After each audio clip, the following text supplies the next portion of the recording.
The story kicks off with Kim Yisak, the unluckiest dude alive. My guy got hit with a one-of-a-kind illness. Literally, he's the only person diagnosed with it. And if that wasn't bad enough, boom, he's got 6 months left to live. His whole life? Nothing but slavery and misery. No fun, no freedom, just endless suffering.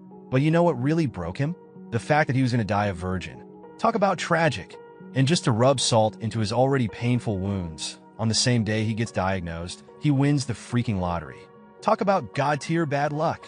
But in the end, yet he dies. And then boom, reincarnation. But hold up, it's not as a hero, not as a noble, not even as a regular dude. No, he's reborn as a bald-ass skeleton in the underworld. An inferior class summon monster. Bruh, his new job? Wiping out rebellious forces threatening the demonic realm. And guess what? He ain't playing around. He annihilates the threats, brings prosperity to demonkind. And before you know it, he's crowned the undying sovereign of the underworld. All hail King Isekai. Even though his name is Yisak, these demons keep butchering it and calling him Isaac. SMH. But even with all this clout and power, our boy ain't satisfied. His ultimate goal? Become human again. Why? Not for power, not for fame, just to taste food, feel pain, and experience life like a normal dude. Simple, right? So, he marches his skeletal self into the divine realm, with the severed head of the enemy leader, proving he completed his mission. Mission accomplished, baby! Now, it's time for the gods to hold up their end of the deal and turn him human again. But guess what? These snake gods never planned to keep their promise. They expected the task to take 500 years, but my guy blitzed it in just a few. The gods thought they could scam him into eternal servitude. But Yisak? He ain't having it. He demands his reward, right here, right now. But one of these shady gods tries to weasel out with a classic just one more favor. Nah fam, Yisak ain't dumb. Realizing he's about to get played, our skeleton king rages. The power he unleashes? So terrifying, even the gods flinch. They panic, and these cowards resort to their ultimate trump card. They write Yisak's name on some creepy centipede-like creature holy artifact that completely immobilizes anyone whose name is inscribed. This is some EX-grade holy magic, the kind of technique they use to seal disasters. But Yisak? He's no disaster. He's the apocalypse itself. The gods start their final ritual to trap Yisak inside that wretched bug for eternity. But our boy says, screw that. If he's gonna go out, it's on his terms. His energy explodes, shaking the entire divine realm to its core. A massive blast engulfs everything. And when the dust settles, Yisak is gone. All that's left? That tiny, insignificant caterpillar the gods had prepared. Thinking their spell actually worked, the gods celebrate, believing they've sealed away the demon king forever. They're ready to reclaim their dominance. But one of the wiser gods ain't buying it. He warns the others, don't get too comfortable. Because if another monster like Yisak is ever born, the gods are screwed. The gods are still at it. Since they fumbled sealing Yisak, they gotta fix their divine mess up. Their new plan? Create the ultimate saint in the human realm to wipe out every last demon. But one god points out, this is kinda a huge job. Whoever makes this saint is gonna get drained like a juice box. Still, the volunteer god? Confident as hell. He just needs to find the perfect soul to throw into the saint's body. And as for our bald skeleton overlord, the gods are cackling at the thought of torturing him as a caterpillar for all eternity. But hold up, Yisak ain't a bug. He's a baby now. Dude is confused. 1 second, he's beefing with the gods, and now he's been ice-skied into an infant. The only logical conclusion? Those divine clowns fumbled the seal. The maids around him start cooing, all excited that the saint has woken up. But Yisak ain't buying it. He peeps their faces and immediately gets bad vibes. And then, BM, one of them pulls out a feeder full of suspicious green goo. Alarm bells go off. Yisak ain't stupid. This looks like a one-way ticket to another reincarnation. The servant with the poison bottle even grins at him like, sorry, little guy, but I gotta do this. As soon as they try to shove the feeder in his mouth, he dodges like a pro, twisting his head left and right like he's Neo in the Matrix. The maids freak out. Why is the saint refusing to eat?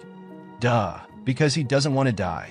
At this point, Yisak is trying to figure out how the hell he even became human again. And then, he hears it. They call him Isaac. His soul leaves his body for a second. That name, the same mispronunciation that the underworld and the gods used. And then it hits him. The gods messed up. Their dollar store sealing spell failed because they used the wrong name.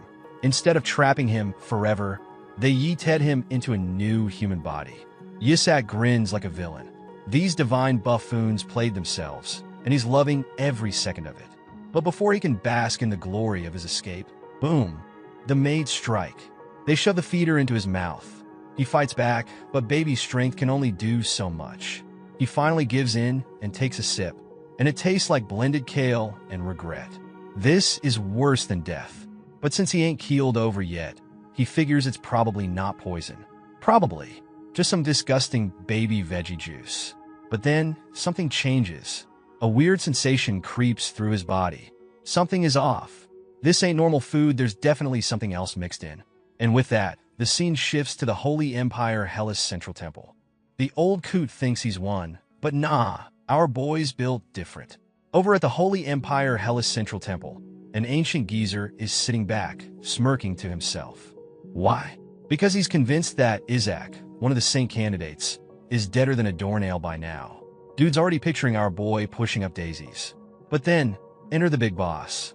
The Emperor of the Holy Empire Hella, Alexander Heathcliff Hella, strides into the temple like a king inspecting his domain. He's here for one reason only, to check on the saint candidate of the Ashwa household, aka our boy. The old bishop freezes for a second, but then, quick as ever, he plasters on a fake smile and bows his balding head along with his disciples. Alexander, the walking definition of absolute authority, wastes no time and asks the old man what he's doing here. "Oh, your majesty," the bishop lies through his teeth. "I merely came to greet the saint candidate of House Ashwa." Bruh, he's lying so hard it's almost impressive. Then suddenly, a loud voice breaks through the temple. A reporter dashes in, panting like he just ran a holy marathon. His voice is urgent. Something's happened to Isaac. The old bastard nearly jumps with joy. Oh, his plan must have worked. Alexander and his knightly entourage waste no time. They sprint straight to Isaac's room. But when they get there, plot twist, our boy ain't dead. Turns out Isaac's just chilling. His belly? Round as a pumpkin. The reason? He's been guzzling that poison like it's a 5-star meal. Servants spill the tea. Isaac has already chugged 15 bottles of that tasteless green juice. 15. This dude ate the deadly poison like it was a buffet. The emperor is intrigued, but the old geezer? Devastated. His entire soul leaves his body. How is this kid still alive? Flashback time. Let's rewind a bit. When Isaac first sipped that nasty juice, he immediately felt something off. There was an ominous force sinking into his body.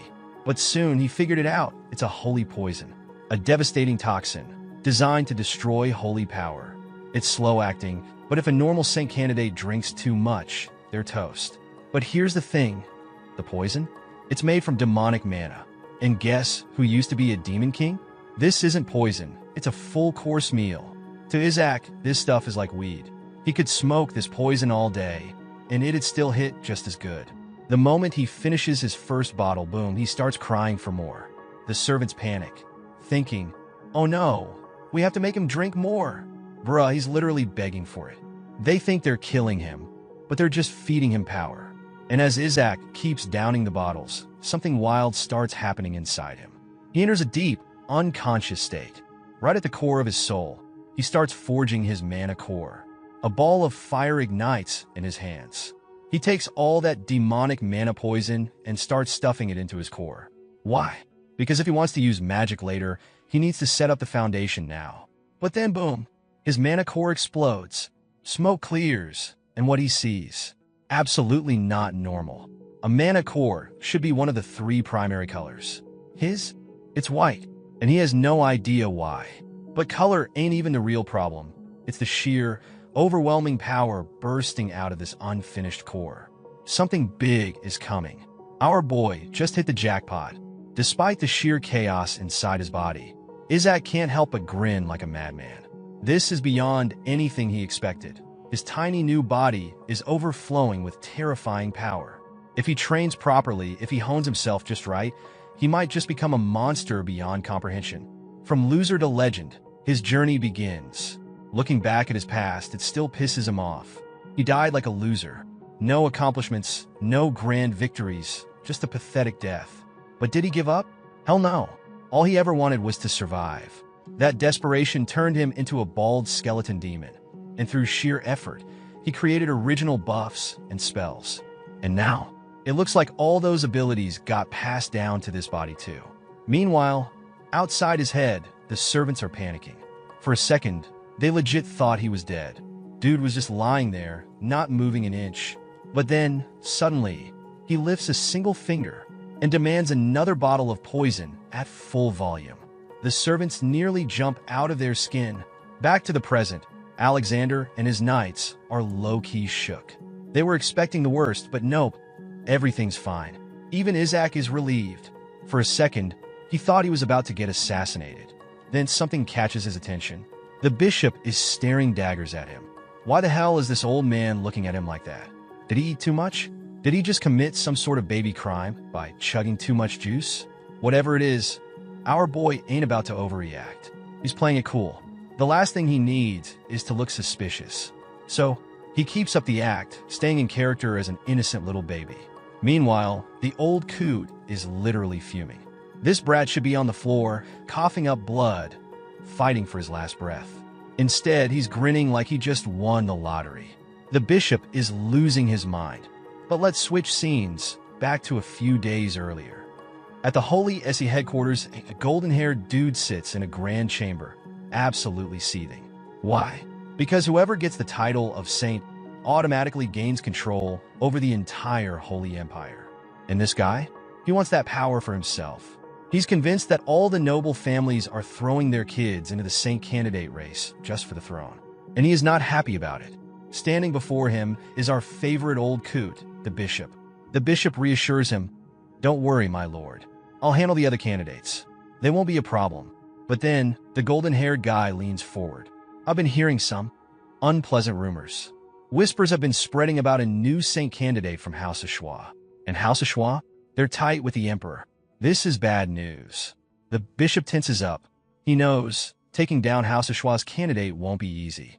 But still, he forces a smile and reassures his master. "I assure you, the brat will be dead before the emperor even considers him." Golden Boy isn't satisfied. "Verify the corpse yourself." He orders the bishop to go back to House of Schwa and personally confirm that the brat is dead. Well, good luck with that, old man. The plot just thickened, and so did the bishop's sweat. That golden-haired schemer? Cardinal Harry Barrett, the head of House Barrett and the mastermind behind this whole saint candidate purge scheme. His goal? Eliminate every other candidate, so the next saint comes from his own family. And now, back in the present, our favorite old coot is in full panic mode. Why? Because Isaac is very much alive. This man is sweating bullets. He knows that if he goes back empty-handed, Cardinal Barrett will have his head on a silver platter. Meanwhile, Alexander is having an entirely different kind of moment. He's staring at Isaac's platinum blonde hair, utterly fascinated. Why? Because it reminds him of the Holy Empire's founder. And that's where the bishop officially loses his marbles. Blasphemy! Comparing this brat to the Holy Empire's founder is an absolute crime in his eyes. But then, Alexander drops an even bigger bombshell. This boy is closer to God than even the Pope. Excuse me, what? And just like that, Isaac is officially declared the final saint candidate. Our boy is in shock. A saint candidate? Him, the former demon king, is supposed to be a holy saint. And the bishop? Oh, he's not having it. With the emperor showing clear favoritism toward our boy, this old bastard knows he has to act fast. So, he tries to BS his way into an inspection. "Your Majesty, this child is unnatural.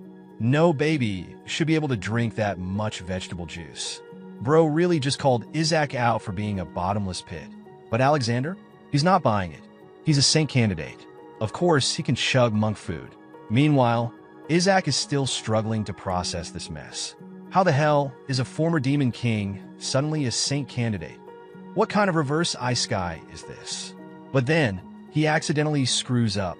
After stuffing himself like a Thanksgiving turkey, he casually burps out excess demonic energy. And he realizes immediately he just goofed. His eyes go wide.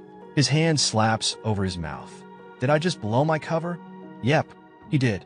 The bastard bishop immediately latches on. He sensed the demonic energy. This was the proof he needed. Your Majesty, this child is a fake. He carries impure mana. He insists that an inquisitor be brought in immediately. Alexander, however, is fed up with this clownery.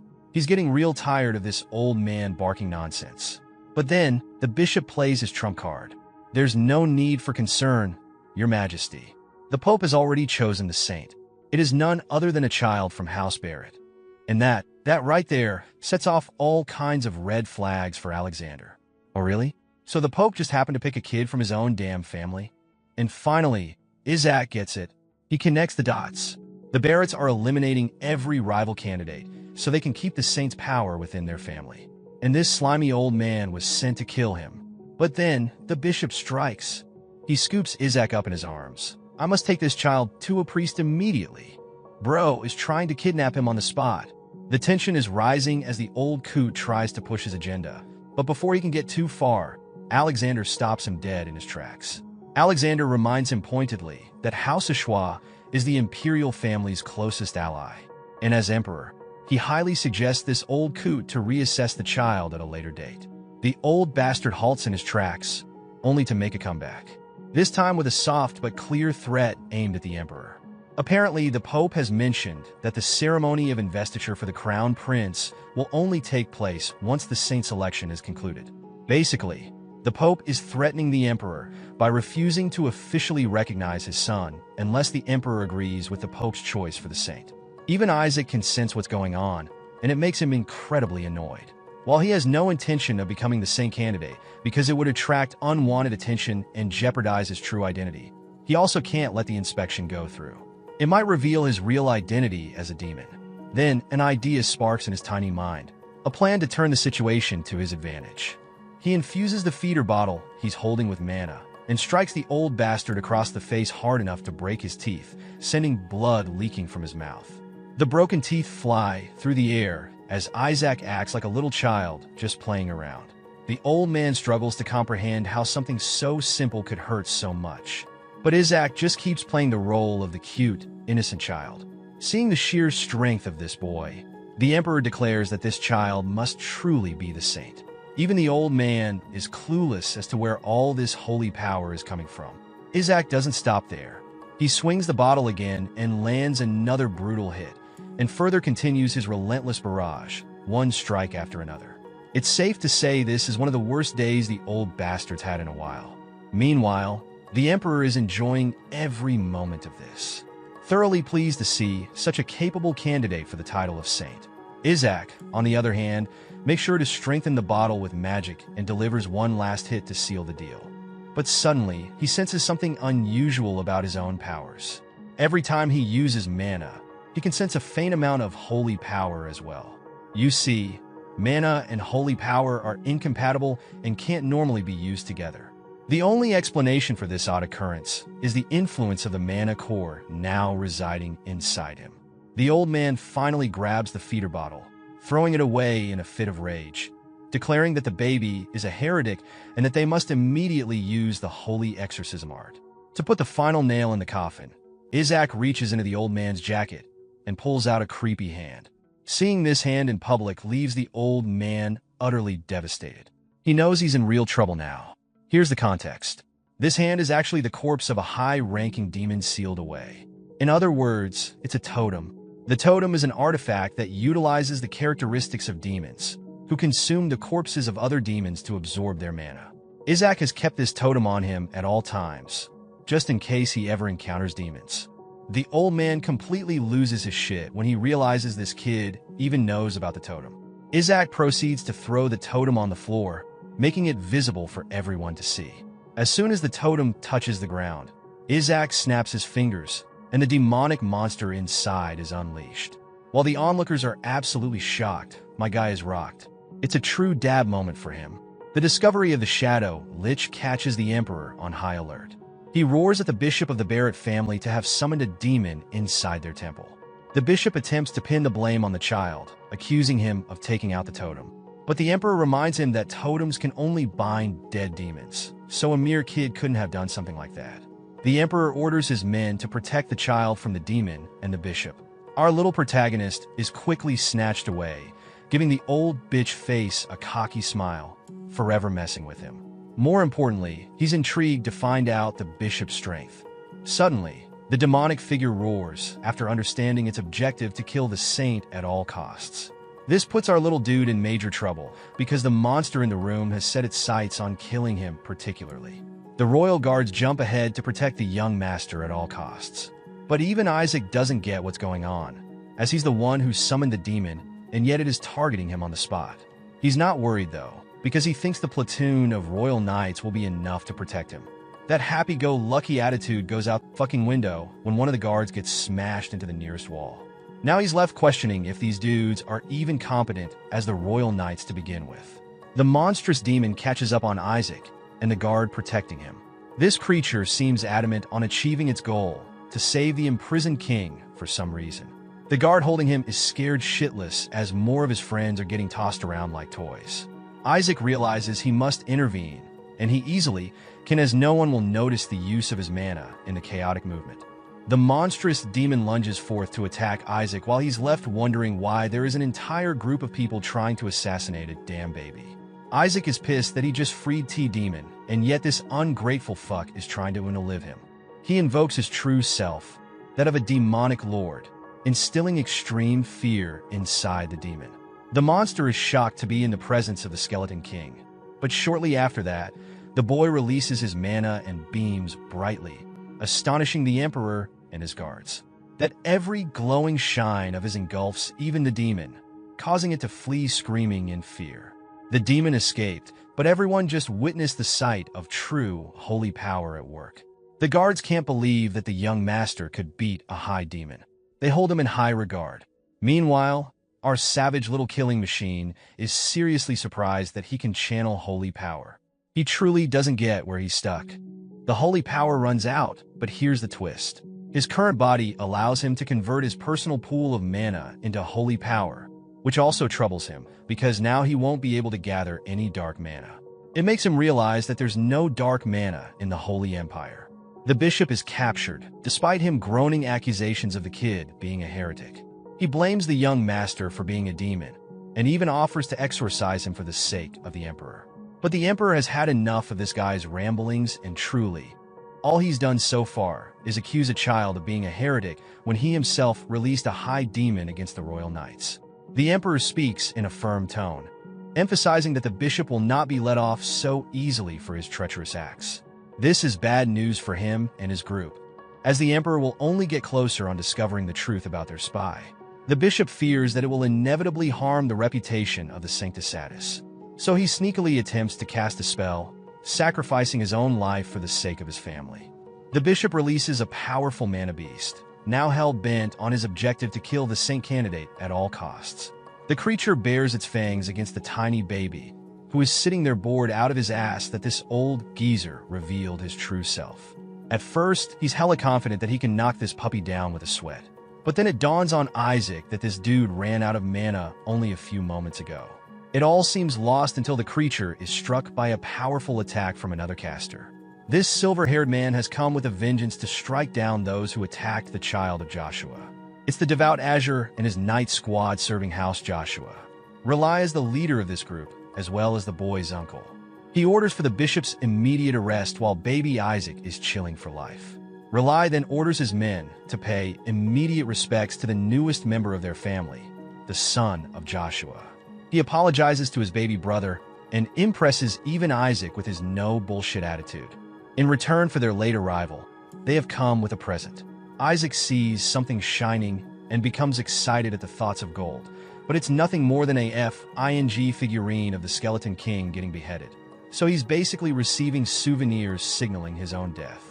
It's a shock to his system because these F-heirs have so many figurines of the Skeleton King dying in various ways, getting crisped alive, or even pulverized to death. There's so many of them. While they're adoring the child's expression, he's out here having heart attacks, realizing that he's going to have to survive the rest of his life with these lunatics around. So clearly the little murder machine isn't liking where this is going. He does vividly recall memories of his own defeat.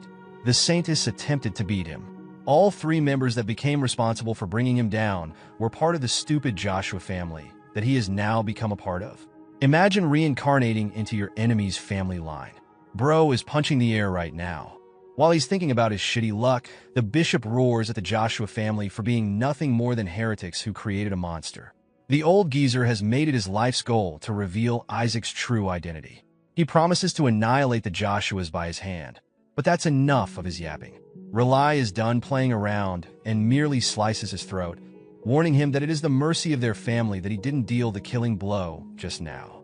Isaac is really happy that he's got one hell of a powerhouse to rely on. He wonders if Rely is willing to go against the Sancticettes in the future with the right persuasion. The Knights, on the other hand, they're out here treating him with care and consideration. The funny thing is, he remembers fighting against some of the members of the Joshua family and understands that they're strong. His own subordinates were terrified to face Joshua of Blue, for example. But this dude turned out to be a creep with weird figurines of the Skeleton King. The Emperor is glad to have been favored by Rylai in this situation, and wants to extend an offer of a lifetime. The Emperor wants to raise Isaac as one of the royal family members, something that comes as music to his ears. The Emperor is doing this because he knows the internal and external forces of the Holy Empire will be targeting the young master, so the situation calls for it.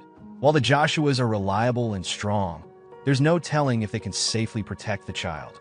Isaac is a little confused and doesn't get what's going on. Interestingly, Isaac shares the same hair color as the founder of the Holy Empire, which somehow seems to be a significant point. Also, they think that the Skeleton King is secretly targeting the child too, which is just utter nonsense since Isaac is the Skeleton King himself. But these guys don't know that yet. Rely makes it very clear that this kid belongs to the Joshua family and therefore will be raised by them. As such, he doesn't care if it's the Pope or the Skeleton King that is after them. The Joshuas possess more than enough strength to handle the threat. Saint Tez Melissa, among their family, is actually eager to encounter the Skeleton King. They can't exactly have her direct descendant to be just gifted away to the imperial family. The name Melissa strikes pure fear in his heart, as Isaac recalls that she was his final opponent in the divine realm. She was the most terrifying foe she had ever squared up against. So let's add another layer to the Skeleton King's misery. Not only was he born into the family line of his enemy, but he's also the direct descendant of the one woman who beat his ass the most. At this point, he's seriously questioning what the actual FK is going on. Let's rewind a little and understand what a Saintess truly means.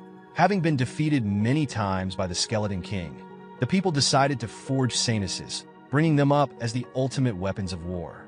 They were made to punish evil, donning holy light magic, and considered the highest rank among the knights of the empire. The power of the Saintesses allowed the people to believe that the Skeleton King would soon meet his end. They had immense physical stats, a persistent survival instinct, and could only grow stronger with time. But for the Skeleton King, this guy was just ruthless. He was massacring the Saintesses left and right. He never really killed them fully, only injured them enough that they would be rendered defeated. The Skeleton King knew that the holy energy of the Saintesses always returned to the gods after their end, and that allowed for the creation of even more powerful, evolved Saintesses in place. Now let's get to Melissa, the final Saintess that he ever faced. She was the most powerful opponent he ever encountered, encountering a near-death experience. And now this terrifying woman is his ancestor. What a life! Rylai argues that the Saintesses purely exist to defeat the Skeleton King, and the Joshua family line is the only family capable of producing them. Their ultimate mission is to defeat those who stand against the path of gods. Many Saintesses have sacrificed their lives just challenging the Skeleton King, even though he never killed them. Turns out that Isaac once trapped a Saintess in a maze. It's funny because his intention was to free her, but she was just shit at navigating. 5 Saintesses died of frustration instead of going to the hospital to heal their injuries. Rylai comforts the child, reminding him that they'll do everything to protect him even if he's cursed. But in reality, Isaac is punching the air because he's the one suffering the most. Rely wants the child to have only one purpose, and that is for him to turn out anything other than the Skeleton King. Which is pretty fucking hilarious considering this is the baby version of their same damn arch-nemesis. Isaac apologizes for having crushed his parents' dreams by literally existing. The Emperor wants Rely to use his head, reminding him that the Skeleton King had been done away with for more than a century now. This is how Isaac learns that he reincarnated a while into the future, and that means he doesn't have Melissa to fear anymore. From that time, the demon kin continued to prosper. The Emperor argues that Isaac's powers are more important to the imperial family more than anything. Also, the Emperor highlights that there aren't even any Sanuses from the Joshua family line in service at present. It's been 1 year ever since Isaac came into this world, only for his parents to disappear into thin air. Bro, they really said fuck you to their kid and left. Isaac's received 8 different shocking realizations today, and learning that his mother was the head saint of the family makes it all the more worse. He thinks it's all over for him. Also, remember when this idiot assumed that Melissa is dead?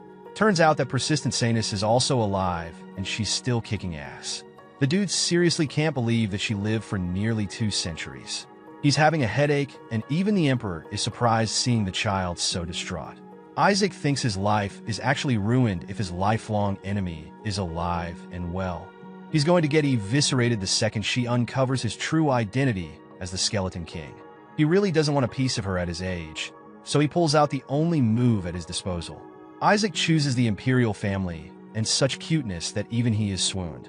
Rylai tries to play his cards and defends that Isaac is just being friendly, but the Emperor is adamant in raising him as his own, as the Imperial family's got plenty of privileges for the child to offer. The Joshua family is known for its Sanuses, but they don't have experience actually raising saints. The boy is eventually going to become a demon slayer exorcist, which is why Relia argues that the Joshuas are more fitting of his caliber. They're literally pulling a 1-year-old apart from each end, arguing like children while Isaac is about to get sacrificed in this funny scene. Bro is literally hanging on and really wants to become a part of the Imperial family to save himself. He strongly believes that the Emperor is his best bet, as he offers the most security for his life. So the boy turns to the Emperor and chooses him again. In the next scene, the annoying bishop comes before his cult, still convinced that the boy belongs to the demon kin. His masters are upset hearing his whinings. They merely can't accept the ridiculous idea that the power of light was channeled by a demonic child. The bishop mentions the use of mana, and that he saw it before his eyes. But the Sancticetes group has already made up its mind. They waste no efforts in slicing his head clean, deeming it as a punishment for his blasphemous claims. The leader is uninterested in leading an attack squad, believing that the Emperor is going to take Isaac anyway. And then, they'll have more than enough chances to deal with the boy. Only this time, they'll make it personal that he dies. Meanwhile, Isaac learns that he ended up getting taken by the Joshua family. Let's recap what happened a few days earlier. A beam of light distracted them all, while Relai surprisingly gave up ownership over their child, stating that it would be an unworthy place for Isaac to grow up in. Also, it's here he comes to learn that the Joshua family actually possesses the damn corpse of the Skeleton King. His precious body has been snatched and mentioned so late. All of a sudden, Isaac grabs Rylai's finger, switching up his plans, and this time aiming to go with the Joshua family. His adorable smile is enough to swoon the older brother. And that's how he ended up pairing with Tay, Joshua family, instead of the royal one. It's not the best thing ever as he's getting dragged to the military just to try his best on stealing his previous body. That body of his was refined with mana to the point that it challenged even the strength of gods. If he can retrieve it safely, he's going to be on the top of the world again. Also, he's never seen the light of desire to survive shine at an alarming rate. It came from Rylai, which means he's being signaled that the Joshua family is somehow a better chance at his survival. Still, there are questions regarding the Pope's forces specifically targeting Isaac, something even he has no clue about. Turns out there was a recent prophecy from the gods, which stated that a saint will become the child of the gods. That also implies that Isaac is in line to become the next Pope, which is bad news for the Barrett family. It's the kind of development that the Skeleton King seriously wasn't expecting. The Pope is supposed to be the strongest cleric, the only one capable of using 10th rank holy spells. This dude is equal to the status of a king with his own army of holy knights. For millennia, the Barrett family has produced popes, which makes sense that they're going batshit crazy that a saint from the Joshua family is about to take their place. Suddenly, the coachman comes to inform Relai that they've run into a problem. A certain group of men are restricting access to the duchy. Enraged, Relai howls at them for not recognizing the crest of the Joshua family. This evil group actually turned out to be demonic and evil, and their purpose is to eliminate the child of the saintess at all cost. Isaac certainly wasn't expecting his life to take yet another turn and questions what the FK is wrong with the new Demon King. The Demonkin forces warn them about their mighty king's orders to slay saints and saintesses on the spot. This confirms his suspicions that a new king has usurped the Skeleton King's previous orders, and that is why they are required to kill the saint at all cost. Not knowing that they're targeting their very own demon lord from the past. They're happy to spare their lives as long as they surrender the child. But to that, Rely thunderbolts one of them to ashes. Pissed that they could say such words against an exorcist of Joshua. Pointing his blade, Rely declares that the Joshua household will not rest until all evil beings are vanquished from this world. He and the rest of his group prepare their swords, ready to send the demons back to freaking hell. As for the Skeleton King, Rely is amused at the thought of him using his mere underlings to seize his body. The Demonkin monsters attempt to strike them down after being provoked. To guarantee the young master's safety, Isaac is escorted by one of the guards away from the battlefield. He's baffled to hear what happened just now. If he's the Skeleton King, then who's the new guy impersonating his identity? Isaac is placed in a bush and protected by a barrier. It's such a powerful barrier that high-ranking demons won't be able to penetrate. Isaac's glad that nothing can jeopardize his safety, but it also implies he's stuck on the inside for good. So he aims to correct that by activating his magic release. Bro meditates into the cosmos like some galactic, overpowered baby and calls forth the one who watches. This demonic spirit appears to greet its master, but Isaac quiets him down so he doesn't blow things up. The spirit is eager to serve his master after being called after a long time. This is actually supposed to be a detection spell, but it bears a conscience of its own. He was made for the purpose of detecting magic and painful analysis. The spirit congratulates the Skeleton King for successfully manipulating and taking control of the body of a child. He thinks Bro willingly chose to get stuck inside a baby's body because he's just that evil. The spirit is enraged that they trapped him in a powerful barrier and brought insult to his master. Isaac's done with his bannering and tells him to activate his detection magic at once. The demon spirit begins scouting within 100 meters, sensing a total of 88 enemy monsters. They're weak as shit compared to Isaac though, but he's worried that such a number is crazy for a battle like this. It's going to get difficult for him if the security for this territory becomes tightened, as it will pose trouble to Isaac's own forces in the future. That's why he wants to end this fight quickly before getting caught. So now, he's risking to activate every last bit of his mana for a single move. Interestingly, he learns that the enemy numbers are getting obliterated at an alarming rate. There are only 31 left, and then reduced to 13. Isaac wonders what's going on. In the battlefield, only 4 Demonkin soldiers remain while Rylai is made alert of an incoming monster. The Demonkin soldiers are happy to have been joined by a powerful ally as they can now kill the saint. To everyone's surprise, Demonkin soldier, which leads to the destruction of all the Demonkin soldiers there. The Shadow Lich, the same demon who attacked Isaac before, has arrived. And this monster is as pissed as ever that the Demonkin bastards tried hurting his master. You see, from their previous encounter, the Shadow Lich already knows about Isaac's identity. That's exactly the troublesome part for our little murder machine. The Shadow Lich is adamant in protecting its master, insulted by the fact that his king was trapped inside the body of a child. Isaac managed to free him after all, so now he's suddenly loyal to the guy. The monster stares at Joshua's line of defenses. Even Rylai is confused as to what's going on. The humans were thankfully unable to understand his language. Otherwise, Isaac would be getting slaughtered here. The Shadow Lich has figured out his identity, and while that is commendable, it has compelled the human forces to target the Shadow Lich. The baby cries out from the barrier, catching the attention of the knights. He promises to return to Isaac soon, and for the Shadow Lich, this dude is swooning in affection that his master recognized him. The Shadow Lich ignores all of them and targets Isaac. But Rylai and his men don't understand that the Shadow Lich means no harm to the child. He's just pissed that they sealed him in a tiny barrier. Meanwhile, Isaac instructs the demon to break the barrier, which it shatters with a s***ing smash, fulfilling the king's order. With the barrier penetrated, Rylai and his men are losing their shit.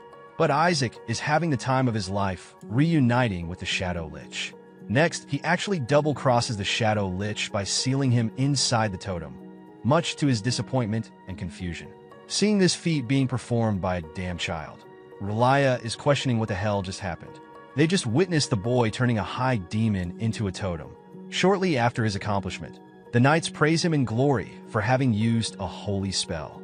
In reality, the kid used mana to seal the Shadow Lich. But Relia doesn't know that. He just thinks that a high-level holy spell was casted and yet no power leaked out. They think the young master acted out of urgency of the situation, believing that Isaac was the most threatening force to the Shadow Lich at the time. They sing praises of the young master's glory and his future as a saint. But Relia is troubled in deep thought, not knowing why the demon kin forces are targeting the child. At this rate, he knows that something is special about this boy, but it's the fact that Isaac is a child that bothers him. Relia configures his thoughts and strengthens his resolve. The leader of the Blue Division wants to protect Isaac's future with his life. This is great news to Relia, who realizes that he's been naive all along. He was afraid of the Skeleton King's curse, but this boy seems destined to raise the honor of the Joshua family name. He grabs the boy and promises to teach the kid lots of things to become an incredible holy knight. Isaac happily smiles, but on the inside, he's secretly plotting his objective to retrieve his original body. Relia promises to protect him no matter how short his life is, spreading the boy's name across the continent. Isaac wants him to rewind to the part where he mentioned the shortness of his life. Anyway, let's skip ahead to Joshua Duchy, Isaac's safe haven, which is decorated with beauty all over the place. Isaac feeling betrayed that these guys are actually living the wealthiest damn life imaginable. When back at his place, the demon kin was starved for resources. He had to assume responsibility for them and keep them well fed. The detection spell even confirms that even a few of these sculptures are worth 10 Demon King castles. Relia places the boy in his tiny casket. The Joshua residence is the hallmark place where demon-slaying warriors came to existence. He wants the boy to gaze outside at the knights' training, as he will one day become just like them. Meanwhile, these very knights are actually beating the shit out of the Demon King's mannequin. Bro is out here realizing that he's seriously fucked if they found out about his identity. Still, his main purpose remains the same. He's going to burn the Emperor alive and soon take over the Joshua Duchy. Even the detection spell thinks he's being petty for holding a grudge against kids. The spirit gets to work and interestingly locates a bunch of mana cores scattered all over the place. This is great news for Isaac. Relia arrives at his place and commands his servants to prepare his room for Isaac as well. One of the butlers apologizes for mentioning new orders. Apparently, Relia is to guide the young master to the annex. It turns out that the fifth young master displays a deep grudge against Isaac and has issued orders against him. Relia is seriously annoyed that Isaac is supposed to be kept where a person met their own end. Their conflict just now makes Isaac happy to see that the Joshua family is in shambles on the inside. Relia doesn't understand his brother's intentions. At first, Isaac strongly opposes the idea himself. But that's when his convenient detection spell reminds him that there are many mana cores resting in Annex as well. Relia is firm in his decision and doesn't want to take the kid to that haunting place. The baby whines because Relia wants to read him some holy scriptures as bedtime stories. Isaac is getting tortured in his own family. As Relia is taking him away, the fifth young master shows up with an arrogant attitude, reminding his orders of sending the boy to the annex. This bitch faces Gaul Joshua, the fifth son of the family. Just one sight of this dude is enough for Isaac to conclude that he's your average delinquent. This guy doesn't even regard the boy as a person. He calls him a mere thing instead of recognizing him as the descendant of the family. Relia strongly opposes Gaul, while Isaac is almost convinced that this new clown is also a part of a group that despises him for some reason. This bitch faces Gaul Joshua, the fifth son of the family. Just one sight of this dude is enough for Isaac to conclude that he's your average delinquent. This guy doesn't even regard the boy as a person. He calls him a mere thing instead of recognizing him as the descendant of the family. Relia strongly opposes Gaul, while Isaac is almost convinced that this new clown is also a part of a group that despises him for some reason. Then again, Isaac is of the same opinion that he should go into the annex instead of wasting time hearing bedtime stories. Gaul insults the kid to the point Isaac doesn't get why he's beefing with a damn 1-year-old. It's insane levels of petty coming from him. Anyway, Isaac has decided to go to the annex and acquire some mana cores. Relia disagrees and counters that people will think of the boy as cursed if they send him there. All of a sudden, Isaac realizes he's making a fucking mistake. His intention was to suck the man of Kors dry, and then become the saint and the pope on top of that. Then finally, he would be able to take revenge against the gods. Gowl points out how a demon specifically came to target the child, which means he's probably already cursed. The leader of the Blue Division counters that it was Isaac's involvement that led to the demon's defeat. They all mention his special saintly powers, but Gowl is unfazed and doesn't give a shit. He calls the baby a pile of garbage, continually upsetting the boy as the argument goes on. The detection spell even thinks that Isaac should sneakily rain down a bunch of meteors on this guy's, asked to teach him a lesson. Gowl is okay with them calling the Joshua descendant a saint, but he wants to politely remind them of the family crest. He thinks it would be useful to get the child to revive the one thing that their Lord loves dearly.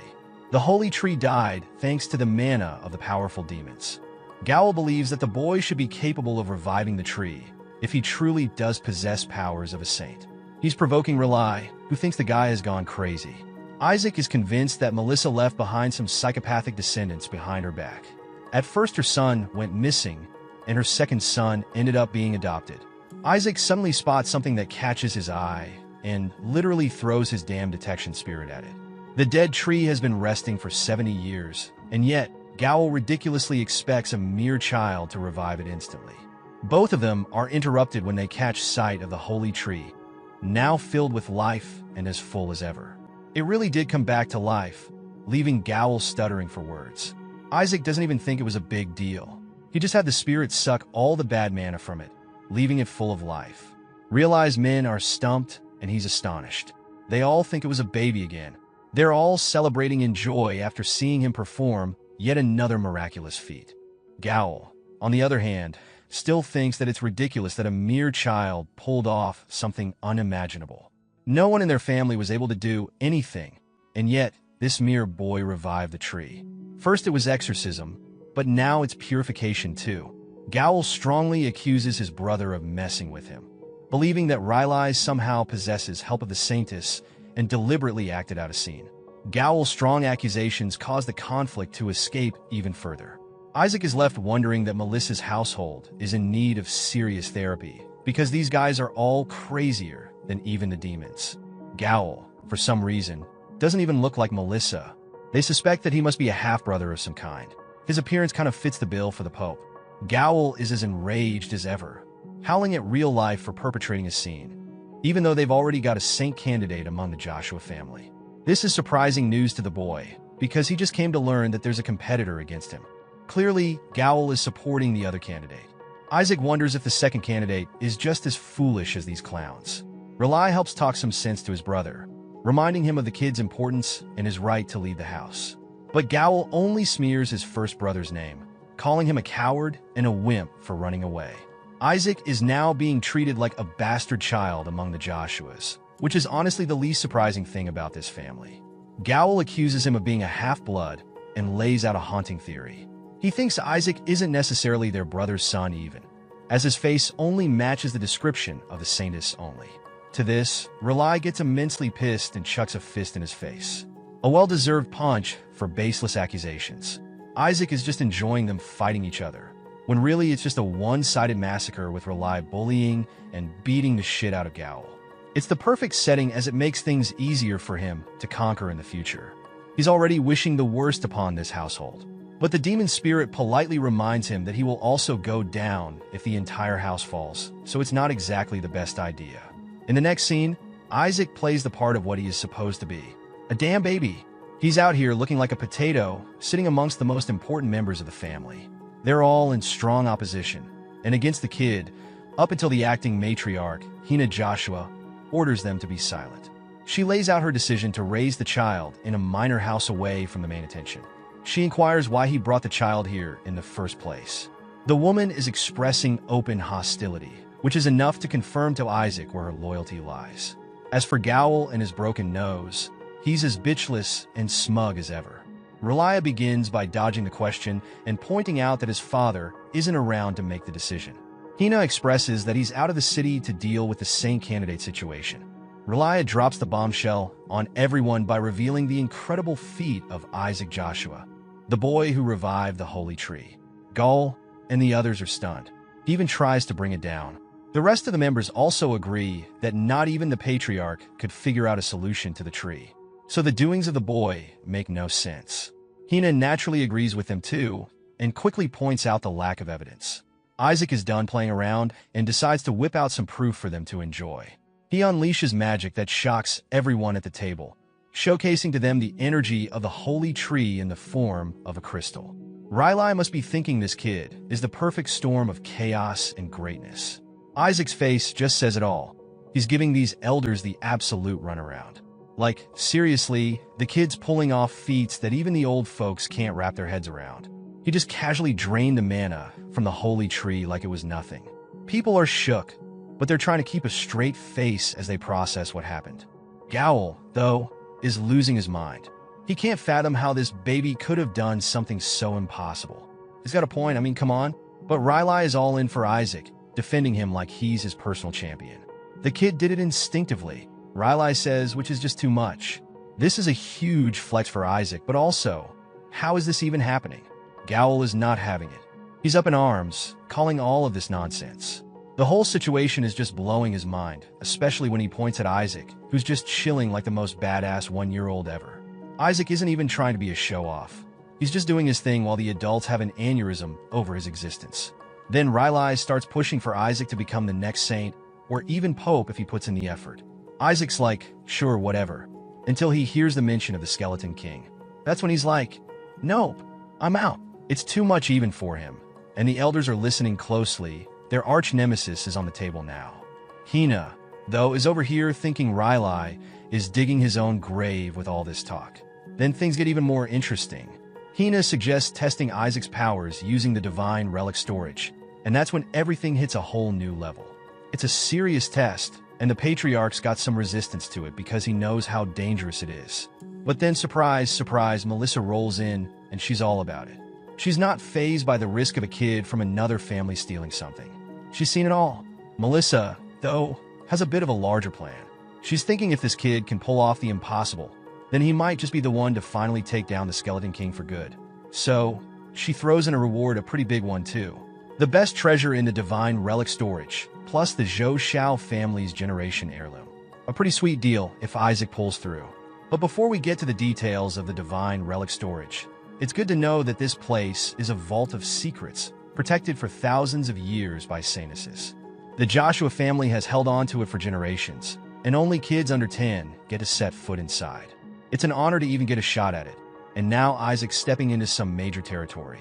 Isaac's facing off against an obstacle course of pure madness, and this kid's got his work cut out for him. With all these power-hungry candidates eyeing the divine relic storage, it's clear no one's going to hold back. The stakes are high, and Isaac's got one hell of a mission ahead, getting his previous body back from this crazy vault. So, the captain of the Blue Division gives Isaac the 411. 5 candidates from each major household will step up, but they all know the odds are stacked against them.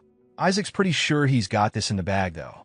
He's relieved to have distractions to deal with, and he's thinking those will make his hunt for the Skeleton King much easier. Riley, ever the worried big brother, isn't having any of that. He's got all these warnings, dangers lurking inside the storage, demon spirits from the battlefield, and some serious threats. Isaac, being the cocky little guy he is, brushes it off. If they'll be weak, he thinks. One attack and done. But then Riley drops the bombshell. Isaac's going up against 8th-ranked demons. Oh, and did he mention the 9th-ranked dragon? A freaking dragon inside a storage meant for little kids to level up in? Yeah. Isaac's eyes widen, and the demon spirit inside him can't stop laughing. This family is out of their minds. But Isaac? He's terrified.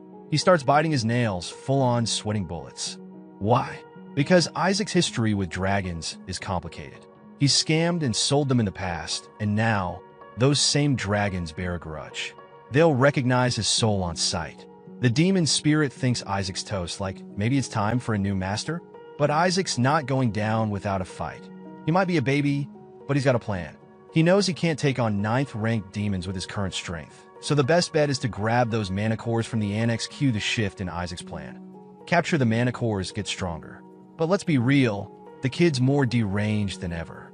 His fear is written all over his face. but he's also studying up on how to slay the Skeleton King in every possible way. If only he could wield holy power, he'd be unstoppable. But that's out of the question. Using holy magic would make him a target for the demons. Meanwhile, the demon spirits got a whole other agenda.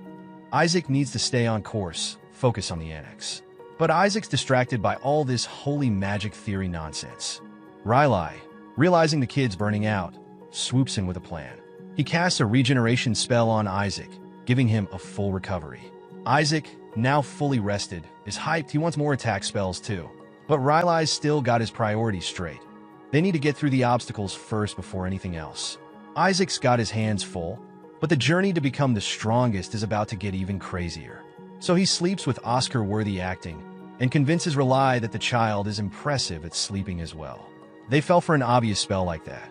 Even the demon spirit can't believe that the Joshuas are so naive. Isaac comes to his senses when he hears a nest about the totem. They want to keep it safe somewhere, which is bad news because Isaac requires it for resurrection. Poor dude is crying his eyeballs out, devastated that he doesn't even have access to his mana core anymore. At this point, he's convinced that he'll have to use the mana from the cores in the annex. He executes Mission Impossible 10 and attempts to crawl his way out. Isaac signals the spirit to open the door because he's got a plan. As for his mission, Isaac hits the ground and learns that Riley locked the door on his way out with a holy spell. It makes things more hectic. Isaac orders him to break the spell, but then it will draw attention. He's seriously annoyed that things aren't going his way, and if he intervenes with his own magic, there will be hell to explain. Right as he's thinking of another plan, Bro gets hit with the damn door. One of the kids surprisingly came to pay him a visit. This brat is the son of Gowl, a 5-year-old called Shuri, and this dude is supposed to be his rival for the Saint candidate spot. Shuri is pissed that a mere baby could do something beyond his level of genius. He emphasizes that he'll be the one to become the Saint candidate no matter what. Once again, Bro is beefing with a 1-year-old. All Isaac has to do is shove a mallet against his face, figuring out his transport vehicle for his destination. Shuri winces in pain, while the tiny murder machine wants to pay him back dearly for attempting to attack him. He beats the shit out of Shuri, smacking him again and again until he's forced to cast a barrier. Isaac is actually surprised that he could cast a holy barrier magic. Shuri then activates a 3rd rank attack magic, aiming to obliterate the 1-year-old, which is just crazy to me. Isaac thinks it's all impressive before he casts an even bigger barrier to prevent the attack. Shuri can't believe his eyes. A mere 1-year-old is casting insane levels of magic without any training. It's him on the ropes now, as Isaac has just learned his first attack spell on top of that. He points to Shuri to unleash his attack and witnesses the scene in complete joy. The demon spirit understands that he's enjoying bullying a child, but reminds him that killing a Joshua descendant isn't the wisest idea. But Isaac knows that, which is why none of the attacks actually struck Shuri. Embarrassed, he howls at the kid for scaring him. Shuri talks shit against the kid until the damn Shadow Lich manifests in response to Shuri laying a single finger against his master. Shuri gets on his knees and begs for his life, completely terrified that the baby's got a really scary bodyguard to protect him. Isaac stares at Shuri like a villain, ordering the brat to become his transport vehicle and carry him. The brown-haired boy, Shuri Joshua, is just 5 years old and the son of Gowl Joshua, who holds a deep grudge against our protagonist. Though he's a saint candidate, Shuri secretly yearns to escape the cursed Joshua household and dreams of one day becoming a pope. As the scene transitions, our little toddler, the former Demon King, is seen riding on Shuri's back. Using his milk bottle as a makeshift direction indicator, he orders Shuri to take him to the annex immediately. Annoyed by being treated like a horse, Shuri grumbles, questioning why he has to put up with this ridiculous task. But before he can complain any further, Isaac's Shadow Lich looms over him, threatening to obey the orders given. It addresses him as a little bug and advises him to focus on making it out alive rather than whining. As the scene transitions, Shuri has taken the toddler nearly to his destination. He asks, wondering aloud where he's being dragged off to at such an hour, half-jokingly wondering if he is a ghost. Suddenly, he freezes, realizing that the place he's standing in front of is none other than the Joshua residence's second annex. Shuri freaks out, claiming that it's a haunted house. He can't understand why the toddler has brought him to such a terrifying place. I'm pretty sure this is where kids should definitely have no business being. He recalls the rumors about the Annex, a place known for the many lies it has claimed, which led the Patriarch to forbid entry. Meanwhile, our boy and his shadow pet Whisper are scheming something dangerous. The mana levels inside are so high that they would be the equivalent of training for an entire decade.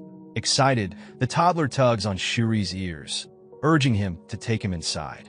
However, his cousin resists, insisting that kids like them are definitely not allowed inside. But before he can resist much longer, the Shadow Lich reappears and scares the living daylights out of Shuri, forcing him to obey the toddler's instructions. Shuri, despite trembling with fear, reluctantly does as he's asked at gunpoint.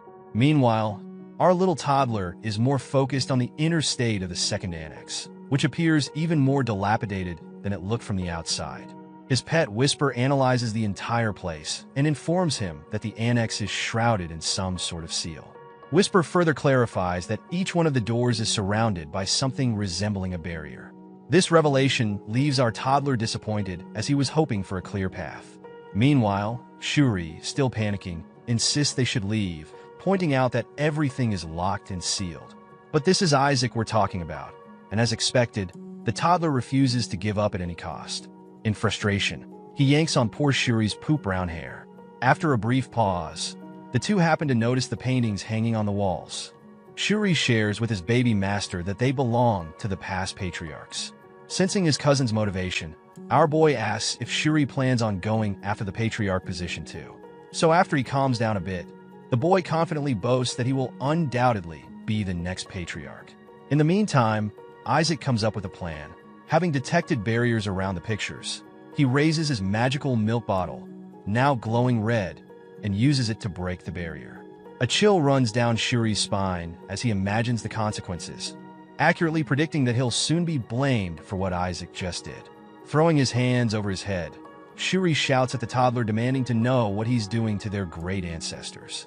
Completely unfazed, Isaac simply replies that only a fool would place barriers on mere portraits. Isaac's pet informs him that the barrier has been broken, which cheers our boss's baby up. With a mischievous grin, Isaac jumps off Shuri's shoulders and rolls over to the exit like a plane doing a barrel roll. Now teeming with panic, Shuri shouts after him, asking where the heck the little runt is going off to after making such a mess. Upon reaching the door, Isaac commands Whisper to lock it, leaving the poor 5-year-old Shuri alone outside. Shuri shouts at Isaac, wondering what he's doing. But our tyrannical toddler just waves him off, saying that a mere child like him doesn't need to know. Ignoring Shuri's protests, Isaac sits down and begins his ritual of absorbing mana. Shuri, on the other hand, has had enough. He demands that Isaac leave the room or he'll tell the adults about everything, warning him that he'll be branded a traitor. As soon as he bangs on the door, he feels a sense of impending doom. It turns out the adults have already found their way to him, looking for the two kids. Seeing the adults approaching, Shuri thinks it's the perfect time to complain about Isaac. But before he can as much as utter a word, his whining is abruptly cut short by an old geezer who bursts in, furious. The elder scolds Shuri for entering the forbidden place, no matter what his reasons are. Shuri's face pales as the old woman scolds him for acting so immature and bringing a toddler along with him. She accuses him of being reckless, reminding him that many people have seen him carrying the little boy on his back. Then, she asks if the traces of holy magic she found in Isaac's room were all his doing. Shuri, caught off guard by the inquiries, can't find the words to defend himself. After all, no one would believe that it was all the work of a mere toddler. His silence only deepens the suspicion. Uncle Riley steps forward and rests his hand on Shuri's shoulder with a serious expression. He berates the boy, emphasizing that he's gone too far this time. In a calmer tone, he accuses Shuri of harassing a toddler who hasn't even stopped drinking his mother's milk. The uncle in shining armor then knocks on the door, asking Isaac if he is inside. This legend is actually asking a newborn if he got locked in. Anyway, when the door opens, they find our boy sitting inside wailing and seemingly petrified. The old lady quickly approaches him, deeply concerned about the little toddler left all alone, pitying the terrified poor thing. With his frustration reaching its peak, Shuri watches Isaac with growing rage and is unable to hold back any longer. He shouts with his seething rage boiling over, demanding an explanation. The old lady notices the sudden outburst and furrows her brow, wondering what could have caused such a reaction. She wonders if it is due to the chilly weather. Meanwhile, Isaac is comfortably perched in Riley's arms, blissfully unaware of the growing tension in the room. He relishes the magic he has absorbed, clenching his tiny paws in satisfaction. You see, the sheer quantity of mana he collected to juice his powers would normally take decades to accumulate. Having gathered up this much mana, he plans on using it efficiently for what he has been intending to. The following day after the shenanigans, Uncle Riley decides it's time to take action. He arrives at Isaac's room with a lady by his side and introduces her as his assistant. The noble lady steps forward and introduces herself as Asalai Larcha. She conveniently also happens to be a holy knight from the Joshua household. Finishing up her intro, she bows gracefully before Isaac and pledges to serve him with her whole heart until her last breath. Our little toddler wonders if this is the result of the previous night's events. He puts on his best baby ghost act and asks the lady to leave his sight. The situation quickly grows a bit awkward for our boy, but she doesn't back down. Her face turns a shade of red as she shyly asks if she can pinch Isaac's cheek. Isaac can't help but wonder what this lady is up to, especially considering the strange characters that fill his household. In the meantime, Uncle Riley reaches into his inner coat pocket. He pulls out a ring and presents it to Isaac as a special gift from his uncle. The toddler looks at the simple ring and wonders if Uncle Riley fished it out of a random dumpster. After taking a closer look at its quality, our boy and his pet come to the conclusion that the Joshua household must be facing some serious crisis. However, the lady assistant catches a glimpse of the ring and asks if it happens to be the Sainus' heirloom, a treasure reserved for only a select few. Uncle Riley pats Isaac on the head, proudly sharing with him that he personally requested the item for his first birthday from the council. The toddler wonders if the ring is the real deal. As far as he can recall, this was the exact same item the Saintus used during their battle. Known as the Elder Ring, this treasure holds powers that are said to stretch beyond this world. With this newfound knowledge, our boy can't help but get excited about the holy power locked inside the ring. He knows the ring will likely break if he uses it more than twice, but as the former Skeleton King, he's already thought of a way to repair it. His doubts about whether the ring is authentic are quickly confirmed when Uncle Gowl Joshua looks at it with an expression that clearly shows jealousy. Without wasting a moment, the jealous prick steps closer to Isaac, calling him his cute little nephew. It's obvious that Uncle Gowl has ulterior motives and plans on stealing Isaac's ring. He starts by warming up to Isaac just like when he would sweet-talk his daddy when asking for something. Isaac wonders if the man has completely lost it. Meanwhile, the uncle is caught up in a situation that's much more complicated than he expected. In reality, he's the one responsible for breaking the blessing device that Isaac was supposed to receive. He made sure Isaac wouldn't get his hands on it.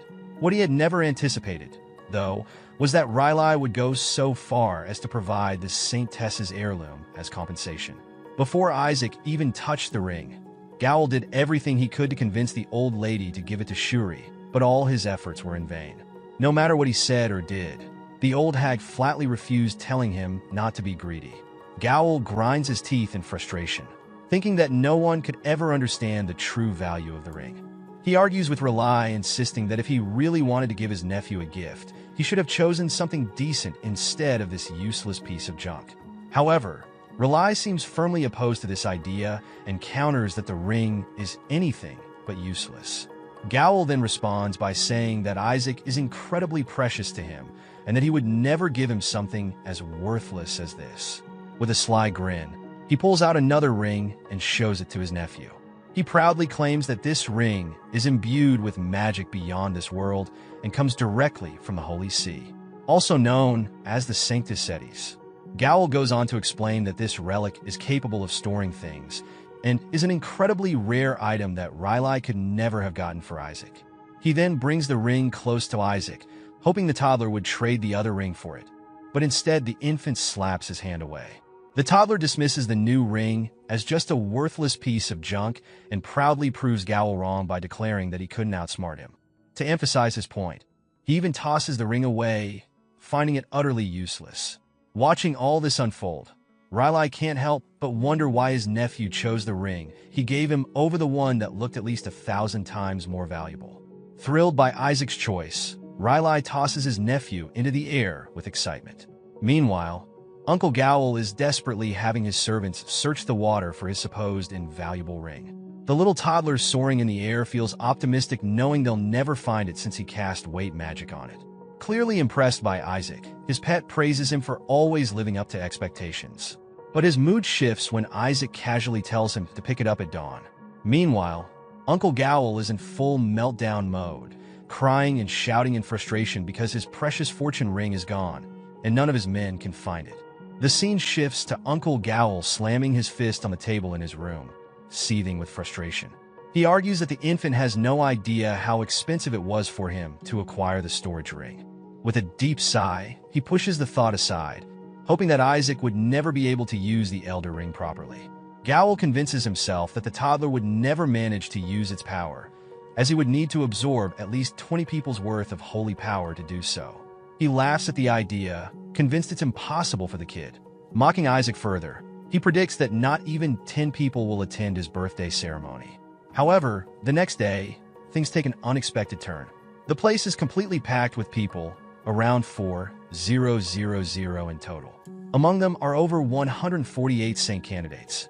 It turns out that all the ducal families, dozens of marquis families, and even the imperial majesty have gathered to attend the ceremony. Hearing about the overwhelming number of saint candidates, our boy feels a surge of irritation, wondering why there are so many, as if someone had just scattered them across the world like seeds in the wind. His uncle rests his chin in his hand, musing that he never expected such a massive crowd to gather here. As he tries to make sense of why so many people have shown up, his bestie, Count Simonage, suddenly appears. Without wasting a second, he asks what brought Simon here. With a grin, Simon explains that the rumor has spread far and wide, and there was no way he could miss out on something this big. Barrett goes on questioning how Rely could have possibly kept him confined to his house after everything the head of the Joshua household has risked. With a smirk, he drops another bombshell. The Pope's own family will be attending the ceremony. The toddler's uncle scoffs at the idea, calling it ridiculous since there is no way the Pope's family would bother showing up. Simon, however, doesn't hold back, throwing out a harsh truth about how deeply they detest commoners. His words hang heavy in the air. But before he can say more, Rely urgently warns him to keep his voice down, reminding him that even walls have ears. Simon sees no reason to hold back, especially now that even his own kid, Armin, has been chosen as a saint candidate. Yet Rely still urges him to watch his words carefully. As their argument heats up, an unsettling presence creeps in. Bishop Barrett arrives without a sound, sending a wave of unease through the room. With a smug grin, he wastes no time mocking Rely, calling him weak and unworthy. The idea that someone like him could pull off such a grand event seems laughable in his eyes. His gaze then shifts to Rylei's family, his words dripping with scorn. He wonders aloud whether the saint candidate has what it takes to bring any real honor to their name. Across the lands, it is common knowledge that boys of the esteemed Joshuas may have enchanting looks, yet they are seen as utterly useless. This reputation persists because others frequently seek to drain their power and win the favor of the Barrett family's popes by undermining these unfortunate children. A long-standing custom among outsiders involves slipping poisoned milk bottles into their hands under the guise of harmless pranks. The intent is clear. Lacing a baby's juice with a blend of toxins, including holy poison, is a surefire way to cripple his sacred power. This cruel trick usually turns innocent infants into tragic warnings for others. But this time the outcome is anything but expected. The children watching are left in stunned silence. Our hero is guzzling the poison-laced bottles as if they are nothing more than a refreshing drink. Each time he finishes one, he looks to the creeped-out saint candidates for more. He goes beyond simply drinking the poison. He terrorizes the saint candidates by hurling empty bottles at them, pushing them to the brink of tears. The children stand frozen in disbelief as their own peers terrorized by the tyrannical baby. Their whispers grow frantic as they try to make sense of the madness. He isn't even breaking a sweat after chugging an entire bottle spiked with diarrhea meds. One by one, their spirits crumble, realizing that not a single drop of poison has managed to faze the almighty baby.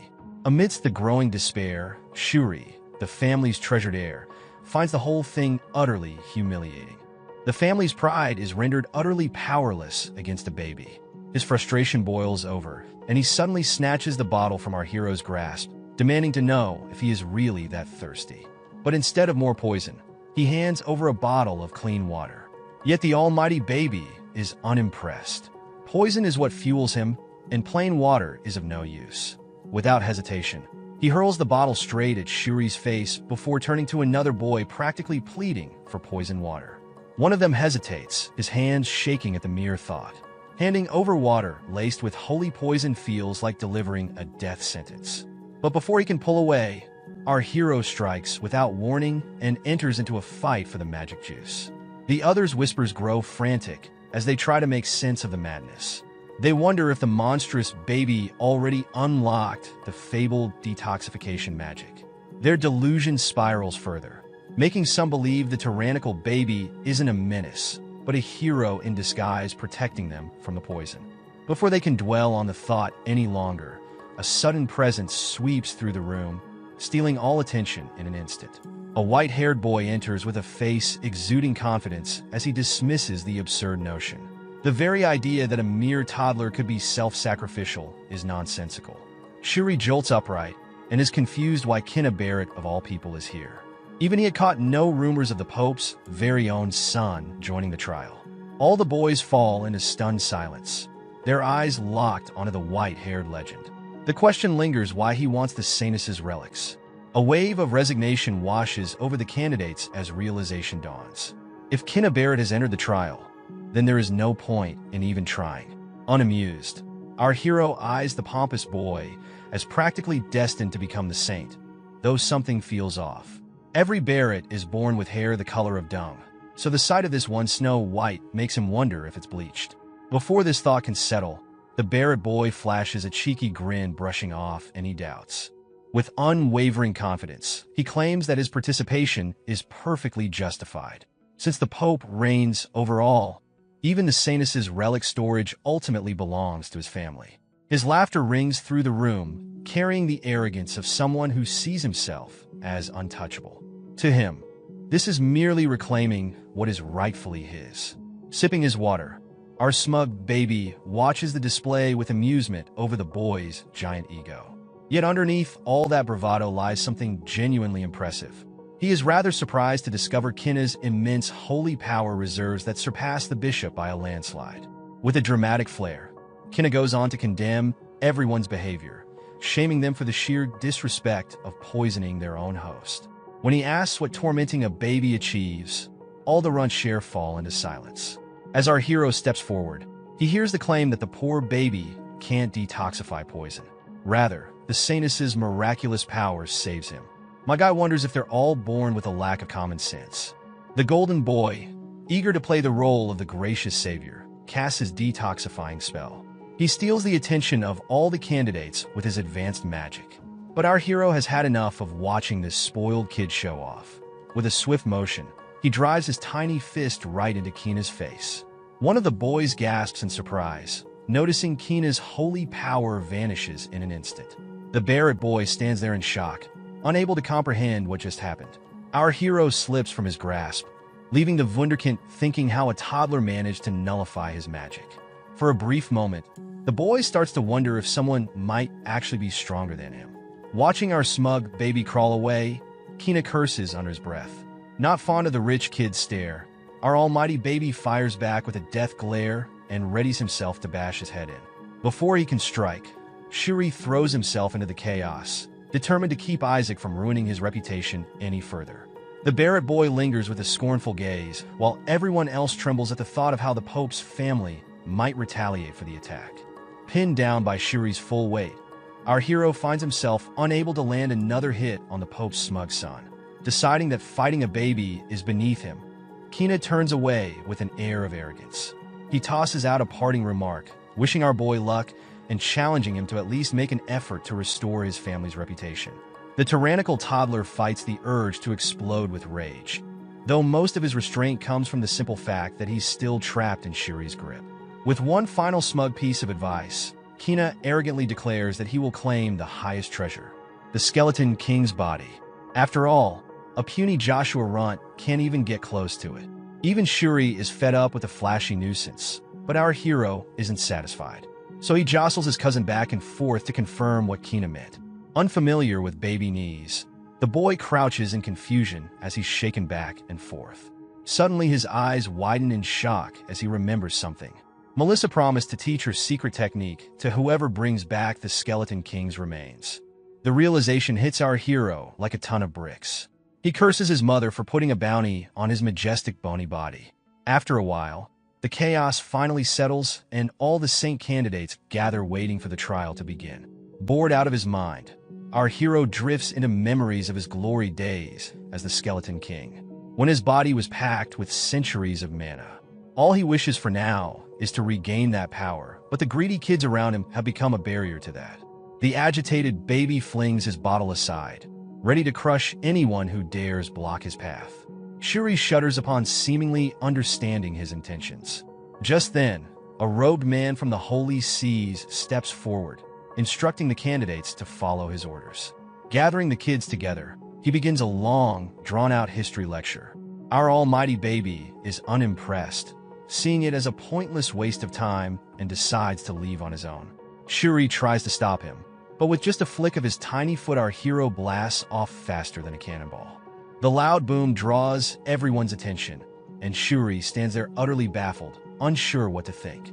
Meanwhile, our hero activates the spell he recently learned, High-Speed Stride, to zip right into the restricted zone. The history teacher frantically shouts at the almighty baby to stop, warning that the area is filled with traps. It takes a moment for everyone to process the situation before an all-out chase begins for the supersonic baby. Meanwhile, in the Joshua Mansion's banquet hall, a concerned Izile expresses her worry about our hero. It seems everyone has gathered around a magical globe, watching the trial unfold. The commentator announces that they've tapped into the interior with familiars that track each candidate's movements in real time. Relai and the other nobles are taken aback when they hear that the first door has already opened. To their surprise, in third place is Armin, the son of Relai's loudmouth friend. Then there's Shuri Joshua, who comes in second. The announcer pauses dramatically before revealing the frontrunner, and shouts our boy's name loud and clear, stunning everyone in the room. The magic orb shows a baby tearing through a trap-filled chamber, the church employee hot on his heels. The old man runs as fast as he can, terrified that the toddler will get himself killed. But a misstep from Shuri triggers one of the traps, and the poor elder is caught in its wake. Some of the candidates start crying for their parents, while others rush, hoping it ends soon. The wailing Shuri curses his crazy cousin for causing chaos from the very start. He pleads with our hero to stop triggering the traps, but the supersonic baby refuses to listen to the loser. With that, he reaches the door to the second trial. As smug as ever, Whisper boasts that he's evolved thanks to all the mana they've gathered in the annex. But our boy gladly replies that's great since now he can work even harder. With a simple wave of his tiny noodle arm, he commands his familiar to fetch his mount. The ghost advances toward the exhausted kids, grumbling about how difficult it's been. While they chat, one of the kids points to Shuri, wondering how the Joshua kid is able to fly. The jealous kids start grumbling, convinced that his family secretly taught him the cool trick. In his mind, the boy has already submitted to his fate, while Whisper has a blast floating his body around. The demon ghost effortlessly carries the boy like a drone, dropping him face down beside its master. A weeping Shuri curses his cousin, begging him to stop his antics. He tries to reason with our hero, advising that despite getting lucky in the trial of choice, one wrong move in the second trial can be fatal. As Shuri continues his lecture about how the trial forces one to face his fears, the almighty baby zaps him. Irritated by his incessant yammering, after having fun, he commands his cousin to explain the second trial again. Barely holding it together, he stresses that the worst mistake one can make is attacking their enemy. Our boy just stares at him, as if silently asking why he just sit there and do nothing. Shuri explains that the test of patience requires them to sit still for just 3 minutes in the face of their fear. If they fail, both of them will kick the bucket. Unimpressed by the cliché test, our demon king casually strolls toward the gates. Despite Shuri's repeated warnings, he enters the trial nonchalantly, sure that it's an easy win. As soon as he touches the doors, they glow in response. A voice welcomes him, clearly instructing him to remain calm no matter what. Isaac's big, bubbly eyes sparkle with excitement. Meanwhile, at the very back of the line, Kinna and his lackeys are chilling. One of them asks if it's okay for them to be so slow, considering their last. With a shrewd smirk, the Barrett boy replies that they don't need to take the hard route when they can just let the others be their meat shields. Calm as a cucumber, he restores their spirit by reminding them that an 8-ranked demon guards the second storage, so the others will undoubtedly get stuck there. Grinning confidently, his words come true as he points toward the brilliant light on the other side of the doors. As the trial begins, everyone is taken aback by the handsome deity who appears and warmly advises them to maintain their composure. But before the deity can finish, our impatient hero floods him with holy power, instantly burning him to the ground. Shuri loses it, cursing himself for even thinking his cousin could last 3 seconds, let alone minutes. The frustrated cries of the boys echo down the hallway. But even more furious is our boy, who can't help but reflexively want to annihilate any deity he lays eyes on. Whisper jokes that lasting 3 seconds is quite impressive for his boss. The voice announces they failed, and the impatient ones will face divine retribution. With that, a colossal golem slams open the gates.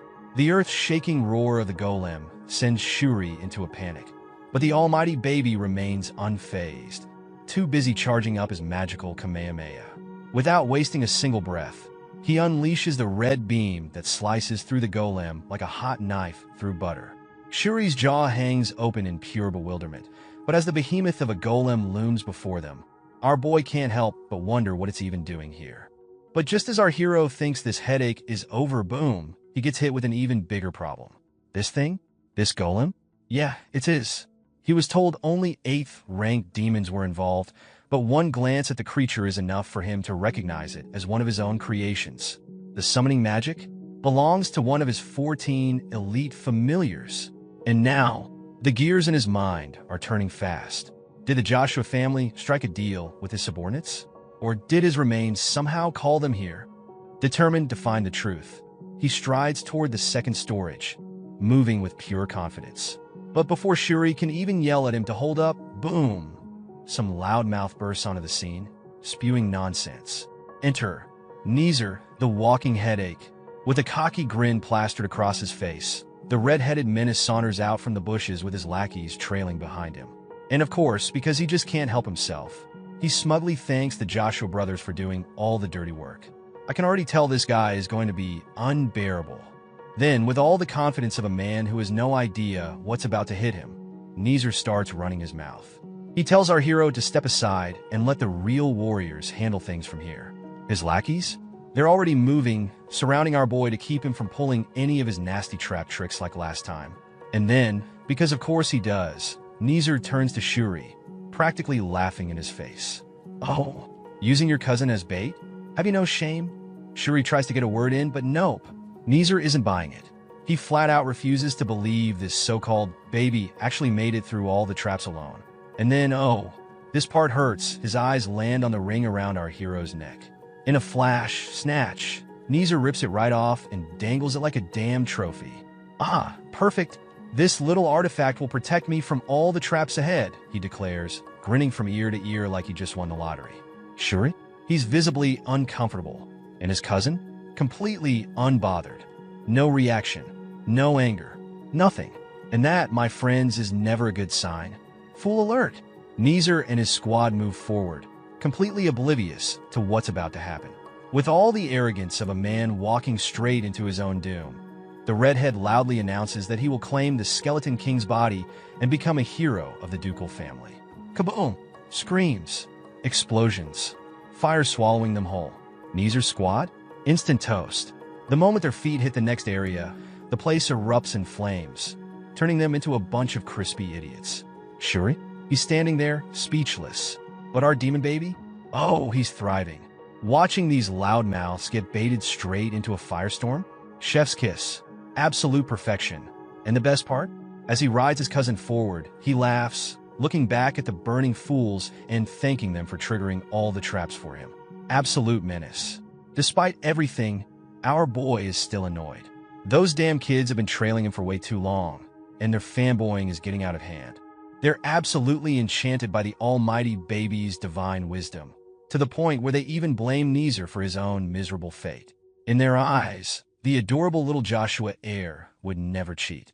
Shuri, on the other hand, he's internally screaming at these fools to run for their lives. Do they not see the literal demon sitting on his shoulders? Just as he's about to lose it, a new challenger approaches. Enter Paris Julius. With a regal presence, the second prince of the neighboring kingdom steps forward, all dramatic-like. And of course, he just has to drop a bold statement. If there truly is a saint among us, then Isaac is the perfect representation. Oh, now that gets our baby's attention. Paris formally introduces himself, and our boy's interest is immediately piqued. Why? Because rumors say this guy is blessed by the gods. And if there's anything our hero loves, it's sniffing out interesting people. But no time for chit-chat. Shuri quickly informs the prince that they've arrived at the entrance to the third trial. Whoosh! The gates swing open, revealing a breathtaking sight. Brilliant burning orbs of light and floating, angelic guardians. Then, like the voice of fate itself, a divine proclamation echoes through the arena. The third trial will test your courage. Isaac's fanboys? Pumped. They're ready to throw hands with some celestial beings. Meanwhile, Shuri? He's standing there, stunned, because the angelic guardians just announced that only those who defeat them will be allowed to pass. Wait a minute. While the fired-up idiots rush forward, thinking they just need to act brave, our little demon king takes a step back, his genius brain working overtime. Something isn't right. And then Eureka, it clicks. A devilish grin stretches across his tiny face. They're lying. The almighty baby immediately signals for his fanboys to stand down. But Shuri? He's still deep in thought. Isaac's judgment has never failed before. And in the last 2 trials, didn't he succeed by doing the exact opposite of what was expected? This is the trial of remembrance. Shuri pieces it together. The key isn't to fight the gatekeepers, it's to recall the lessons from the previous trials. Fully confident in his deduction, he does something unthinkable. Instead of charging in, he halts and guides the boys away from the guardians. His 2-legged horse? Shocked. For a brief moment, he actually thinks that the Sainus' kindness has awakened inside his cousin. Maybe, just maybe, Isaac has changed. Wrong. Before Shuri can fully enjoy his delusion, Isaac casually charges up a tiny magic bomb and chucks it straight into a guardian's back. Boom! His poor, gullible ride is left speechless, completely baffled by what just happened. Meanwhile, our little menace is cackling, watching his evil scheme unfold perfectly. The Guardian? Instantly pissed. With divine wrath, the celestial being unleashes hell, an explosive strike that obliterates everything beneath it. Kaboom! The wailing boys are blasted away like they were just caught in a magical grenade explosion. Their screams fill the air as they go flying, crying out for their mommies. And as the chaos erupts, our Joshua brothers just stand there, quietly watching the absolute carnage unfold. Shuri, finally realizing just how badly he messed up, slowly turns to look at his rider, only to find a demon grinning back at him in pure satisfaction. Already one step ahead, our boy instantly recognizes the lying puppets before him. Deja vu hits hard. These frauds were also crafted by his elite familiars. Wahaha! The villainous baby lets out a maniacal laugh, soaking in the delicious irony of it all. The foolish kids are now face to face with the brutal truth. Everything they thought was real was just another dirty trick. And poor Shuri? He's sitting there, internally crying, feeling way too sorry for these helpless souls. Bruh, does anyone remember that this little menace is supposed to be a saint now? Meanwhile, up on the second floor of St. Tess's relic storage, the situation is going from bad to worse. Flames are raging at the corners, devouring everything in their path. The heat? Unbearable. The air? Thick with black smoke. It's like the entire room is slow roasting in a hellish inferno. And amidst the chaos, a bunch of kids are bawling their eyes out, panicked and lost. One of them frantically asks where the Joshua boys went. Little do they know, 2 ghostly figures are right there, standing next to them, completely invisible to the naked eye. Isaac's sneaky magic trick strikes again. Another kid yells that the Joshua brothers were just there a second ago. Where the hell did they go? Meanwhile, Isaac, rocking the nastiest smirk, watches the whole thing unfold like a true evil mastermind. Right beside him, Shuri, absolutely losing his mind. The poor dude is nervously jittering, practically pissing himself from the pure tension. The reveal?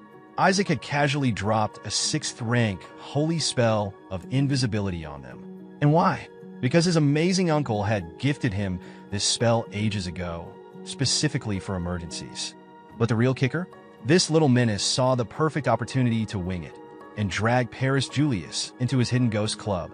Paris, realizing what just happened, steps forward with genuine gratitude. He thanks Isaac for covering him with the spell, but Isaac just shrugs it off like it's nothing. Then, without warning, Isaac casually tosses a ring to Paris. Paris catches it, but, the dude just stands there, staring at it like it's some alien artifact. What's this for? His brain finally clicks. Paris narrows his eyes at Isaac, suspicion creeping in. Wait, you're giving me this because you can't handle a one-on-one with a demonkin? Isaac just stares at him, expression completely deadpan. Bro, duh. Paris's expression softens. And then, tears. He's actually touched, holding the ring tight. He deeply appreciates the gesture. This is a huge deal. He makes up his mind he's definitely telling his father about this moment. But then, out of nowhere, Paris lets out a blood-curdling shriek. His entire body convulses like he's being electrocuted by 1,000 volts of raw agony. The culprit? The ring. It's eerie. Crimson energy starts pulsing, draining the very life out of him. Shuri? Absolutely screaming. Dude looks like he just saw a literal ghost. His whole body is trembling like a leaf. Watching this freak show, Isaac and the vicious dark cloud crack up. The dark soul isn't even surprised, as he totally expected coming from his master Isaac. Besides that, Isaac figured out that Prince Paris had the most holy power. Meanwhile, Shuri glances at the sight of this pure evil, known to be Isaac. He can't believe that his uncle Relia brought this evil into their family. Stepping forward, one of the kids takes charge and tells the lot that they have to stick together. He then demands to know if anyone here is skilled in defensive holy power. A brunette steps forward, balling a golden magic in his hand. He is ready to handle the defense by using his defensive holy power first, while the other guys suggest backing him up, forming a shield against the lying puppets. Raging in, the lying puppets clearly have no patience, so they swing their wrath at the kid. They demand these wimps to accept their punishment head-on. Right then, the kid in black signals the brunette to do his thing now. Ready to blow them up? He channels the golden glow in his hand and dashes ahead at full speed. Just as he is about to unleash the defensive blow, something happens, and he drops dead on the floor. It seems like the kiddo just malfunctioned or something. The kid in black has no clue what went wrong, but he is in a panic frenzy. He asks the brunette what the heck happened, but no response. Shaking like a leaf, while the ring in flames hangs in the air near the kid in black. He doesn't know what is happening over here. Out of the blue, the same vicious ring zaps a shock, sucking the life out of him. Collapsing on his knees like a beggar, the lying puppets are inches away from slaughtering this bunch. However, this weird turn of events puts them at a halt. They have no idea what just happened to these wimps, like they strangely dropped. The lying puppet scowls, looking pretty much clueless about what's even happening. One of them even swoops up high, scanning the survivors, if any. Then, this one tosses a question at the wimps if there is anyone fallen for their lies. In the meantime, the dark soul maps it all together, realizing that the ring is straight up draining the holy power stored inside the kids. Shrugging it off, Isaac behaves like it's inevitable. Without wasting another second, he commands the dark soul to head to that point and do the same with that pair. Keeping an eye from the sidelines, Isaac smirks when the dark soul plays his twisted games. He casually floats the ring next to the blonde kid who is busy battling with a lying puppet. 1 second passes and he drops to the ground, passing out cold. The lying puppet and the other kid are in for a shock because have no clue what just happened. Shaking like a leaf, his buddy tends to ask what's wrong, but there is no response. The lying puppets ask the guy to relax, saying they don't meddle with anyone who has already been taken out.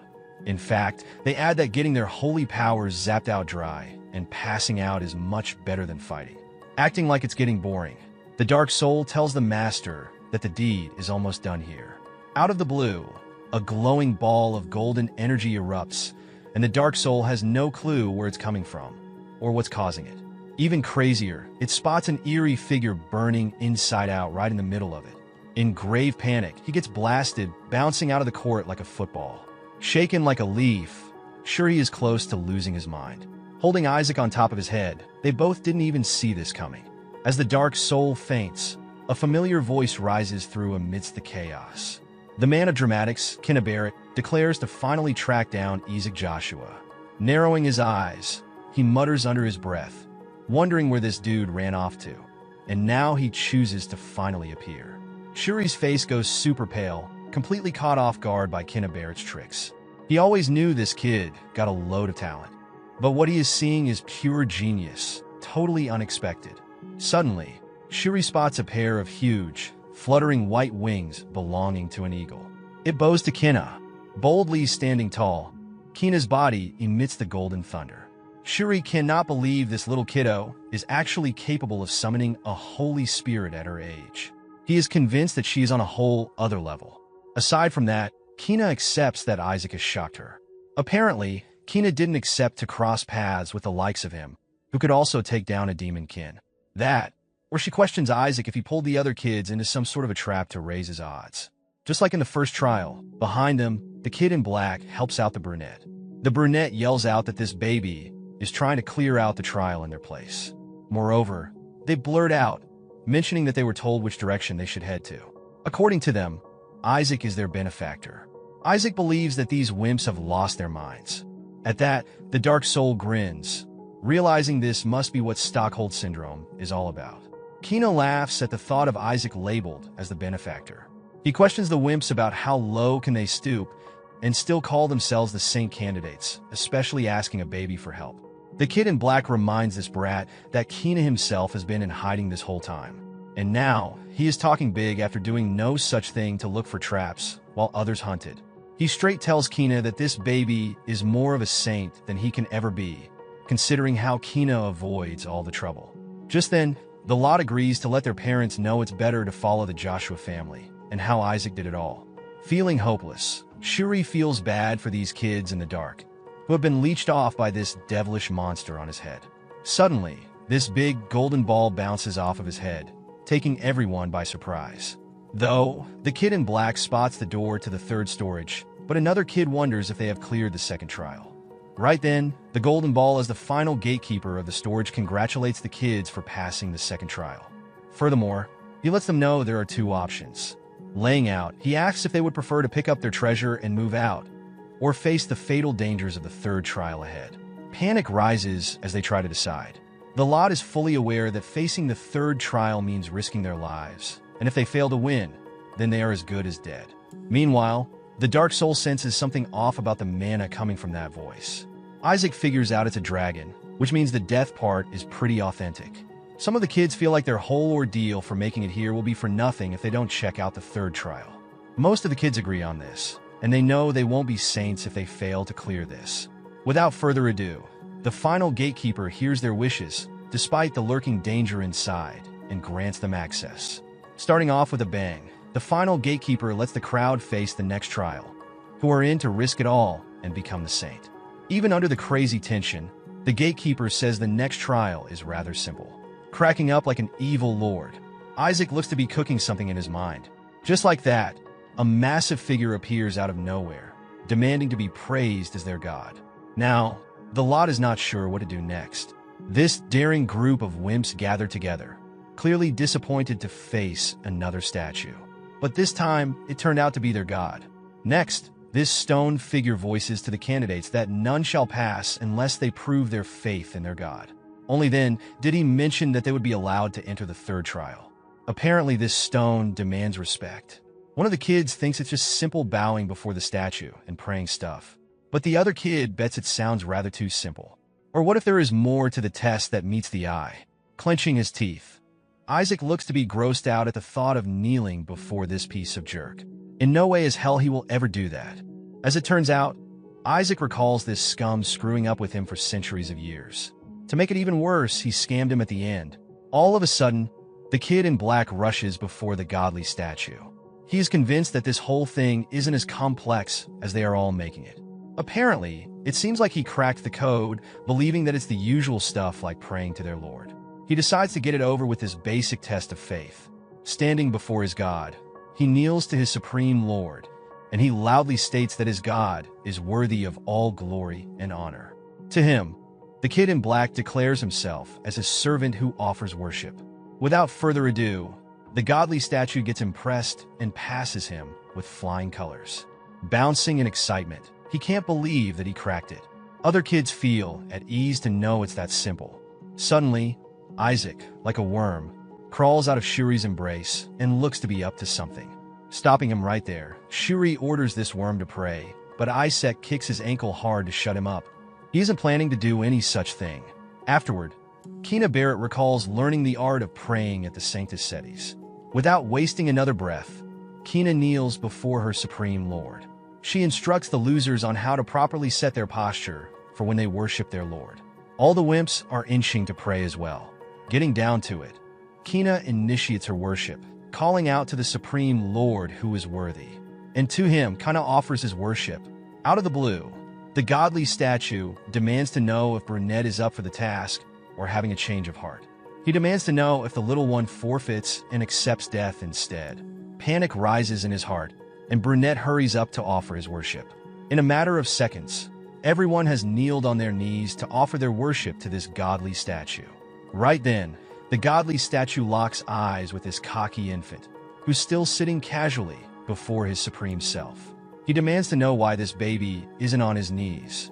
Isaac, with a face that couldn't care less, tells the rock that it looks crazier than it sounds. All the kids turn their heads to Isaac, who looks to be out of his mind. They wonder if this guy possesses a shaky faith. Suddenly, the gossip spreads like wildfire among the other saint candidates. They whisper that the rumors about the Joshua family losing their faith might actually be true. Kneeling to worship, Shuri is trying his best to control his fury at this devil, who won't miss any event to tarnish their family's name. He wants this stupid infant to just pray and get it over with. Meanwhile, Kina Barrett likes his odds as, after all, the whole thing gets recorded. He wonders if the baby actually wants to kill his chances of becoming a saint. Kina cannot deny that the rising talent wouldn't mean a thing if this baby had no faith to begin with. He regrets meddling with the likes of him in the first place. Just then, the godly statue regards this disrespectful demeanor of this infant as quite unethical coming from the child of the Saintus family. But Isaac couldn't give a damn about it. He believes that death is far more gracious than kneeling before this jerk. The god here is quite stunned to witness this, and Isaac doesn't mind dying. Unleashing his dark aura, this swirls with an eerie energy all around the stone figure. Pissed off by the cocky brat, the godly statue calls upon the blasphemous to perish from his sight. But, teeth clenched, Isaac burns with fury and snaps back at the stone face, telling the so-called god to kill himself. Flipping his lid, Isaac boils off fumes, determined to tear apart that hideous statue. The dark soul trembles to see his master so worked up over this. He tells him that it reeks of danger. Just as he is about to unleash his fury, the godly statue turns the tide to reveal that Isaac performed excellently. Caught off guard, Isaac has no clue what just happened. Isaac stands there, completely stunned, as the stone face announces him as the passing baby candidate. Without any further explanation, it orders him to head straight to the third storage, leaving everyone else in shock. All the kids, including Kina Barrett, are in for a shock as they all waited to see the blasphemous to be perished. But that isn't happening today. Without thinking twice, Kina lifts her complaints to the godly statue that he had clearly asked to prove their faith to pass.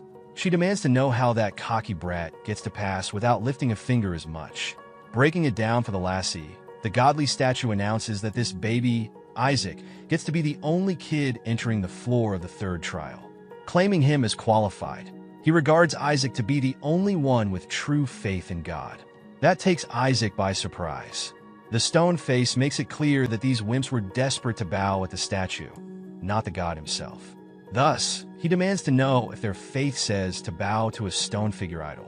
Outsmarted by an idol, Shuri figures that it makes sense. Slowly, all the kids realize that they have fallen for this cheap trick. One of the kids argues that even similar to their god, the Bible commands not to kneel before an idol.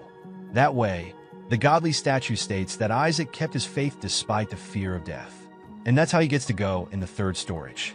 Rising up with a smug grin, Isaac in the Dark Soul cracks up, enjoying this unexpected turn of events, but kinda refuses to accept this, stating that Isaac can't even speak. He points out that in no way they can tell if he kneeled or worshipped. Even then, The dark soul tells the smart wimp is right on the spot. Moreover, Kina expresses his thought that if Isaac goes with this, then it could be possible for him to possess a stigmata. A stigmata is such a wound carved on the skin with holy power. Claiming to have it, Kina raises the argument that how this only saint candidate does not have stigmata. She believes that this theory might lower Isaac's odds of winning. However, the godly statue fights her theory by mentioning that he is still a baby. Just then, the godly statue sticks a finger in his nose, revealing that it's just a baby.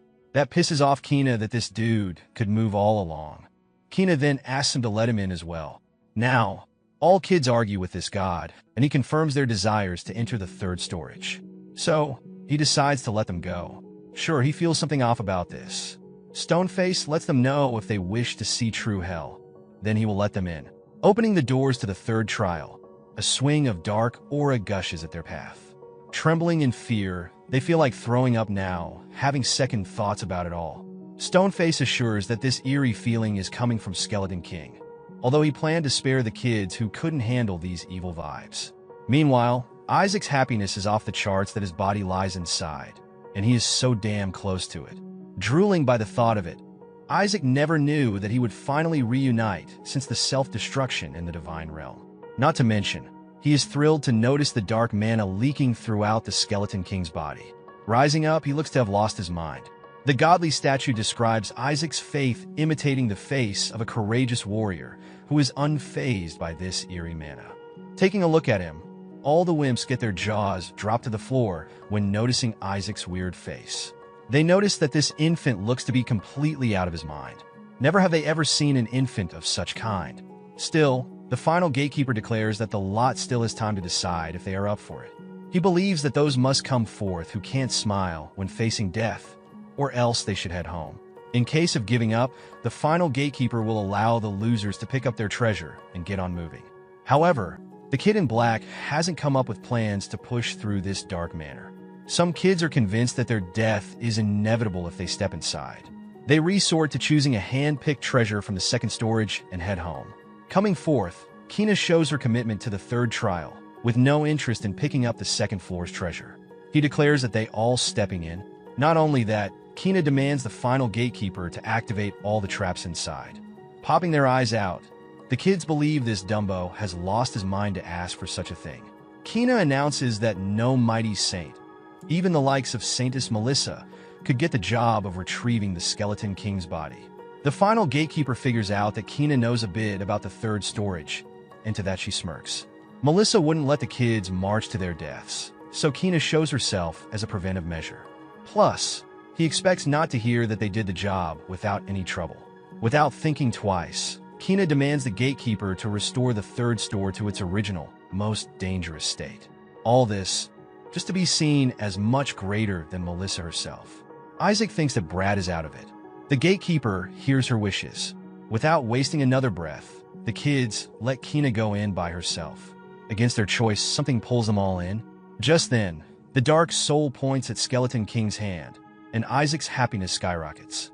Grinning like a total freak, Isaac praises his body for holding up this long. Turns out that his body has been sucking the third storage's mana. Brunette wonders if that's the Skeleton King's body, but Kind in Black points out that it's just the limb. But that's not it, as Isaac figures out that it's just the thumb leaking the eerie mana, while the rest is just a replica. In the middle of processing, a horrifying beast with glowing red eyes emerges. The group of kids freaks out, seeing the demonkin. They guess they wouldn't see such things show up in the third storage.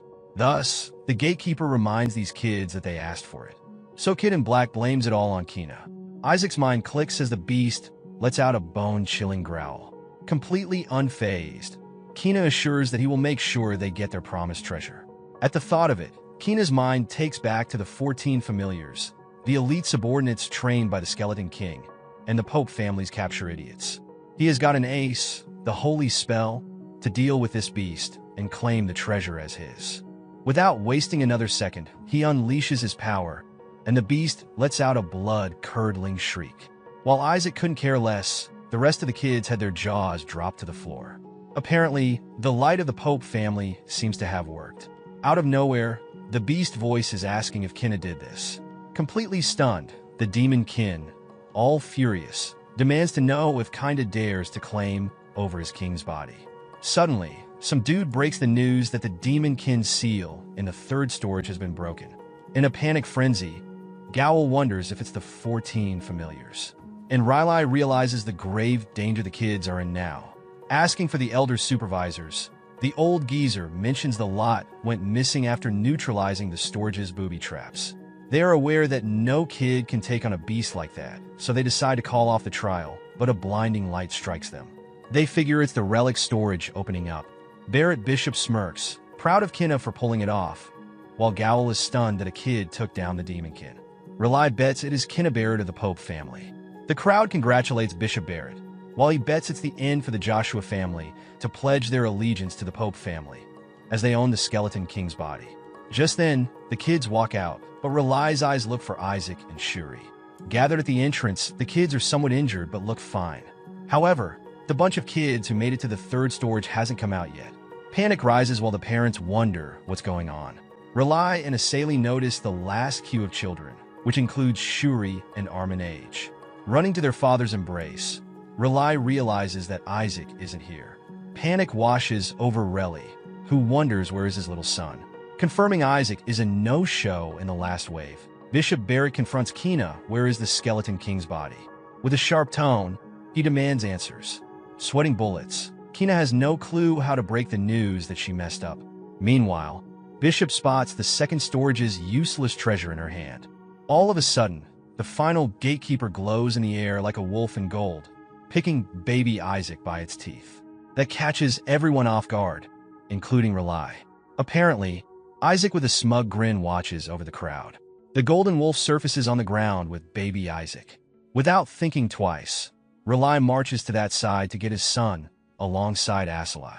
At a halt, Asalai asks Master Relay if this golden wolf is actually the guardian dragon that protects the relic storage. Their jaws drop to witness the sight of the holy dragon coming out to deliver baby Isaac. Relay cannot ignore the fact that it is the real holy dragon, the hatchling that takes care of the relic storage. Not to mention, he confirms that even as a wolf, the mere aura screams that it's the holy dragon in the flesh. No doubt, Relay is convinced it's one of the matriarch's kin, deeply tied to the dragons and called upon inside the relic storage. He regards his presence to be noble. Suddenly, there is a weird noise seeping out of Isaac's mouth. The elder freaks out to think that an infant is sucking on the skeleton king's body. He lets the baby know that it's not the thing to chew at. But what's scary is this infant managed to drag out the skeleton king's body. With dagger eyes and possible delusions, Bishop asks Kinna if she let the little baby have skeleton king's body. Bishop declares that it's a foolish move coming from Kinna, but he is aware that it's the saint's duty to save the honor of the host. But the holy dragon isn't buying that crap. He announces baby Isaac to be the sole claimer of the skeleton king's body as he has done it, fair and square. Meanwhile, Isaac freakily grins with the victory sign, and Kinna sulks down as his father takes the soul-shattering news. Looking back, the demon kin, utterly pissed, is ready to charge at Kinna, while she is left thinking about what's wrong with her holy spell not working. Without further ado, the demon kin declares them all to just drop dead already. Freaking out, the kids choose to run for now, as the beast goes full berserk. Reeking this place in smoke and dust, the demon kin is losing control. Right then, Kinna was surprised to see someone whipping out a cotton blue defensive barrier. Apparently, it's Isaac's doing, who is right now dashing right to the demon kin, ready to settle his score. Kinna is completely stunned to see Joshua's baby pulling this off. Muttering the same old thing, the demon kin unleashes true horror to defeat this baby. But Isaac remains unfazed. Blowing all the power in one fist, Isaac blows a solid gut-wrenching punch at Demonkin for not recognizing his master of all people. Coming to the present, the Elder and others know that the Holy Dragon is one honest being. And even they are shocked to digest the fact that Isaac Joshua brought back the Skeleton King's body. They wonder what Kinna did then. Even Riley can't grasp the fact that something this dangerous has been done by his kid. Plus, Riley demands to know why they released the seal on the Demonkin when mere children couldn't handle it. That cracks him up. He accuses the snobby brat in white, Kinna Barrett, of initiating such a thought. Just like that, All the wimpy kids start blaming it all on Kinda for activating the booby traps in the third storage and forcefully sucking them inside. All the parents can't believe their ears that Kinda Barrett risked their kids' lives for this. They never thought someone from the Pope's family would stoop so low. All of them are convinced that if Isaac Joshua didn't handle the thing, then the results would have been really bad. Afterward, the lot believes that by the looks of the results, it means the Joshua family won over the Pope family. The mere thought of this spoils Bishop's brain because losing to them wasn't on his to-do list. Everyone keeps muttering about Isaac's true potential, even though he can't qualify as a saint, but he packs such power inside. Now the crowd is fully sure that the Joshua family has been preparing for their return all this time. On the other hand, Relia is totally proud of her son for doing a splendid job. Aside from that, the elders are practically begging Isaac to spit the bone out for God's sake. As soon as they reach out for Isaac, he slaps their hands away. The old geezers don't get why this baby is so strong. Meanwhile, Isaac notices this burst of mana surge inside him, but he wonders if it's from Survive. Also, the old woman lets Relia know that the matriarch would love to hear it all. Grinning like an evil hag, the old woman is convinced that they can sniff out the skeleton king's body using his bone. She giggles like a true witch as she is ready to track down the body with a tracking spell. Seeing this fuss, Isaac's face turns pale, realizing the old geezers plan all this only to rip apart Skeleton's soul to settle their 150-year-old grudge. Right then, the holy dragon bows down to hand over Isaac and leaves the lunatics to their mess. One of the elders, an old man, asked if the item had been found. In response, the old lady shook her head and expressed her doubt that it was even there. All the elders then turned to look at Isaac, specifically at his failed attempt to relieve himself. Their faces were filled with disappointment as they questioned why nothing was coming out. They let out a collective sigh. Isaac, clearly disgusted by their stares, looked back at them with contempt. Internally, he was irritated, thinking that no matter how long they searched, they wouldn't find anything. But even as he brushed off their reactions, his mind drifted elsewhere. His concern was still fixed on what had happened inside the treasury. His thoughts took him back to a moment when he had confronted a demon. During that confrontation, Isaac had called out to the demon, trying to remind it of his identity. The demon had hesitated in confusion, sensing the familiar mana, and questioned whether Isaac was truly its master. Then it had lamented, recalling the news of its master's death, and expressed both sorrow and unwavering loyalty. The demon had believed its master would return and had vowed to serve him again. But that moment was cut short. Before Isaac could get any answers, the demon vanished under the impact of his attack. Panic hit him immediately. He regretted not having more time. There were still so many questions left unanswered. Back in the present, Isaac tried to refocus. He remembered hearing that the papal house had been the one to capture the demon. Just as he was deep in thought, someone unexpectedly held a milk bottle in front of him, breaking his concentration. He made a mental note to revisit the matter later. The person offering the bottle was his father, urging Isaac to poop. Meanwhile, the demon found the entire situation hilarious, cackling loudly and sarcastically demanding more and stronger laxatives. Isaac, overwhelmed by humiliation, swore internally that he would one day destroy his entire family. Tension in the room grew as the elders worried about the consequences. They feared that if the matriarch found out, they might all face execution, and even worse, she might go as far as to cut open Isaac's stomach. Isaac's father tried to calm the elder down, assuring him it would be fine, although his voice betrayed uncertainty. He hesitantly reminded them that while the matriarch had once cut open her own son's flank, surely she would show leniency toward her grandchild. But even he was disturbed by that memory, questioning the sanity of someone who would do such a thing. The demon, still nearby, casually remarked that Melissa had gone on a pilgrimage with the patriarch. This sparked another thought in Isaac. He realized that their pilgrimage would probably last a bit longer, giving him a brief window. All he had to do was absorb the mana and escape before Melissa returned. But just as that plan formed in his head, the door opened and Few entered the room. He requested Relia, Isaac's father, to come with him. Relia, caught off guard, turned to face him confused. Few informed him that the matriarch was calling. Isaac froze. His heart dropped. His father also reacted with shock, wondering if she had already returned. She had never come back so quickly before. Isaac's anxiety surged. He suspected that her early return might have something to do with him. The danger level skyrocketed in his mind. He hadn't even completed the mana absorption yet. Knowing Melissa, she wouldn't hesitate to take drastic measures against him. Just then, someone opened a box in front of them, prompting a collective gasp from the group. They wondered if all the lavish items were gifts for Isaac. Rely, still shaken, turned to Few and quietly admitted that he had assumed the matriarch had returned.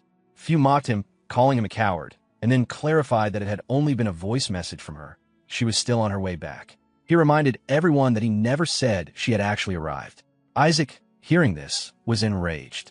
He cursed Few in his thoughts, furious at the unnecessary panic. Meanwhile, on another side of the room, a brown-haired soldier captain informed the elders that the papal house had sent a tribute. One elder dismissed the gift, suggesting it be sold off as stolen goods. Another elder angrily spat in protest. The soldier captain, growing tense, pointed out that the messenger from the papal house was present and listening nearby.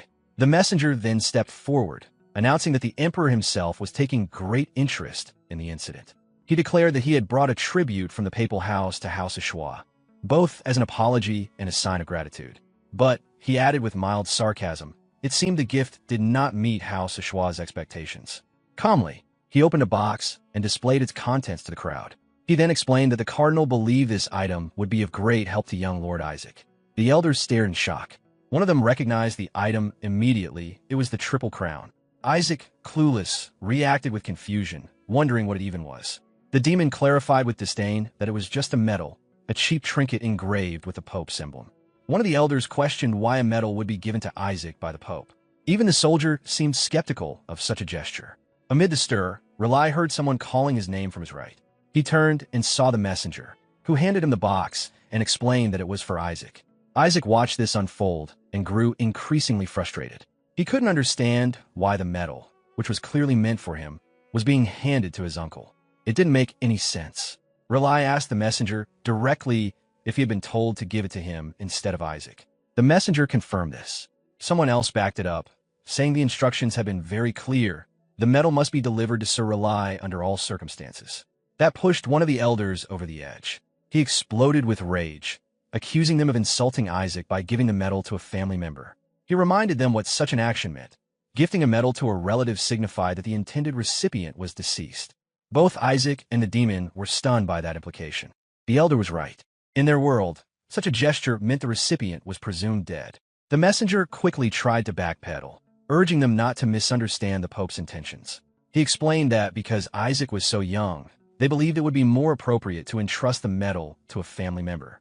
But another elder wasn't buying it. He pointed out the ribbon attached to the medal, which didn't fit the situation at all. Isaac's thoughts spiraled again. He was horrified. That ribbon was no ordinary decoration. A sunflower ribbon was traditionally handed to fallen soldiers as a symbol of their heroic death. It was meant to be placed inside a coffin. He couldn't believe it. In his mind, the Pope had to be insane. The room grew tense. One of the elders lashed out at the papal house, accusing them of mocking House of Shua and their misfortune, referring bitterly to the so-called curse of Shua.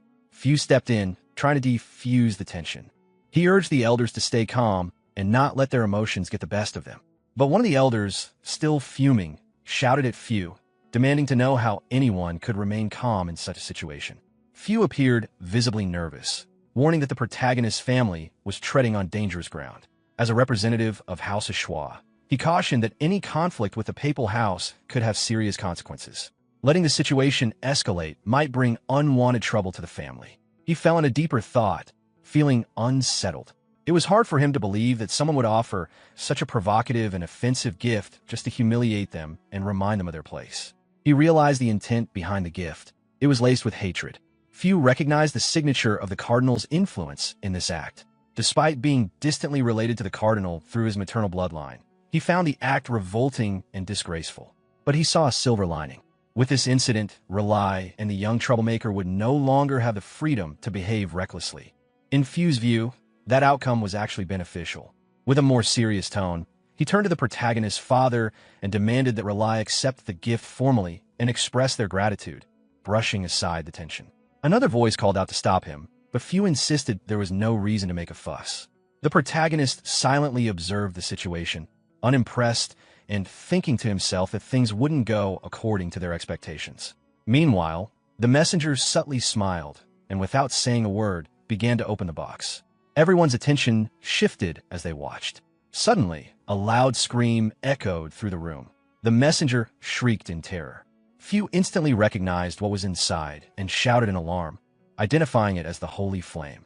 The messenger, now gripped by horror, cried out in disbelief. He couldn't fathom why someone would use the holy flame in such a way. He pointed to the metal, overwhelmed by the shock.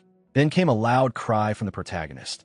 With a smile on his face, he shouted a name, accusing Isaac as the one behind it all.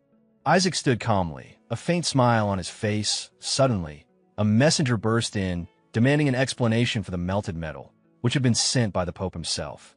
He questioned whether this act was meant as rebellion. The elderly members of the family responded sharply, pointing out that Isaac was still a child, too young to even formally accept such a medal. The protagonist's father stepped forward, presenting the medal to everyone, and calmly clarified that the accident happened before Isaac accepted it, so they would act as if it was never received. The messenger was stunned, but then nervously offered a compromise, questioning if they should still accept the now damaged medal from the Pope, despite it being melted by a baby's flames. The elders examined the medal in disbelief. One of the older women gasped in shock. The protagonist's father demanded the medal, and the messenger handed it over. Suddenly, a bright blue light burst forth from the medal, causing the messenger to scream and fall to the floor. Amused by the chaos, the elders laughed. One of them joked that Isaac must really enjoy playing around. The protagonist, watching quietly, thought to himself that they had better let him go before he burned the rest of them as well. The messenger, overwhelmed and defeated, screamed again before scrambling out of the house in a panic, shouting bitterly at the Joshua family. One of the senior elders proudly praised Isaac, claiming he felt lighter because of him. Another ordered the melted metal to be disposed of, while laughing and mentioning how satisfying it would have been if the matriarch had seen the messenger's face. They continued to praise Riley, Isaac's father, for making all of it happen, saying it was a great idea to use holy flames.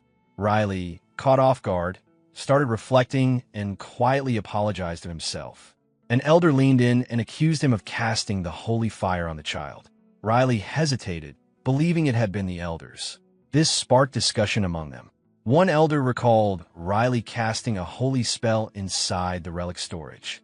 Riley defended himself, saying he only used invisibility magic.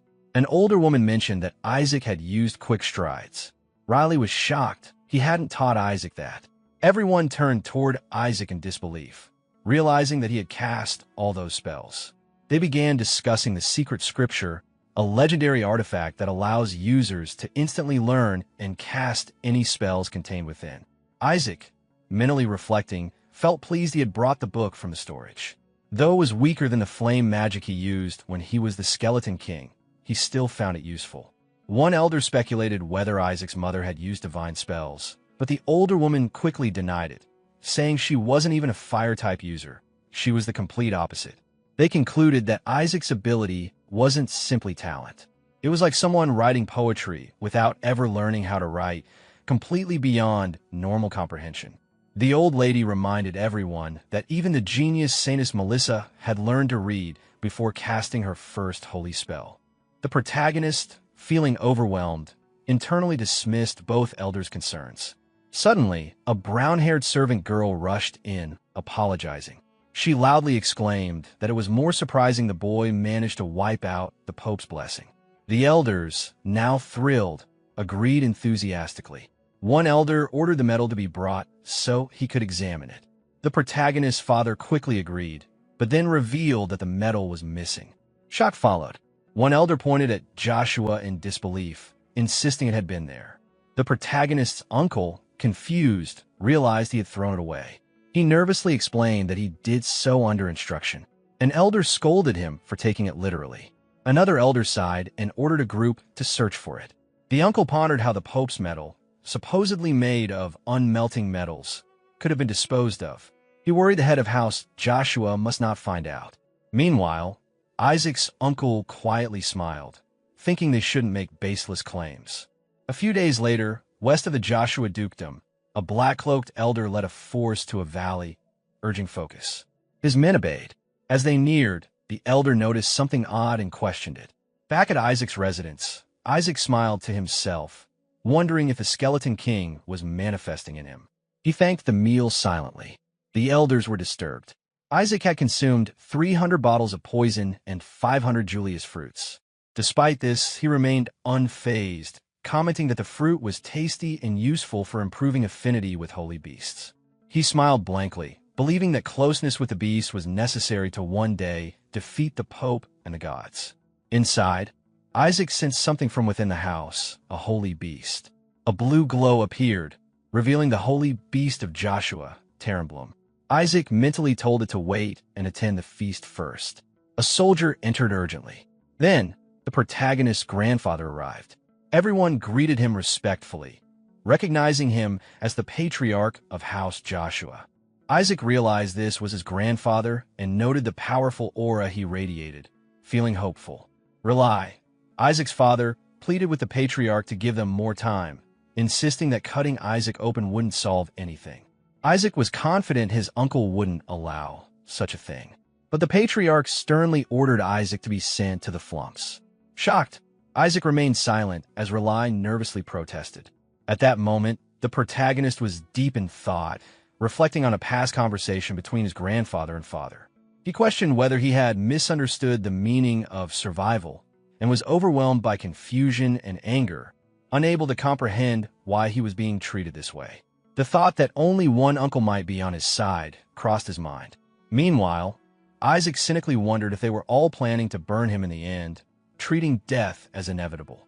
After the protagonist's father pleaded with his grandfather to reconsider, the protagonist's uncle entered the room and supported the idea that Isaac was held in high regard. However, the protagonist found this twisted logic infuriating, wondering how being thrown into fire could be considered a reward.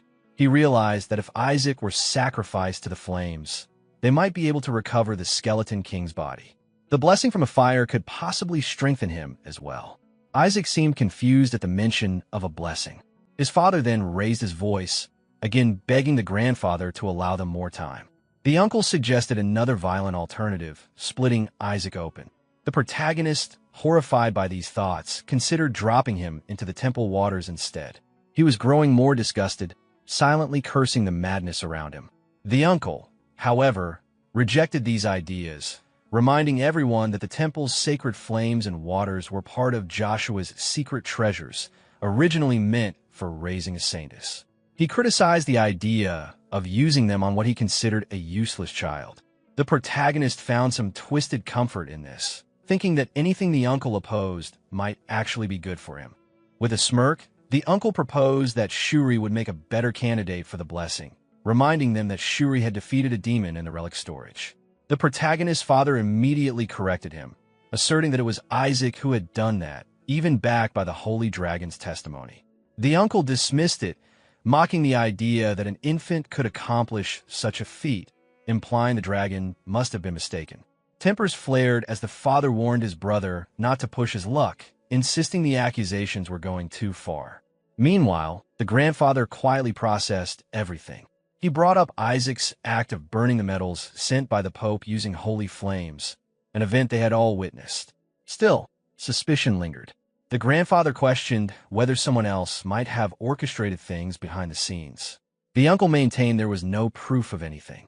But then, the grandfather pulled out a medal, asking if this was the one being referred to. The only person recognized as being directly connected to the heavens was the Pope, and the only object imbued with his divine blessing was something known as blessed gold. As the protagonist stared at the badge in his hand, a wave of disbelief washed over him. He remembered how, even at the peak of his power as the Skeleton King, he couldn't melt something like this so easily. The fact that he had done it now made him wonder, was he simply born more powerful in this new body? His father, visibly shaken and sweating, couldn't hide his shock. He demanded to know how the badge had been found. In response, the clan leader explained calmly that he had discovered it at the bottom of Lake Elisiva while on his way there.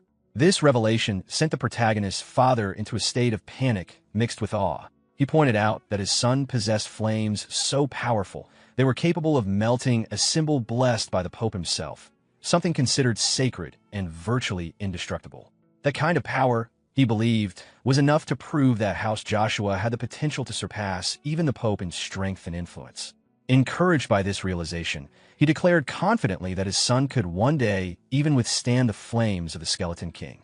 An elder nearby quickly agreed, stating that the boy would make a perfect hunter of the Skeleton King. The protagonist's father continued, reminding everyone that many citizens had recently suffered because of the Skeleton King, who had remained hidden until now. Another elder supported this concern, warning that if the threat wasn't dealt with, it could lead to the resurgence of the Skeleton King's era. While everyone around him was caught up in heated discussion, the protagonist found himself confused. He didn't understand how any of this tied back to him. At that moment, his trusted companion, the demon, stepped forward and offered an insight.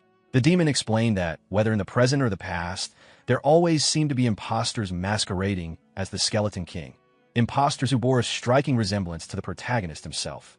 Upon hearing this, the protagonist acknowledged that he was curious about who these impersonators might be, but ultimately decided it didn't matter. In fact, he reasoned, the more attention they drew, the better it would be for him. Just as the demon was about to agree, the protagonist's father interrupted with urgency in his voice. He reminded everyone of what had happened 10 years ago, when the Skeleton King had come to House Joshua and cursed them. The memory still weighed heavily on him, and now, with recent events unfolding, he feared history might repeat itself. Hearing those words, the protagonist turned toward his father, stunned by the implication. His mind reeled with disbelief. How could that be true? His father, visibly enraged, continued speaking with fury. He explained that the being had come to them, claiming its purpose was to wipe out the Sanus' bloodline. Just remembering the curse made his blood boil with rage. The demon, ever observant, calmly reminded the protagonist that if such an event had taken place 70 years ago, it couldn't possibly have been him. After all, the real Skeleton King, his master, had died 150 years ago. That remark made the protagonist think. A curse on a bloodline? It finally made sense why people around him constantly talked about how short their lives would be. But he brushed it off with confidence, considering that a curse from an average demon was nothing to him. He was certain he could easily suppress it using his superior mana, rendering it useless. However, one of the elders interrupted that line of thought with a grim explanation. Even if the curse didn't kill them outright, it affected their life force in other ways, causing issues like stunted growth or even erectile dysfunction. Another elder added with some exasperation that many cursed individuals live their entire lives without a single strand of hair on their heads. That triggered the protagonist's temper. He gritted his teeth, his anger bubbling up. He'd had enough. He was going to find that impersonator and deal with him personally. Trying to reason with him, the demon pointed out that baldness could simply be due to genetics. But the protagonist wasn't having it. He snapped back, reminding the demon that both the patriarch and the elders had full heads of hair, completely dismissing the genetic excuse. Just then, the clan leader appeared in front of the protagonist, gazing at him with concern. He observed the redness in the boy's eyes and confirmed aloud that the curse had indeed taken hold of him as well. The leader then turned to the gathered adults and declared that conventional methods like fire and water wouldn't be enough to lift the curse. The protagonist, now filled with unease, grew anxious. His thoughts spiraled. He couldn't understand what was going on. Why was everyone looking at him like that? Suddenly, the clan leader made a bold decision. He announced that he would grant the boy a holy spirit. The declaration sent shockwaves through the elders. One of them, overwhelmed by panic, blurted out his disbelief. The protagonist, hearing the commotion, quickly realized what that meant. Holy spirits were not something one could simply claim. They had to be given, and receiving one could help him ascend to the transcendental ranks, a level so high that even the gods themselves couldn't interfere with him. The mere thought thrilled him. He welcomed the chance. To him, it felt like an opportunity to break past all limitations and punch the gods right in the face. But not everyone was pleased. Few, one of the clan members, looked at the clan leader with panic and protested. He believed granting a holy spirit was excessive. That kind of blessing was only supposed to be given to those who had brought immense honor to their house. In his eyes, the child had done nothing of that scale. Even melting the Pope's blessed metal was seen more as an act of defiance rather than a feat of valor. He worried that such hostility wouldn't be ignored and could bring disastrous consequences upon them. The protagonist, hearing Few's complaints, rolled his eyes in frustration. He thought to himself how Few was always running his mouth at the worst times. The clan leader's patience wore thin. He turned to Few with a piercing stare and demanded to know what he was doing when that so-called gift had been sent to them. His voice dripped with disappointment and anger. The leader reminded everyone that the enemy had dared to insult them within their very own home. Yet not only had Few let them leave unscathed, but now he was also standing up for them. The leader called him out for achieving nothing but criticizing his young nephew. someone who had, against all odds, helped reclaim the honor of their house. He accused Few of holding him back and asked whether he'd even done as much as an animal, which would at least protect its kin. He pointed to the child, Isaac, saying that though he was small and should have been protected, it was he who had taken action and defended their pride. In the clan leader's eyes, Isaac had already brought honor to House Joshua. The protagonist couldn't help but chuckle in amusement at the unfolding chaos. Meanwhile, Few lay on the ground, trembling in fear after being scolded so harshly. But the clan leader wasn't finished. Still glaring at Few, he gave a final order. Everyone was to be summoned to the main building. He would officially bestow his blessing upon Isaac. A few days later, the protagonist sat at a table when his father approached him with concern. He asked the clan leader if he was really going to go through with giving Isaac the Holy Spirit. The clan leader responded by pointing out the obvious. He explained that if they were to use fire or water to purge the Skeleton King's presence from Isaac's body, it would be unbearably painful, clearly showing he had already made up his mind. Continuing his explanation, the clan leader made it clear that the temple's flames and waters were far too powerful in their anti-demonic properties. Subjecting Isaac to them would be dangerous, possibly even fatal. More importantly, due to this incompatibility, he wouldn't be able to undergo the rites of exorcism. Hearing this, Isaac's father, already sweating in anxiety, turned toward the clan leader, realizing the implication. Without the rites, Isaac would be stuck. He wouldn't be able to climb higher than the 5th cleric rank. The clan leader, however, remained calm and firm. He corrected him. Isaac wouldn't even reach the 5th rank. He would be permanently locked at the 4th rank.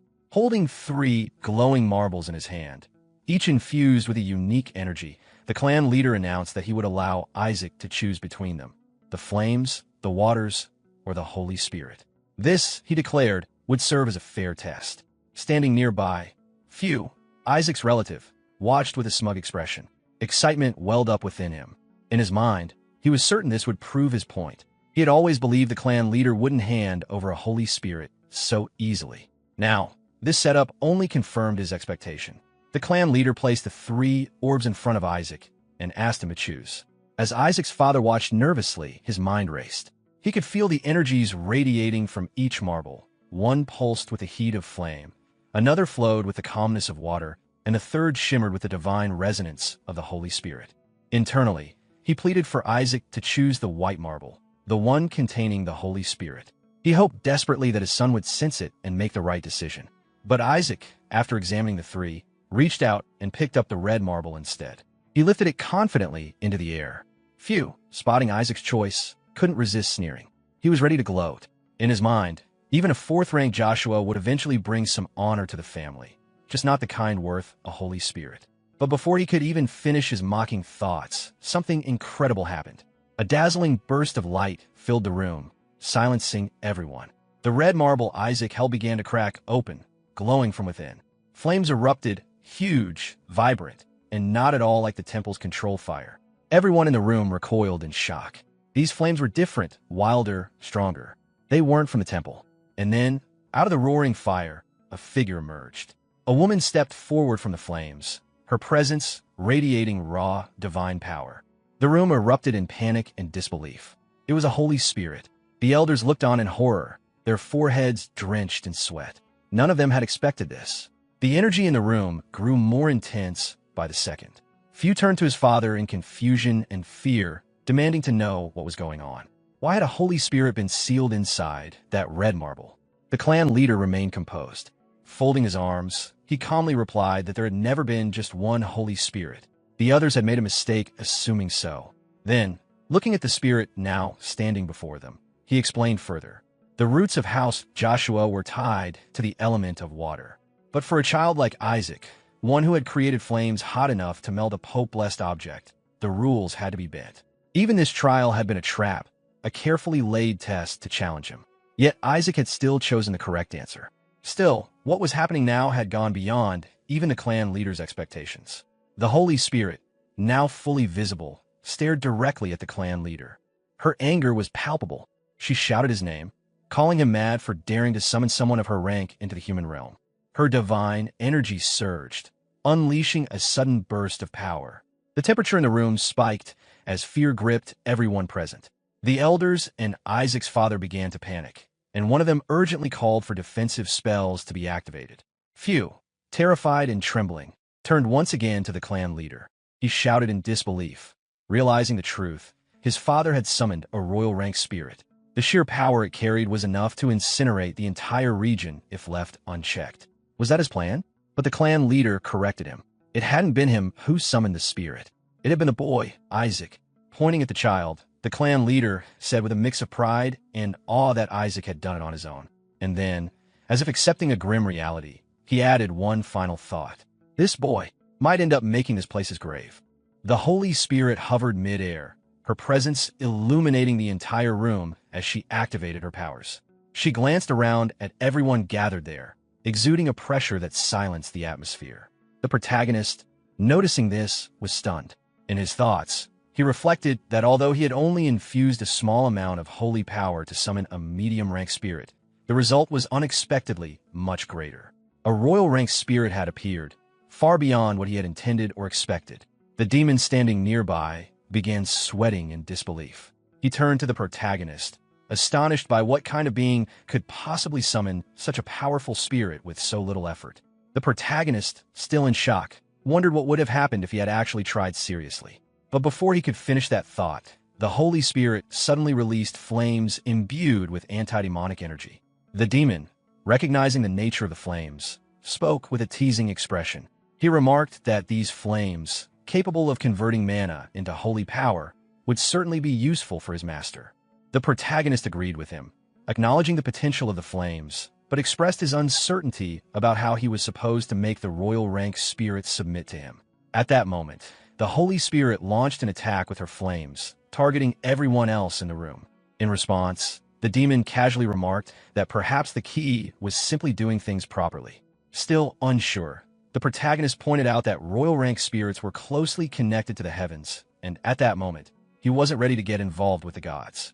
The demon playfully agreed, adding that all spirits had close ties to the divine realm. Meanwhile, one of the people in the room panicked and begged the patriarch to send the spirit back.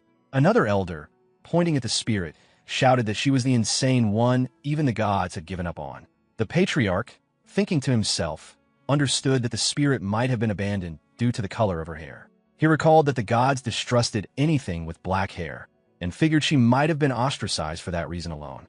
An old man nearby connected the dots and realized that this was likely why the spirit had been cast out. Without warning, the Holy Spirit turned on the old man, attacking him while demanding silence from the humans in the room. She then pointed at the patriarch, furious that she had been summoned through a subordination ritual. She questioned what he had been thinking. Despite her anger, the patriarch remained calm and composed. He confidently looked her in the eyes and clarified that he was not the one who summoned her. The spirit, still fuming, struggled to comprehend. She questioned how that was even possible, arguing that the patriarch must have used his authority to call her. In response, the patriarch simply pointed toward the protagonist. Seeing this, the spirit's expression shifted from confusion to disbelief, then exploded into rage. She accused the patriarch of sacrificing a child just to summon her. The patriarch denied the accusation, claiming he hadn't done anything of the sort. But the spirit, unconvinced, pointed again at the protagonist. She was furious that someone would go to such extremes while their household was already crumbling. She questioned what had been done to the child, wondering aloud what was so strange and unusual about him. At that moment, the protagonist stared at the Holy Spirit's drooling form with eager anticipation. In his mind, he was amazed by her potential, recognizing her as both capable and aggressive towards divine entities. He immediately resolved to claim her for himself, planning to use her as a medium to refine and control his mana. But just then, the Holy Spirit raised a large flame above her head and declared her intent to test the boy. She wanted to see for herself whether he was truly the one who had summoned her through the ritual of subordination. Her condition was simple. If he survived her attack, he would be acknowledged. Without hesitation, she launched the attack at the boy, causing a powerful explosion that engulfed the area where he was sitting. Seeing the sudden blast, his father panicked and called out his name in fear. The Holy Spirit, assuming her attack had been fatal, commented that it was better for him to meet a peaceful end at her hands. However, to her shock, the boy emerged unharmed from the flames and walked calmly toward her. She was stunned by his resilience and confused by what she had just witnessed. Meanwhile, the patriarch addressed the Holy Spirit directly, confidently stating that the child was indeed the one who summoned her. He gave her two choices: form a contract with the boy or face the consequences. The Holy Spirit scoffed at the threat. She declared that punishment meant nothing to a spirit of her caliber. In fact, she was thrilled by the situation. Now that she was summoned, she intended to destroy the house of Joshua and reclaim her freedom. Pointing at the boy, she warned him to watch as everything he held dear burned. But just as she was about to hurl another insult, the boy suddenly put her into his mouth, cutting her off mid-sentence. All the elders and his father broke into a nervous sweat at the unexpected act. From inside his mouth, the muffled voice of the Holy Spirit shouted furiously, calling him insane. His father, horrified, yelled at him not to swallow her. He specifically warned him this time not to do it, which made the Holy Spirit pause in confusion. She questioned what he meant by this time, and immediately became alarmed by how casually everyone was reacting to the situation. She declared their parenting to be outrageous and warned them all that she would retreat for now, but vengeance would follow. Internally, the boy noted that she was preparing a teleportation spell. As she began to ignite power inside his mouth to escape, she tried to activate a spell and taunted everyone before vanishing. But much to everyone's surprise, nothing happened. A nearby demon, noticing the failed spell, expressed confusion. Inside the boy's mouth, the Holy Spirit began sweating and questioned why she couldn't activate her powers. Then, in a panic, she realized the reason: it was dark mana. She had become trapped in an environment toxic to her existence. The patriarch calmly explained that the boy had previously swallowed the thumb of the Skeleton King. Upon hearing this, the Holy Spirit panicked further, shocked at what kind of things the boy was being fed. The boy, analyzing the situation, recalled that Holy Spirits were essentially embodiments of pure holy energy and, as such, were highly vulnerable to dark mana. As the dark mana took effect, the Holy Spirit began to weaken. Covering her nose and trembling, she admitted she was losing strength. Her condition worsened, breaking into hives. In desperation, she called for someone to stop him. But the scene had already gone far beyond anyone's expectations. Upon hearing the situation, the patriarch casually poked his ear and remarked that it was unfortunate. He explained that the Skeleton King's powers were far too overwhelming for anyone to approach. This triggered a strong reaction. The people who always seemed to go wild at the mere mention of the Skeleton King were now showing hesitation, which felt hypocritical and frustrating. Unexpectedly, the patriarch knelt before the protagonist. He made a serious offer. If the protagonist stayed with his grandchild and successfully purified all the dark mana left by the Skeleton King, then he would send the protagonist back. The Holy Spirit, visibly furious, lashed out with disbelief, questioning whether the patriarch even understood who she was. The patriarch calmly responded that she was welcome to stay and get devoured if she preferred. This made the Holy Spirit panic. She started shouting and cursing everyone around, venting her hatred for them. She said that if they weren't of the Sainus' bloodline, she would have already sliced them up. Angry and desperate, she decided to shift her approach, declaring that she would use the child to destroy what she referred to in her thoughts as that goddamn. Her thoughts were abruptly cut short when she began crying. In a sudden change of tone, she pleaded for just 4 days, saying that was all she needed with the child. 4 days would be more than enough, even for something as small as a pinky finger. The patriarch, hearing this, thought to himself that 4 days sounded quite underwhelming. Without further delay, he began walking away from the protagonist and gave orders to open the East Castle gates. He instructed that the child and the spirit be taken there, and that no one was to enter until the purification process was finished. As the patriarch gave the command, someone, nervously sweating, called out to him, trying to object and mentioning the Eastern Castle. But the patriarch cut him off coldly with a piercing glare, making it clear that he wouldn't entertain any objections. Seeing the opportunity, the protagonist yanked the Holy Spirit out of his mouth and smirked. Internally, he laughed to himself, realizing that the Eastern Castle was right next to the Annex, the very location of the mana cores. Meanwhile, over at the Eastern Castle, inside House Joshua, a loud explosion rocked one of the rooms. A few people nearby commented on the situation, recognizing it as another incident caused by Lord Isaac, or rather, the mana of the Skeleton King. It seemed that even the patriarch had given up on trying to deal with it. One servant, looking to another, speculated that the next successor might go to Sir Goel of the Pope's bloodline, or possibly to Goel's brother. Lord Isaac, having been cursed, was no longer seen as a viable candidate. Another servant entered and questioned whether Lord Isaac was truly cursed. He elaborated further, saying that just the previous day, a servant who had gone to check on Lord Isaac ran away in fear. The earlier servant responded, describing what that terrified person claimed to have seen: the form of a balding old man.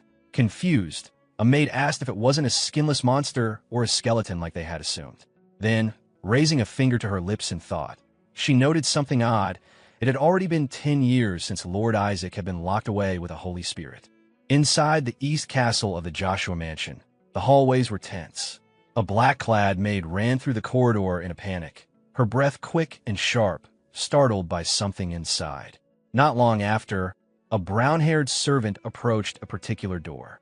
She opened it gently and stepped inside the dim, quiet room.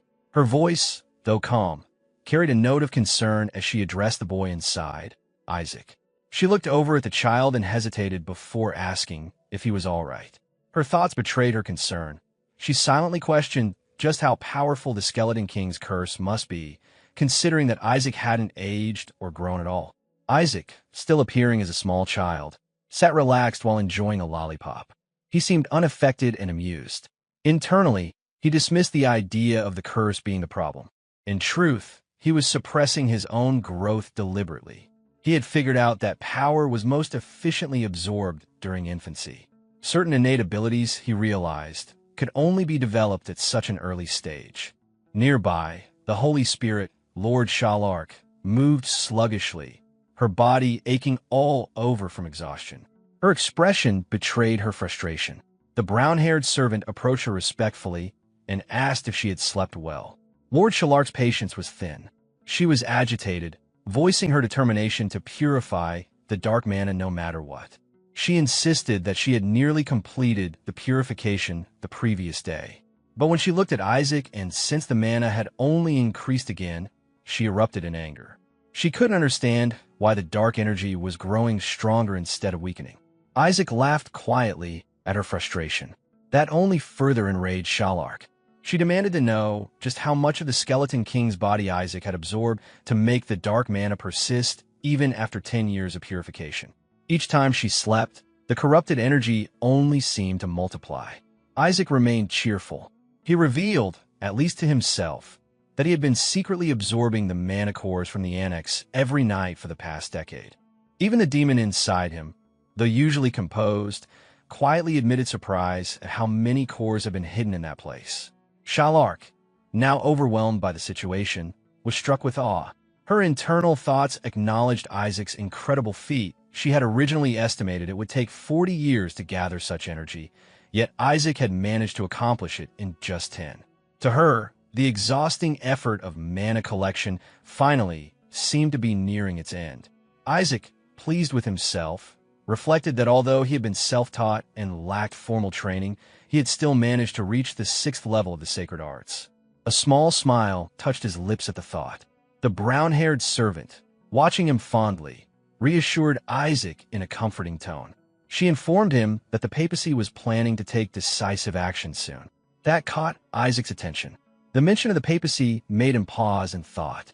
The servant then gently picked him up and explained that the Skeleton King's 14 demonic bee subordinates would soon be executed. Hearing that, Isaac was visibly shocked. His expression darkened as he processed the implications. Internally, he panicked. There was still so much he needed to learn from them, and now they were being eliminated before he had the chance. Trying to distract him, the servant offered him another lollipop and told him to rest. But Isaac, now serious and brooding, thought about the situation deeply. Someone out there, an imposter, needed to be stopped. He resolved to act.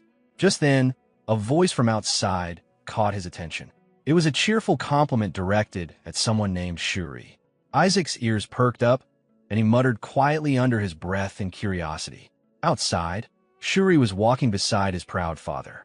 The older man was congratulating his son for not only skipping grades, but also becoming the youngest ordained priest. He added that the princess herself would be attending the ordination, and he seemed delighted by the honor that awaited his son. Shuri responded confidently, saying that it was only natural he was his father's son, after all. His father beamed with pride, laughing loudly and praising Shuri's talents and humility, drawing comparisons to himself. As they continued, the father suddenly noticed something strange. His tone shifted as he called Shuri's name, his voice tinged with confusion. But before he could react further, Shuri collapsed to the ground, shocked and in pain. A voice behind him interrupted the moment. It was Isaac, standing with a sharp, intense gaze. He confronted Shuri coldly, his tone accusatory. He scolded him, accusing him of being a habitual liar and warning him not to assume that life ended just because one graduated from the academy. Shuri, now seated on the floor and trembling, recognized Isaac immediately. In his thoughts, he referred to Isaac as a terrifying presence who always seemed to reappear without warning. Isaac, growing angrier, reminded Shuri that it was only thanks to his coaching that Shuri had passed exams and skipped grades. He demanded to know why Shuri was now acting superior. Shuri tried to defend himself, insisting that he had worked hard, that his achievements were not easy. But Isaac cut him off bluntly. According to him, none of it would have been possible without his help, and that on Shuri's own merit. He would have never reached that level. Kim Shuri spoke to Isaac in a rude tone, reluctantly admitting something with a stutter. Meanwhile, Isaac began thinking silently to himself, wondering if it was time for him to prepare for his priest ordination. He recalled that most sacred arts required ordination to be used effectively. Wanting help, Isaac turned to Kim Shuri and told her that she needed to assist him. Shuri immediately reacted in confusion and frustration, asking why it had to be her and what he wanted this time. As Isaac looked at her, his expression seemed almost demonic, causing Shuri to quickly shift her tone, forcing a smile and asking what kind of help he needed. Isaac then grinned like a devil, demanding everything Kim Shuri had, including the prize money from her quiz contest and the allowance she received from Goel. Kim Shuri started crying and, in his mind, cursed Isaac as a demon. Despite that, he tried to speak more calmly and change the topic, questioning what Isaac meant by the execution of the Skeleton King's subordinates. Isaac, with a hint of irritation in his thoughts, explained internally that after the treasure vault incident, those subordinates had stopped following orders and appeared to have given up on life. As a result, they were being eliminated. When asked about this, Isaac responded flatly, without meeting Shuri's gaze, saying that it couldn't be helped, he had to accomplish it this year. Kim Shuri responded curiously, asking what exactly he meant. Isaac revealed that he was referring to his goal of receiving priest ordination. Shuri was surprised and questioned him directly, pointing out that he hadn't even entered the academy yet, so how could he already be talking about ordination? Isaac then asked Shuri seriously if he was being laughed at, to which Shuri quickly and politely denied any such thing. He then informed Isaac about the recommendation system for ordination. He explained that academy professors were present at the event and that, with a recommendation letter and passing the test, it was possible to receive ordination. Isaac sarcastically commented on how it sounded like a great system for backdoor dealings. Shuri clarified that to qualify, one had to accomplish a great deed that demonstrated good character. Isaac, seemingly irritated, pointed out that Shuri had terrible character himself. Just then, a demon behind Isaac commented bluntly, acknowledging that Isaac, at the very least, was good at recognizing people. Isaac kept thinking deeply about the situation. He recalled that to get a recommendation, one had to save a life, and the more important the person, the better the reward. But realistically, he knew it was unlikely that someone important would just happen to fall into danger in a way he could exploit. And now, there was only a month left. Then, Isaac turned to Kim Shuri and asked if the princess will be attending the upcoming ordination. Kim Shuri responded somewhat mysteriously, confirming it but with hesitation. Isaac smiled with a mischievous glint, realizing the princess would be an extremely valuable target to save. Meanwhile, the scene shifted to the training grounds at the Joshua Mansion. A commanding voice echoed across the grounds, telling others to leave. It was Isaac's grandfather, addressing his two servants, both of whom also served as Isaac's instructors and associates. He declared loudly that Isaac would not be going to the capital. The teachers were surprised and tried to protest. They reminded the Duke that this year was special. It was finally the year when Saint candidates would receive their priest ordinations. They emphasized how important the founding festival was and urged him not to miss it. Isaac's grandfather pondered their words quietly. The two teachers continued, clearly happy and hopeful.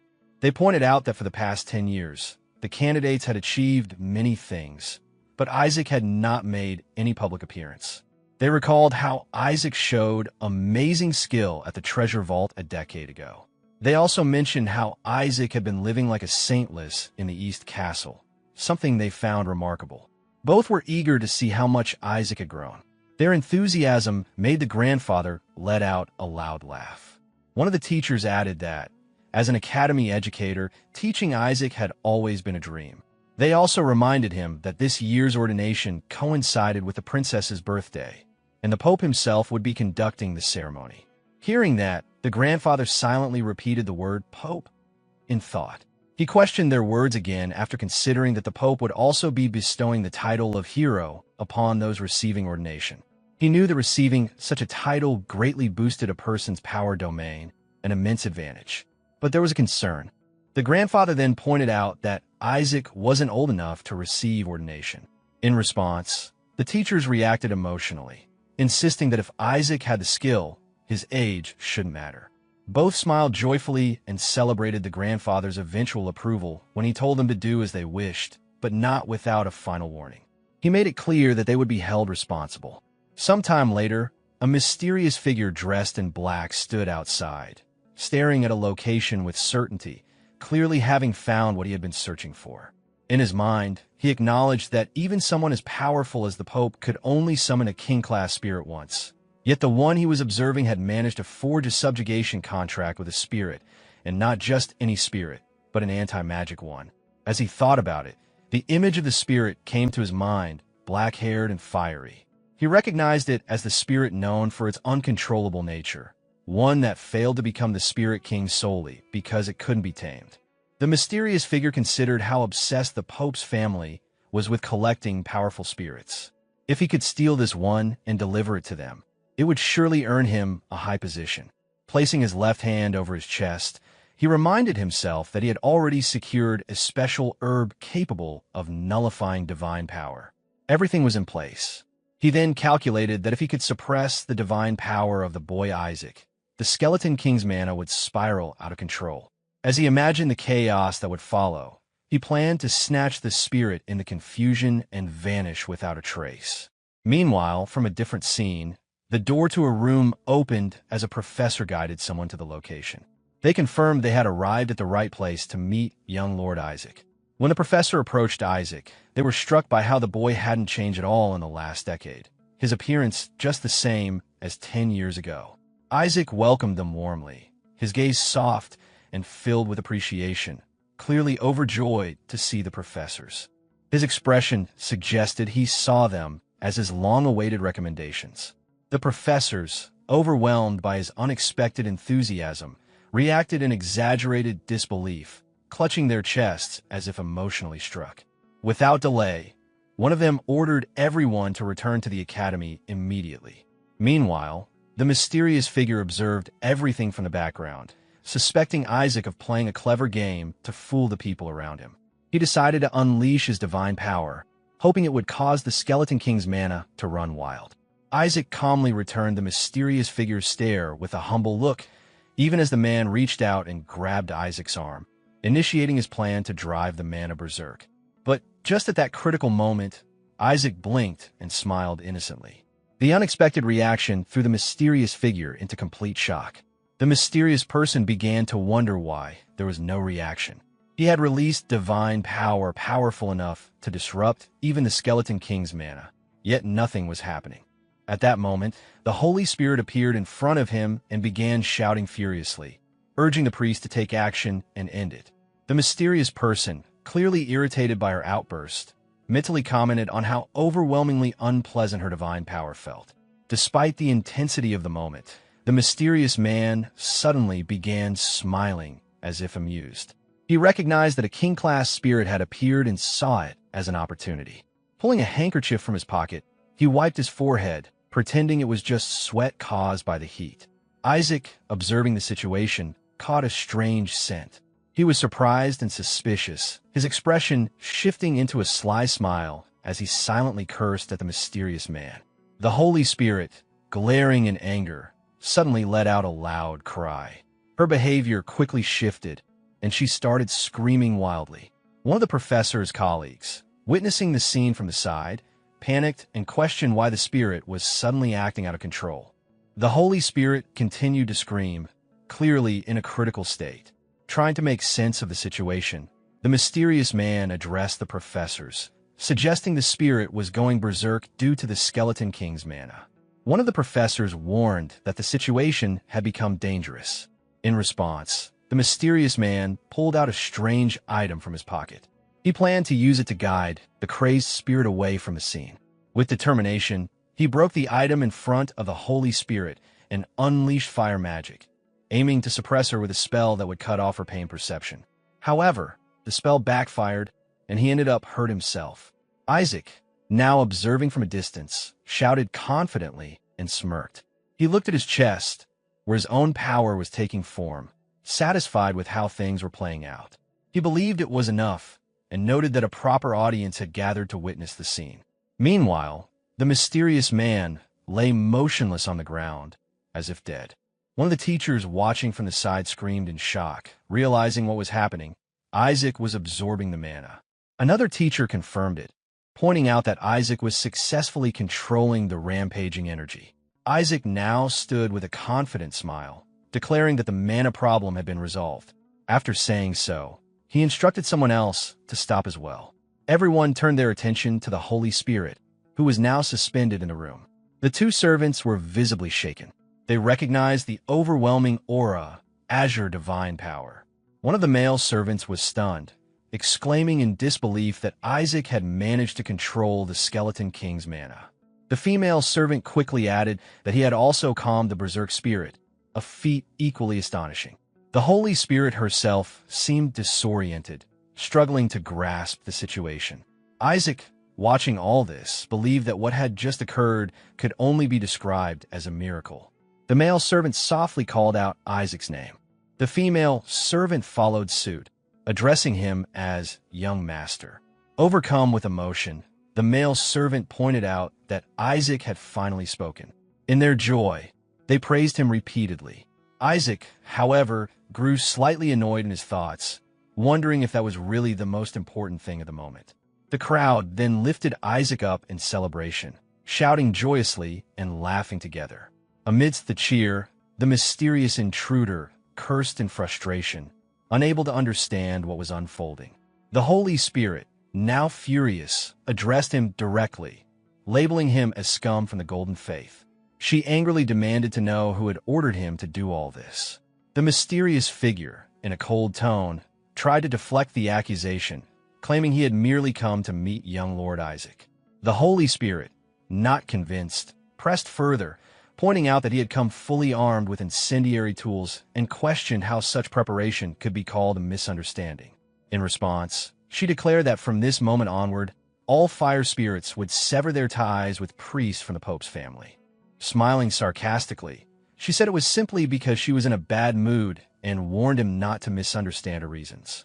The mysterious man was shocked and tried to protest, asking for a moment and questioning how a spirit could break ties with priests contracted by the gods, emphasizing his affiliation with the Pope's family.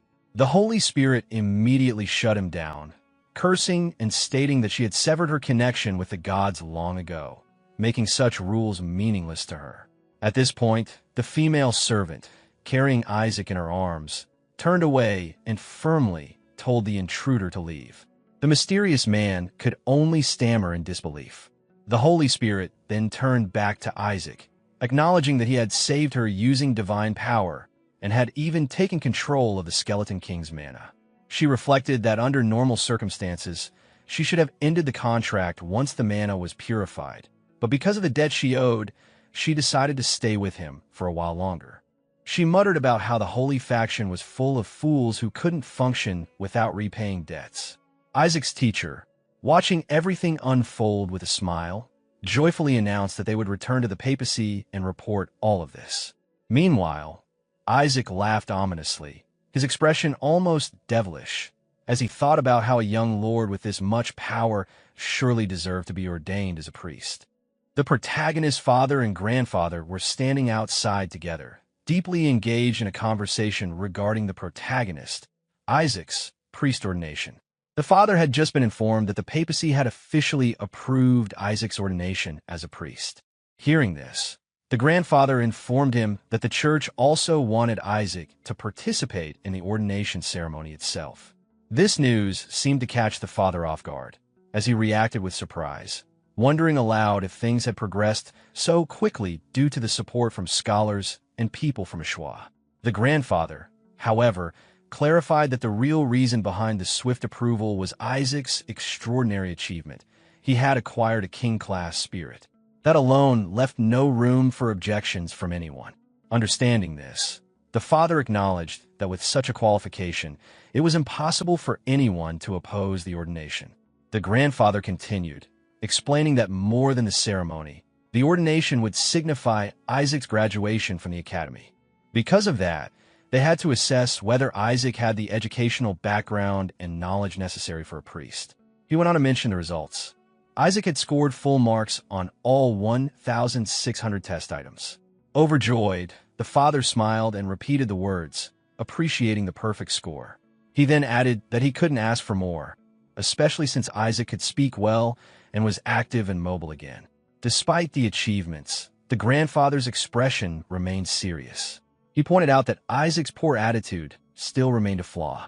There was, however, one final checkpoint: the result of the personality test. The grandfather explained that unless Isaac turned out to be a serious criminal or an utter degenerate, he should pass without any issues. Listening attentively, the father recalled the nature of the test. It was designed so that divine law ensured the truth would be revealed even if someone tried to lie. The grandfather then suggested they take a look at the responses. One of the questions was, what are your thoughts on the family that raised you? A. Conquer. Mine.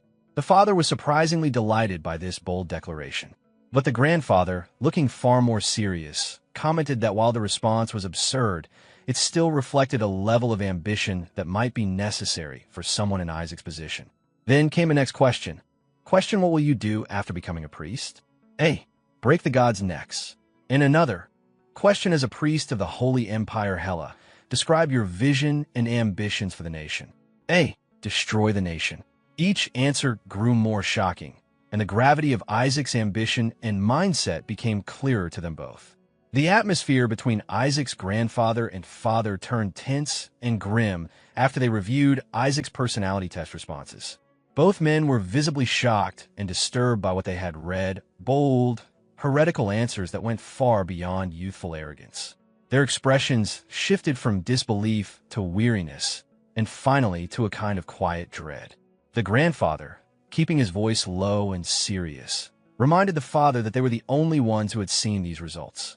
Isaac's father, now exhausted and frustrated, could barely contain his anger. He muttered through clenched teeth that if Isaac ever officially became a priest and had to retake that test under the Holy Empire's supervision, he would be executed for heresy on the spot. Driven by urgency and frustration, the grandfather slammed his fist on the table. He then made a firm decision. Isaac's father would take the priest ordination in his son's place. Meanwhile, Isaac was to be kept confined at home, under strict supervision. The grandfather barked out a new order. Home training was to begin immediately. Back in Isaac's room, a demon quietly entered and asked him if he had made up his mind. Isaac responded without hesitation. With a mischievous glint in his eye, he declared that he was going to run away. Elsewhere, the Empire's certified academy, an institution recognized for producing the Holy Empire's elite, buzzed with gossip. A group of students discussed a rumor. A 10-year-old was getting ordained as a priest. They were incredulous. To them, it sounded like an absurd joke. Among them was Neizer, a boy with striking hair, who scoffed at the idea. He insisted that the child in question couldn't even walk properly and hadn't grown in a decade due to the curse of the Skeleton King. He turned to Kim Shuri for confirmation, reinforcing the idea that the entire ordination was just a ceremonial stunt, not a legitimate one. Another girl chimed in, expressing relief as if that explanation made more sense. Kim Shuri, silently listening, grew visibly irritated. He'd hoped Neizer would stop spreading such nonsense, but clearly, that hope was in vain. Neizer continued, mockingly pointing out how Isaac, due to his ties to the Saintis family, was being gifted an ordination title he didn't deserve. It, he said, devalued the entire tradition. Kim Shuri's frustration boiled over, but before he could respond, a poised and confident woman stepped into their circle. She questioned whether Neiser thought the papal priests were a joke. Then she dropped a bombshell. It was Neiser's own father, Duke Leon Sefit, who had recommended Isaac for ordination. Her sharp eyes gleamed with amusement as she mocked Neiser for unknowingly insulting his own family. Neiser lashed back, calling her out for not even being a student. She calmly replied that she was invited to mentor the graduates and teach sacred arts, so her presence was entirely justified. Turning to Kim Shuri, she offered a smile laced with condescension. She voiced concern for him, claiming there was no way a cursed child like Isaac would actually become a priest. She added that she only hoped the family of Ashwa wouldn't collapse before Kim inherited it. Kim Shuri internally seethed at her words. She even offered him a place as a servant in the Pope's household if his family fell, an insult wrapped in a fake gesture of charity. Trying to keep his composure, Kim told her off sharply, saying he didn't need her help, and stormed out of the room. Back at the dormitory, Kim Shuri finally let his frustration out, screaming into the empty room in anger and humiliation. Kim Shuri was seething with frustration, muttering angrily to himself about the people who constantly made his life miserable. He couldn't understand why they kept interfering with him. Even his family seemed indifferent to his ordination, all because of someone who had run away, a person he saw as nothing more than a useless fool stirring up trouble at the worst possible time. As he vented his anger, he suddenly lifted one hand and made a dramatic curse, wishing baldness upon that person, just like the legendary Skeleton King. Just then, Isaac entered the room, catching Kim Shuri off guard. He had clearly overheard the curse and was not pleased. Kim Shuri shrieked in fear, and Isaac immediately confronted him, demanding to know what he had just said. The tension spiked as Kim Shuri nervously questioned Isaac's sudden appearance and how he had gotten there. Isaac, unfazed, explained bluntly that he had come to be ordained, despite opposition from both his uncle and the family head. To get here, he had run away. With a hammer now in his hand, Isaac turned his attention fully to Kim Shuri, calling him out with a chilling tone. Kim Shuri, overwhelmed and panicked, tried to make sense of Isaac's sudden aggression and asked what was going on. But Isaac shouted back, insulting Kim Shuri's lack of backbone and accusing him of letting someone from the Pope's family talk down to him and try to make him a servant. Kim Shuri, clearly exhausted and trying to defend himself, denied it weakly and asked him to stop. But Isaac didn't listen. Enraged, he struck Kim Shuri, shouting that no one had the right to insult a Shwa, not even Kim Shuri. If anyone was going to destroy a Shwa, it would be Isaac himself. Kim Shuri, shocked by the twisted logic, could only think to himself how absurd the whole situation was. As Isaac barked for him to remember this moment, Kim Shuri, now in tears, mentally pleaded for divine help, hoping someone would save him from this madman. Isaac, showing no mercy, ordered him to stop crying and to get up, insisting that Kim Shuri lead the way. Confused and scared, Kim Shuri asked where they were going. With a devilish smile, Isaac answered they were going to crush the people who had messed with Kim Shuri. Inside a room at the academy, the atmosphere shifted as a young woman with striking red hair suddenly reacted in surprise upon seeing who had entered. She was taken aback and questioned aloud why someone would bring a kid into such a place. Another young woman with brown hair responded casually, seemingly more focused on appearances than the situation, noting how pretty the newcomer's hair color was. At that moment, Isaac walked into the room with a calm and confident air, a slight smile on his face.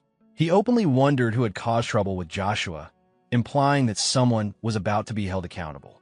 The red-haired girl was visibly startled by Isaac's words, and she secretly began to question things in her mind. Something about the situation didn't feel right to her. Meanwhile, Isaac noticed something peculiar. As he looked at the red-haired girl more closely, he started to suspect that he had seen her before, specifically in the treasure vault 10 years ago. The memory triggered a sense of familiarity. Kim Shuri rushed forward toward Isaac, trying to stop him before anything escalated. In his mind, Kim Shuri was worried that if things went out of hand, the Inquisitors might storm into the room. He was also troubled by the identity of the girl, realizing she was Neizer's younger sister. Naki Sefet. Determined to intervene, Kim Shuri made a move to stop Isaac and reached out with a decisive motion. Isaac then turned his attention to the red-haired girl standing near the table. He casually addressed her, asking if she had bullied Kim Shuri. The girl quickly defended herself, denying the accusation and stating that it wasn't her, but Neiser who had bullied Shuri. However, Isaac smiled at her response, interpreting her words as an indirect admission that bullying had occurred. When she tried to clarify again that Neiser was the one responsible and not her, Isaac didn't seem convinced. Suddenly, a demon-like presence behind Isaac made a comment, noting that the girl felt strangely familiar. Isaac paused to consider that observation, acknowledging that there was indeed something familiar about her energy. The red-haired girl narrowed her eyes and sensed something divine. She recognized the energy as belonging to one of the 5 great gods. She then directly addressed Isaac, asking if he was the same Isaac people had been talking about in rumors. With a calm expression, she commented on Isaac and another person, saying one was cursed and the other belonged to the papal family. From her view, it seemed the church was once again failing to select a new god this year. She added that Joshua's position in the 5 faiths seemed likely to be erased soon. Isaac was taken aback by her words. Her confidence and insight suggested that she came from one of the 5 godly families. Kim Shuri quickly stepped in again, urging Isaac not to engage with someone from an enemy family. He advised Isaac to simply return to his main house and avoid further trouble. Isaac, however, dismissed Shuri's advice, replying firmly that he wasn't going anywhere until he received ordination. In response, the red-haired girl informed him bluntly that he would never be ordained. According to her, Neiser had already planned to file a complaint with the papacy to have the ordination canceled. Kim Shuri looked visibly frustrated, his mind racing with disbelief at the situation. He couldn't comprehend how an improving kid could even dare to think about being ordained. He mentally blamed Neiser for allowing such a thing to happen. Meanwhile, a young woman with red hair and a calm demeanor commented with a slight smile to the red-clad young man nearby. Her tone hinted that if Kim Shuri continued acting this way, his ordination might be canceled even without Neiser's intervention. The red-clothed young man, showing concern, addressed the red-haired woman respectfully. She was, after all, Neiser's sister. In a low voice, he suggested whether they should call the Inquisitors just to be safe. Kim Shuri, upon hearing this, was startled. He quickly calculated the danger. 70% of the Inquisitors came from enemy families. Involving them could be disastrous. At that moment, Isaac called out firmly to Kim Shuri, urging him to move. But before anything could happen, a commotion broke out. A terrifying demonic beast appeared from outside, catching everyone off guard. Panic erupted immediately as the crowd began screaming in fear. Isaac, however, remained calm, even smiling to himself. He considered this beast as insurance and was clearly expecting its arrival. Both the red-haired woman and the man in red were caught off guard, wondering if the beast had escaped from practice room. The red-clad man quickly stepped in front of the woman, trying to shield her from the danger and urging her to step back. But the beast attacked all of them at once, letting out a fierce roar. Neiser's sister was in shock, unable to comprehend when the creature had even gotten close. Isaac swiftly reacted, engaging the 2 demonic monsters without hesitation. As he did, he scolded the creature internally for being late despite multiple summons. The appearance of the demonic beast was fearsome. It radiated raw power and malice. Neiser's sister furiously lashed out at the creature verbally, calling it a monster. But Isaac calmly told it to leave. To everyone's surprise, the beast began to cry out Isaac's name. It even addressed him respectfully, calling him its master. The creature remarked that Isaac had forcefully dragged it out of its peaceful trap, beaten it, and driven it away as if it were a performance. Isaac responded in thought, accepting that one had to make use of whatever resources were available. Soon after, a unit of soldiers dressed in white arrived, calling out and demanding to know where the beast had gone. They urged everyone to back away, stating that the creature seemed to have fled in a certain direction. Isaac, hearing them, thought it was time to contact the suppression team. One of the soldiers approached Neiser's sister, checking if she was unharmed. Meanwhile, Kim Shuri, now more anxious, feared being interrogated by the heresy inquisitors until a full investigation was completed. This thought made him uneasy, but he tried to brush it off with a forced laugh, claiming they were just going to leave. But a commanding voice from one of the soldiers halted everyone, making it clear that no one was allowed to leave. Realizing they were in trouble, Kim Shuri panicked and nervously insisted they knew nothing, laughing uncontrollably to hide his fear. Seeing the rising tension, Neizer's sister stepped in with a loud declaration, telling the soldiers not to do anything reckless. She clarified that the boy, Isaac, had saved her. Turning to Isaac directly, she addressed him by name and offered a sincere apology for the harsh way she had spoken to him earlier. Charlotte, visibly flustered, turned to the two boys and tried to cover up her true feelings by saying that it didn't necessarily mean she was thankful. Her tone was defensive, but the awkwardness in her voice said otherwise. Isaac, hearing that, looked genuinely disheartened, confused by her contradictory reaction and wondering silently what was wrong with her. Meanwhile, the entire classroom buzzed with whispers and gossip. Students were discussing Isaac's sudden spotlight, murmuring that he had received a recommendation for saving someone. This revelation stirred a mix of admiration and surprise. Kim Shuri confidently commented that Isaac's skills must have been real after all, validating what many had begun to suspect. Among the crowd, a brown-haired girl stood silently, lost in thought. As she observed Isaac, a realization dawned on her. She wondered if this could be the same boy her brother had once mentioned. This girl was Charlotte Elekfrisch Hella, the princess of the Holy Empire Hella. Elsewhere, at Joshua Mansion inside Eli's office, a group of officials were in conversation with Isaac's grandfather.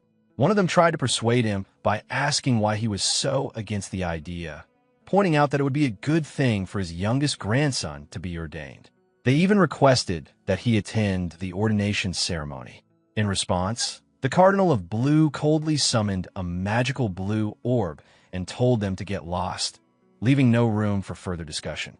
Someone on the other side of the communication sphere warned him that the Pope might take offense to his attitude.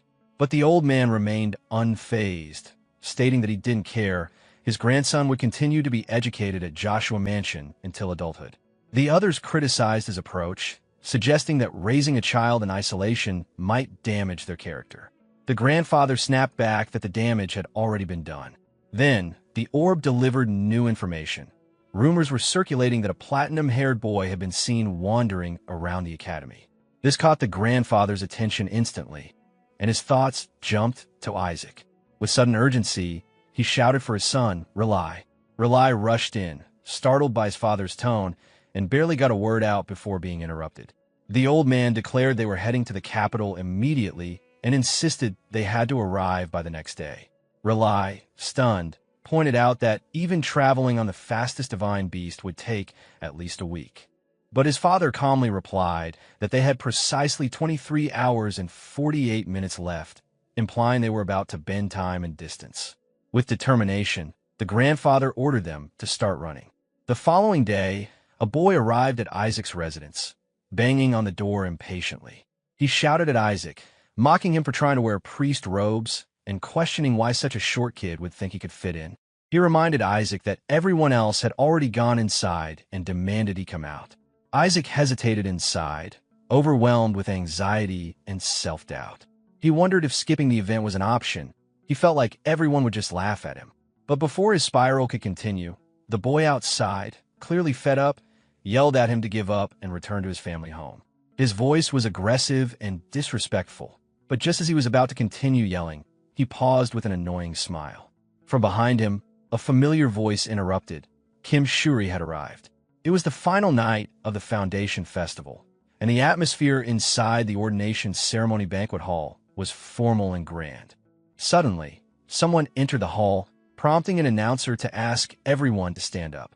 The sound of footsteps echoed clearly through the space as a group of senior members made their entrance. Among them was a striking individual dressed in yellow and black attire, with long hair and a bold, cheerful personality. His presence stood out among the others. As he entered, a young man with brown hair stood up with a smile. In his thoughts, he recognized the arrival of the patriarchs from the 5 great families and reaffirmed his ambition to become the next patriarch of a Schwa, known as the Blue Cardinal. Soon after, the young man's father arrived, asking him if he was late. Surprised, the young man turned and recognized him immediately. The father then inquired about someone named Isaac, wondering why he wasn't at home. The young man, slightly annoyed, dismissed the question and focused on more important matters. The father, however, looked at him with suspicion and questioned whether he had run all the way to the ceremony. He then shifted the topic, asking about someone named Shuri, suggesting that Isaac might be with him. The young man admitted he hadn't seen Isaac either. Just then, a formal announcement rang out, marking the entrance of His Holiness, the Pope. As Pope Julio Barrett entered the room, everyone rose once again to show their respect. The hall rang with unified chants offering divine blessings to Hela. Once the Pope had settled, the guests were invited to take their seats. On another side of the hall, the protagonist's grandfather sat silently, his thoughts lingering on Isaac's absence. A senior figure, also the protagonist's grandfather, stood and began the ceremony, inviting those whose names were called to step forward. In his mind, he tried to comfort himself, feeling that everything would proceed smoothly. But when the name Isaac Ashwa was called, he was caught off guard. The name was repeated again, this time more loudly, and the announcer questioned the audience, asking whether Isaac was present. The grandfather, still seated, grew visibly frustrated. He couldn't understand why Isaac's name remained on the list when he clearly wasn't in attendance. In his mind, he urged the ceremony to continue without delay. As his mood soured, he angrily tossed back his wine. Just then, a murmur spread across the room. The guests were stunned, and someone muttered in disbelief, wondering how someone so shameless could dare to appear. At that very moment, Isaac entered the hall, leaving everyone in the room shocked, including the senior members who reacted with open outrage and confusion at his sudden arrival. One of Isaac's friends called out to him, inviting him to come forward. As Isaac stepped up, his father became emotional and questioned how much Isaac had grown. He was overwhelmed, realizing that Isaac was now even wearing the priest's outfit that he himself had made for him. The crowd began to murmur among themselves, surprised and confused. They remembered Isaac as merely an infant, and now they were wondering if he had somehow overcome the Skeleton King's curse. Some questioned if Ashwa had truly fathered a child with such remarkable power. The crowd was in awe, noting not only his strength, but also how handsome he looked. Neizer, caught off guard, could only question what he was seeing. He couldn't understand how Isaac had suddenly matured so rapidly. His thoughts kept returning to that impossibility. Isaac, meanwhile, stood smiling calmly as his eyes glowed with light. Watching him, his grandfather became alarmed and questioned what the Skeleton King might have done to Isaac. He grew furious, vowing to destroy the Skeleton King. At the same time, he suspected that something was wrong with Isaac, thinking that the boy didn't smile like that and could possibly be under some form of mind control. Among the observers, a young woman in a white outfit wondered to herself if Ashwa's curse had now finally disappeared. Another young woman, dressed in a different color, overheard Isaac's words and questioned the assumption that he might be cursed. To her, everything about him pointed not to a curse but a blessing. She reasoned that if he wasn't a saint, then what else could he be? Isaac then approached Pope Julio Barrett. Upon seeing him, the Pope addressed Isaac directly. The Pope, an elderly man, looked well over 60, but the power he gave off was immense. Isaac silently evaluated him, noting that the man's appearance resembled every pope he had encountered and fought before. Isaac wondered to himself whether it would be wise to eliminate the Pope on the spot. Isaac's grandfather then publicly posed a question, asking Isaac what he would like to say to His Holiness as a new priest. Isaac's response, cold and defiant, was that the Pope should prepare to be executed, telling him to clean his neck and kneel so that the task would be easy. The grandfather, shocked and enraged by Isaac's words, slammed the table in anger and moved to strike him. He justified his actions by claiming he needed to stop Isaac. When he tried to slap him, he shouted that his hand had slipped too forcefully. Just then, Isaac's father screamed in panic. He suddenly shouted about a cockroach, startling everyone. He kept yelling that he had seen it, and that it was massive, nearly the size of someone's head. On the other side, a brown-haired senior addressed Isaac's grandfather, questioning if he had lost his mind. The old man nervously insisted that there had definitely been a cockroach, trying to justify the commotion. The announcer raised his voice sharply to regain order in the hall, calling for silence, and then calling the next name, Shiriyashwa. As she was summoned, Isaac turned his head, clearly irritated, and mentally blamed the people around him for getting in his way. He rubbed his temple with a tense expression, lost in thought. Meanwhile, Pope Julio Barrett quietly posed a question to those nearby, just as the announcer loudly declared the next segment of the ceremony. This portion involved the ordained individuals greeting the gods. Hearing this, the Pope responded with mild curiosity, wondering if the time had finally come for the gods to make their choices. At the same time, Isaac's father and grandfather were having a private conversation about him. His father wondered aloud which god would approach his child, and the grandfather calmly predicted that it should be one of the blue supreme gods. The father agreed, expressing a polite hope that this would be the case. Then, in a slightly worried tone, he added that even if things turned out badly, surely no evil god would come for Isaac. The grandfather responded bluntly, saying they would simply destroy the god if that happened. This shocked the father, who asked for clarification. Before he could process it fully, Rely directed a nervous question toward Isaac's father, trying to confirm whether he was talking about destroying Isaac. The father clarified that the thing to be destroyed would be the holy vessel, not the child himself. Then, Isaac's older brother stepped up to the ritual area. He pricked his finger with a needle, and as a drop of blood fell into the ceremonial water, blue energy began to radiate from it. The energy spread throughout the room, and their father lit up with excitement, realizing that a blue supreme god had personally responded to his son. The brother immediately ran over to his father, beaming with pride. At the same time, Isaac quietly approached the ritual area as well. In his thoughts, he identified the god that had come for Ashwa, the god of light, a deity known for incorruptibility and purity, though impoverished in influence. Preparing himself, Isaac pricked his own finger with a needle and let a drop of blood fall into the ritual water. He continued thinking that no matter which god appeared to him, he would probably find it annoying either way. Watching him closely, the bishop began to sweat, his expression turning increasingly disturbed. As light emerged from the water, the bishop's shock deepened, and his jaw tightened with unease. Suddenly, black miasma burst forth from the water and spread throughout the room. The entire crowd froze in shock at the unnatural sight. Isaac's grandfather stared at it, clearly alarmed. Right in front of Isaac, a shadowy figure materialized, taking the form of the Skeleton King. Isaac stood there, confused, trying to understand what was happening. The moment the Skeleton King appeared, panic spread. The protagonist immediately recognized him and felt a rush of emotion.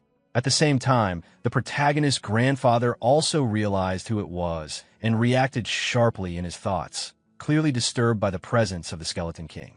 Without hesitation, the grandfather stepped forward, preparing to engage the Skeleton King in battle. His intent was deadly. Meanwhile, the Skeleton King had already captured Isaac, binding him with ropes. The protagonist, witnessing this, was filled with anticipation, having long awaited the arrival of someone referred to as the Saint. But when things began unfolding rapidly, he found himself confused by the situation. The Skeleton King then declared his intent to eliminate someone, clearly revealing hostile intentions. He went on to announce his goal of completely wiping out the Holy Empire. The protagonist was left disturbed by what he saw, comparing the Skeleton King's current state to a former version of himself, and feeling disgusted by it. Just then, a demon appeared in front of the Skeleton King, visibly dissatisfied with the Skeleton King's appearance. The demon compared him unfavorably to someone he called Master. A man referred to as Dottie then stepped forward and addressed the Skeleton King aggressively. The protagonist's grandfather once again moved to engage, reacting physically. In response, Fido urgently warned everyone to get back, trying to protect them. At this point, the grandfather revealed a portion of his true power and launched an attack on the Skeleton King. The Skeleton King, sensing the attack, thought about someone known as the Lord of Blue. He also considered the fact that the grandfather might not be able to use his full strength due to some kind of curse. The Skeleton King then questioned whether the grandfather should remain still, possibly to avoid further destruction. However, the grandfather responded that he had been holding back, concerned that the building might collapse. He then criticized the Skeleton King and launched another attack. In retaliation, the Skeleton King threatened the life of a character referred to as the Saint. The protagonist was shocked upon hearing this, realizing how serious the situation had become. The Skeleton King called attention to the fact that the protagonist was being held hostage, yet the grandfather was still willing to summon something extremely dangerous in battle. The protagonist, despite being in danger, responded with confusion at the Skeleton King's reaction. The grandfather, unfazed, dismissed the idea that the saint could be harmed by such an attack and confronted the Skeleton King even more forcefully. The Skeleton King then cried out in panic, convinced that the saint was about to die. Amidst all this, the protagonist collapsed to the ground and screamed, overwhelmed by the situation. Meanwhile, his uncle, watching the events unfold silently, questioned whether they had successfully dealt with the enemy. At that moment, someone among the group spoke out loudly in shock, unable to believe that the Skeleton King had reappeared. Another person immediately responded, recalling that the Skeleton King had vanished after placing a curse on Joshua 70 years ago. There was speculation that the Skeleton King had returned after all this time to reclaim power, but someone quickly denied it. Meanwhile, the protagonist was sitting on the floor, trying to make sense of the situation. He came to the conclusion that the being they had seen wasn't the real Skeleton King, but a fake. The protagonist's grandfather, noticing his condition, asked Isaac if he was okay. He was surprised that Isaac was unharmed, especially given the severity of the hit and the fact that he was from Joshua. The protagonist questioned whether the Skeleton King had called Isaac a saint because he truly was one. Still trying to understand the situation, he turned to his father and asked if the Skeleton King was really dead. His father, somewhat relaxed, responded uncertainly, reminding him that the Lord of Blue had supposedly finished the job using a whale. Isaac let out a breath, still processing everything. The protagonist then spoke with his father, expressing doubt that the Skeleton King was truly dead. He believed it had only been an apparition. A nearby demon added that it looked like a shadow clone, though something about it seemed strange. The protagonist agreed, sensing that something was off. He realized that the Skeleton King had been using his mana. The thought led him to a troubling conclusion, that his mana core might have ended up elsewhere. Recalling that some of his bones had been kept in the Saintess's treasure vault, he acknowledged that this wasn't impossible. Still, Isaac appeared unfazed, even smiling at the thought that if the imitation held his mana core, he could simply defeat it and take it back. His grandfather, now calm, reflected on the earlier fight. He realized that if he hadn't acted in time, Isaac might have been killed as well. An elder then turned to Isaac, visibly confused and shocked. He couldn't believe what had happened. He began discussing the supreme god, the one the Golden House had longed for across thousands of years, a being considered above even the 5 great gods. He was baffled by the idea that such a god had attempted to choose someone from Joshua. The protagonist's grandfather then approached Isaac and called out to him.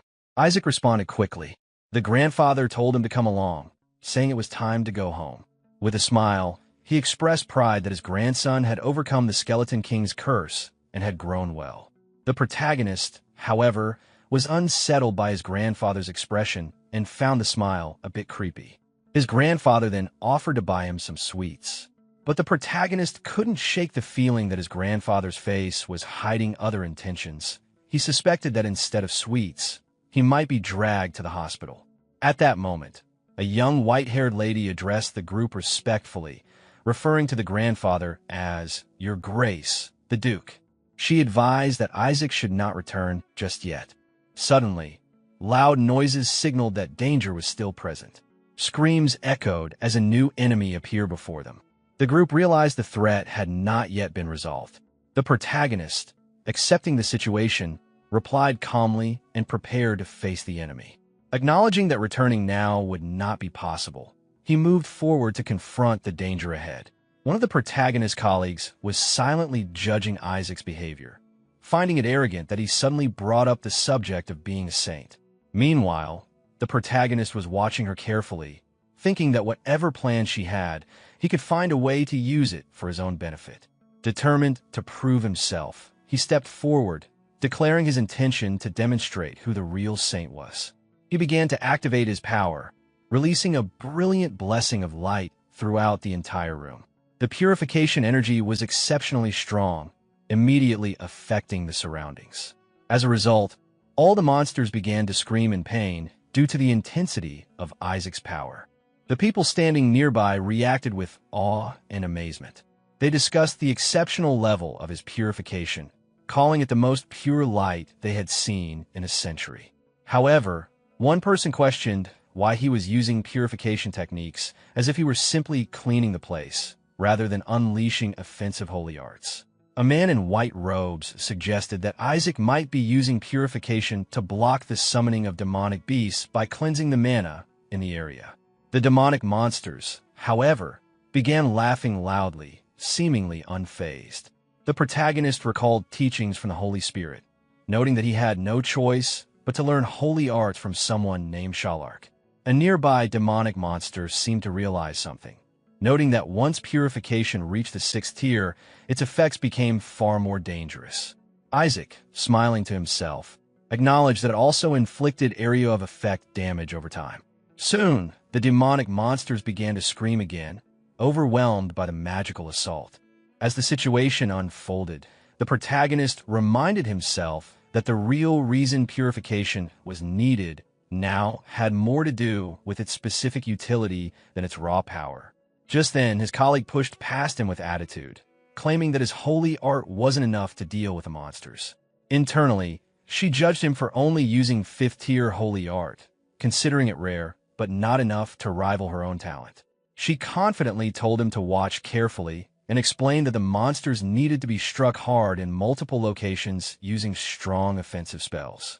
The protagonist found her behavior amusing and laughed, mocking her emphasis on multiple point attacks. He continued laughing as she tried to explain more, prompting her to turn around and question him about his understanding of the monsters. She reminded him that these monsters had strong regenerative abilities and had to be eliminated with powerful attacks. The protagonist simply laughed again, amused by how seriously she was taking the situation.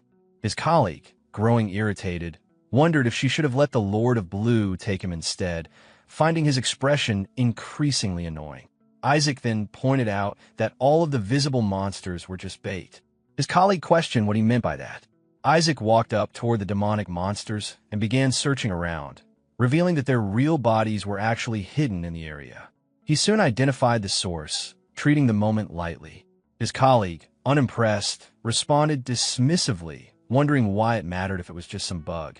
Isaac then began his next move against the demonic monster, causing it to shriek.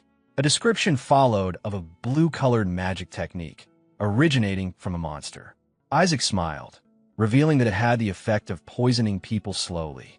Someone nearby explained that the danger of the monsters lay in that exact mechanism. When poisoned slowly, victims often didn't realize it until it was too late.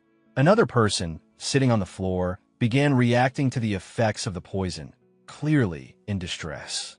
Isaac's colleague then brought up what the Skeleton King had said earlier, that he planned to wipe out the country from its roots. As she pieced the situation together, she suddenly appeared confused. Isaac, grinning in an annoying manner, pointed out that the seeds of the Holy Empire referred to the trainee priests, implying that they were the actual targets. An elder in the group quickly gave commands, telling everyone to find all the hidden demonic bugs and to escort anyone poisoned for detoxification using holy arts. The group responded in unison, immediately taking action. Meanwhile, Isaac suddenly became serious as he sensed something unexpected. As the purification magic continued to affect the area, he raised his voice, trying to stop the others. He had realized that killing all the monsters at once might trigger an unintended consequence. A demon advised the protagonist that this was a rare opportunity. If he purified those who had been knocked out by the poison, the people would recognize him as a true saint. The protagonist acknowledged the demon's idea, internally amused and impressed, realizing this could be their moment to turn the situation in their favor. Suddenly, the Supreme Elder entered the room and announced that the poisoning would stop from this point forward. The protagonist, however, responded inwardly with frustration and disrespect, expressing disdain for the papal house. At that moment, a demonic monster beast stormed into the room, declaring vengeance against those who opposed the Skeleton King. The protagonist, determined to take down at least one more threat, attacked the creature by targeting its eyes with a spell. The monster reacted in shock, recognizing the power of the attack. The protagonist dismissed the threat mentally, considering the monster weak and unworthy. He then took control of the situation, ordering others to move the wounded to the infirmary. His colleague watched, stunned by what had just happened, struggling to believe he had driven away a demon with nothing more than a look. Frustration built within her. The protagonist smiled, aware that the technique he had just used was one that only the Pope was supposed to be capable of performing. He found satisfaction in having demonstrated it. Later, news spread across the empire. The Skeleton King had appeared during the ordination, causing widespread panic.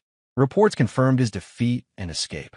Speculation emerged about the mysterious saint mentioned by the Skeleton King. Investigations revealed that a problem with the holy water vessel had contributed to the incident. An elder revealed that the vessel had an illusion-based summoning circle engraved on it, and they were now looking into the supplier. Another elder with red hair suggested the increase in foreigners might be contributing to the issues. A yellow-haired elder agreed that it was part of the problem, but not the sole cause. Attention then shifted to the Holy Dragon, which protected the Empire's barrier. The real concern, according to some, was that the weakening of this barrier had allowed demons to enter the Empire. The protagonist thought about this himself. He questioned whether the weakening of the barrier was the cause of the invasion.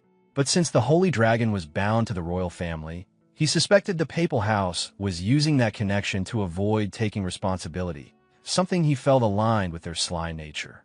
Meanwhile, his uncle mocked him in a teasing tone, sarcastically praising his ability to read the news already and congratulating him for being ordained.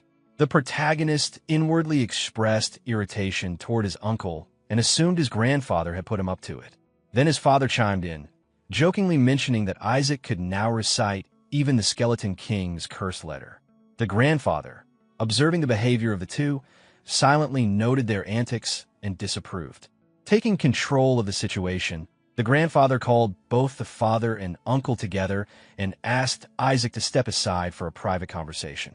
Isaac agreed and followed him. The grandfather activated a holy art, third-tier holy art, absolute soundproofing to ensure privacy. The protagonist's father asked why such a measure was necessary. The grandfather replied that even his office no longer felt secure. The father and uncle grew serious, realizing the conversation was about Isaac. The grandfather reflected on Isaac's ordination ceremony and then, looking grave, revealed something critical. He believed Isaac had been chosen by an evil god during the last ordination. The elders gathered, discussing Isaac's divine crest. The grandfather explained that the god Isaac chose clearly wasn't ordinary. During the ritual, a crest appeared that had never been recorded in ordination history, witnessed only by the Pope and the Gold Cardinal. The Pope immediately attempted to eliminate Isaac, which shocked the family. The grandfather clarified that such a reaction only made sense if the crest belonged to an evil god. Another family member suggested a different possibility. The crest might belong to a god associated with the Golden Faith, known for their obsession with purity and refusal to accept anything mixed. If someone from the Joshua lineage contracted with a god revered by the Golden Faith, possibly even a god never summoned before, those followers would react aggressively. Isaac's father briefly believed that could be true, but the grandfather doubted Isaac had even formed a proper divine contract. The family was collectively skeptical. The grandfather then instructed Goel to contact the papal house and investigate which god had made contact with Isaac. Goel resisted, but the grandfather promised to reward Shuri with a sacred relic if the investigation succeeded and stated Isaac will be placed under strict supervision until the start of his apprenticeship. If Isaac produced the same result during the faith test again, his path would lead toward becoming a dark priest. Everyone froze at the possibility. Goel panicked internally, realizing that if Isaac became a dark priest, the entire Joshua family would be branded as traitors and punished by association. Shuri could even be excommunicated. The grandfather declared that they had to prevent that outcome at all costs. The scene shifted. Isaac's father and uncle gathered the nephews to prepare them for their upcoming apprenticeships. They reminisced briefly about their own harsh experiences with seniors, though not fondly. They explained how apprentices would work alongside seniors to discover their roles, learn duties beyond the academy, and be evaluated for future assignments. After the apprenticeship, they would officially form contracts with their chosen gods. Isaac acknowledged this and asked when he could participate in the offering festival. His father was delighted by his interest. Isaac, determined, stated internally that he was focused on the subordinates of the execution king, intending to deal with them personally. His father proudly explained the festival, a large gathering where offerings were made to gods as a form of worship, involving crowds, yet fundamentally representing personal expressions of faith. He elaborated that offerings were essentially rituals, traditionally conducted by groups, though the intent of the gathering determined whether something counted as prayer or ritual. Isaac silently noted how deeply his father was invested in the explanation. Internally, Isaac had a darker motive. He planned to capture any lesser god or angel attending the festival and tear it apart. His father enthusiastically praised Isaac's resolve, believing it reflected righteous devotion toward executing the Skeleton King's follower. Goel then reminded the heirs that the team with the highest score would earn the honor of carrying out the execution. Shuri accepted the responsibility seriously. Isaac immediately questioned the idea of needing a team, realizing the mission would be approached as a group task rather than an individual one. The father wished for all the children to perform well and achieve their goals. Isaac agreed outwardly, though internally he planned to eliminate the other teams and rescue them afterward. He remained determined to put in effort. Goel nervously questioned Isaac about the ordination ceremony, specifically which god had chosen him. Isaac recalled that the crest he saw was revolting to the point of nausea.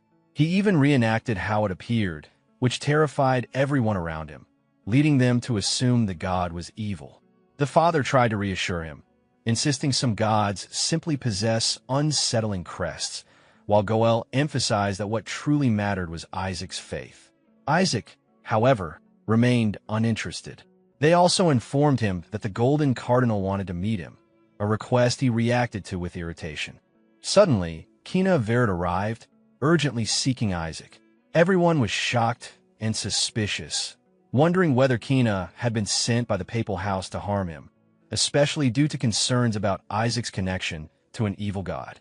Kina approached Isaac intensely, believing he'd been training in isolation for years to refine his skills, and recognized him as vastly superior. Kina felt Isaac was wasting his potential by becoming an apprentice priest. Isaac found Kina unsettling, while his companion thought Kina seemed mentally unstable. Kina then urged Isaac to train alongside him under his grandfather, skip the apprenticeship entirely, and directly enter the professional ranks, even suggesting they could defeat the Skeleton King together and lead the Holy Empire. Shuri silently acknowledged the offer was tempting and far too beneficial to pass up. Isaac rejected the offer without hesitation. Kina was stunned, but Isaac insisted on advancing through the apprentice system like everyone else. When Kina tried to convince him further by offering high-level qualifications and skipping years of training, Isaac declined again and even suggested Kina take Shuri instead. Kina dismissed Shuri as incomparable to Isaac, while Isaac awkwardly agreed despite trying to defend her. Shuri became furious internally. Kina revealed he had seen Isaac drive away a demon using only intimidation, proving Isaac possessed rare talent. Isaac realized Kina wanted to learn that ability and became even less willing to accept the offer. He attempted to end the conversation, finding the idea of receiving personal lessons repulsive. When Kina reacted angrily, Isaac doubled down and nearly escalated the situation, only to be interrupted by the grandfather, who told Kina to leave and warned that associating with Isaac would only corrupt him. Kina grew enraged and silently vowed to destroy Isaac's clan. The scene shifts to the Pentagon, the series of trials every apprentice priest must take in the order of white, gold, blue, black, and red, each supervised by a cardinal of the corresponding faith. As Isaac walks toward the exam hall, he reflects on how passing these trials will make him a full priest. He notices that the 30 children in his assigned group come from powerful families and similar religious circles, suspecting the church intentionally grouped them to spark internal power struggles. Confident that attending school early was the right move, he plans to train the group hard, pass the trials, rescue his subordinates, and create a strong first impression. When he enters the room, the entire group focuses on him with hostility. They surround him, believing he had bullied Shuri, and the older trainees attempt to discipline him under the pretense of acting as senior brothers. They mock him for being childish and underestimate him, assuming he is weak. Before they finish provoking him, Isaac strikes first, knocking the lead boy unconscious with a direct punch. The rest of the group is stunned and panicked, unable to process how quickly he retaliates. He overwhelms the crowd using sheer force and energy, subduing them all and leaving them piled beneath him in a forced formation that he considers teamwork. Shuri arrives to find the entire group defeated and pinned, confused about Isaac's idea of bonding while the others beg for help. Isaac insists that their physical pile counts as unity for the evaluation, while Shuri recognizes it as forced submission rather than cooperation. Isaac then presents a list revealing that the same boys have been exploiting Shuri for years under various excuses. He believes that even though Shuri's family never required repayment, allowing others to take advantage of him was unreasonable. Isaac stood over the defeated group, and one of the boys beneath him panicked, insisting that their families had nothing to offer anyway. Isaac responded coldly, implying that everyone had something to contribute as long as they could work, insisting that he only expected fairness and loyalty from them. The group, terrified, agreed instantly. Isaac then stepped off them and casually ended the so-called bonding session. Shuri, still worried about the upcoming evaluation where unity was the first category and a single low score meant elimination, questioned Isaac's methods.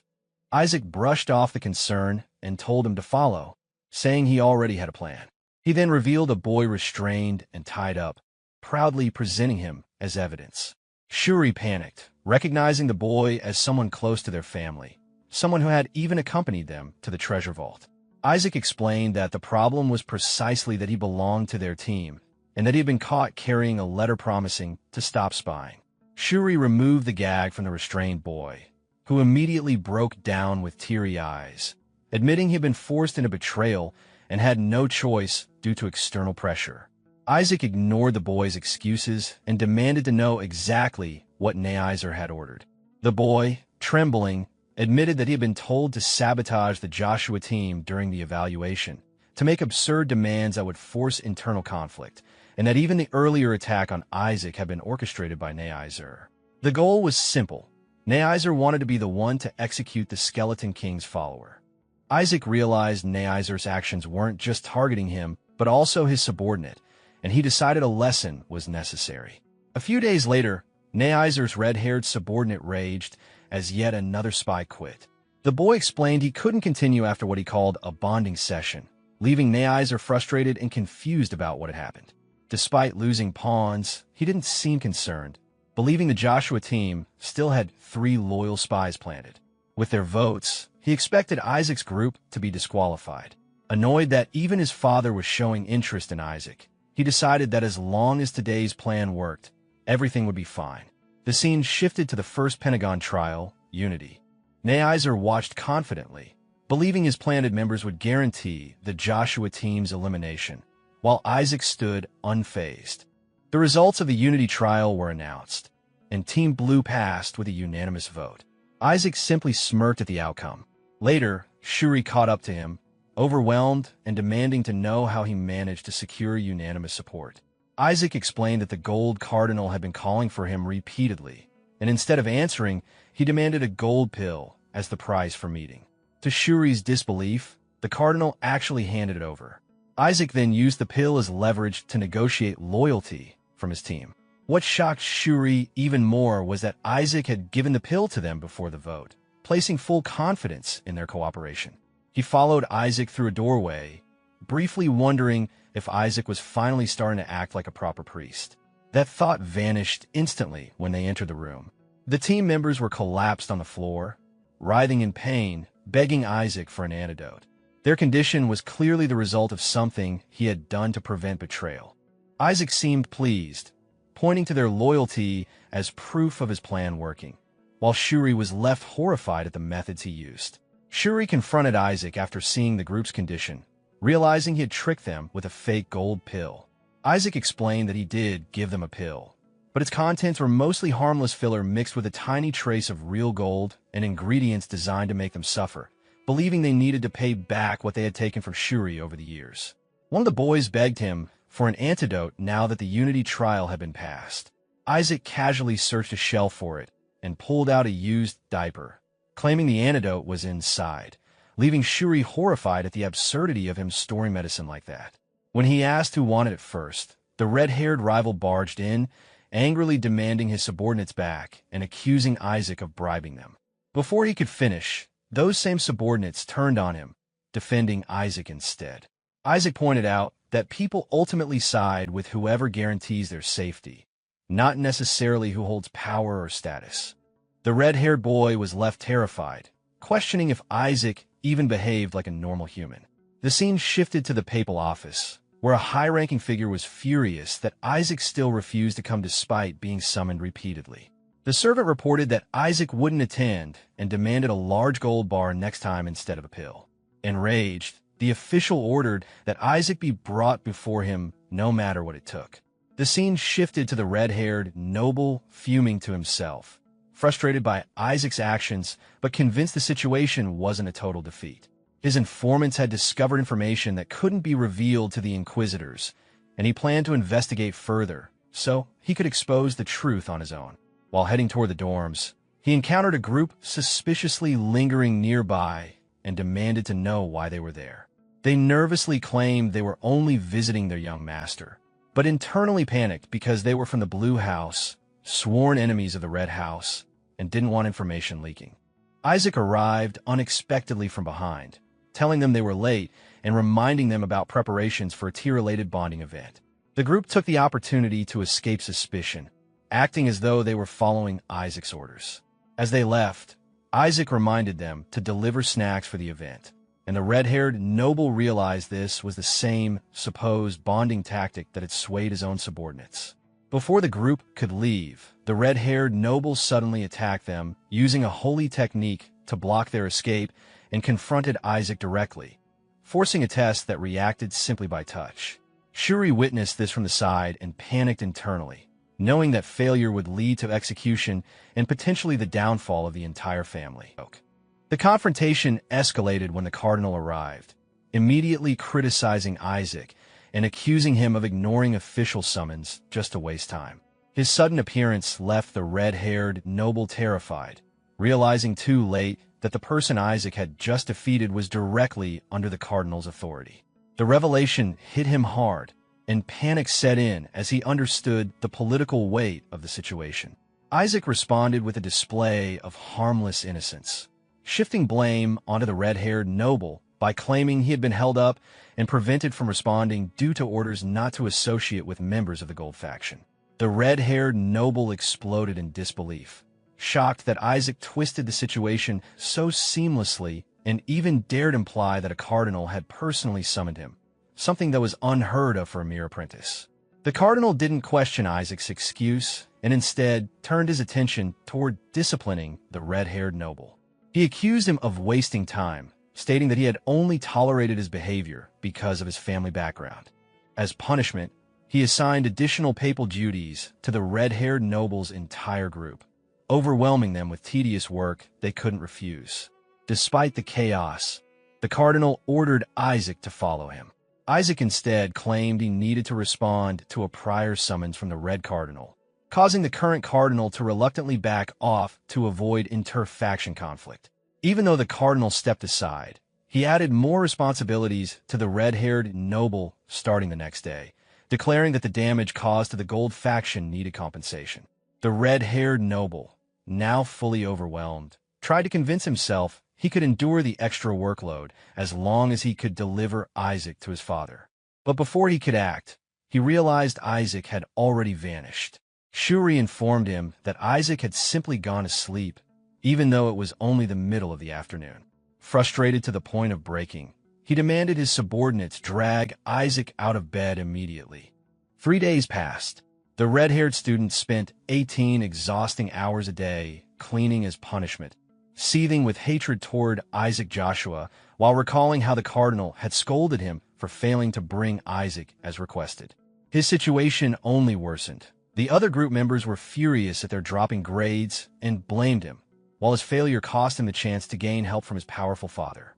Realizing that earning his father's support required capturing Isaac first, he waited inside the chapel for hours, convinced Isaac would eventually come to pray. After 6 hours of waiting, a girl arrived and reminded him angrily that his mission scores were dropping and he needed to leave, but he refused, desperate to confront Isaac before fulfilling other duties. Eventually, Isaac appeared, and chaos ensued as the red-haired boy tried to break free from those pulling him away. From a distance, Shuri observed Isaac's actions and noted that he was intentionally interfering with the boy's schedule solely for amusement. Isaac enjoyed the chaos, while Shuri pointed out that their previous meeting with the Red Cardinal had actually created an advantage. Shuri explained that the cardinal they had encountered would never grant them a king-level evaluation. He then clarified the ranking system. King denoted an irreplaceable talent, followed by Queen for national-level talent, Bishop for exemplary ability, Knight for skill-focused talent, Pawn for average capability, and Skeleton for those deemed unfit for priesthood. The possibility of receiving a skeleton rating posed a major threat, as such a score would lead to demotion back to the academy, and Shuri noted that the cardinal likely bore a personal grudge that made such a rating a real risk. He explained the origin of this grudge.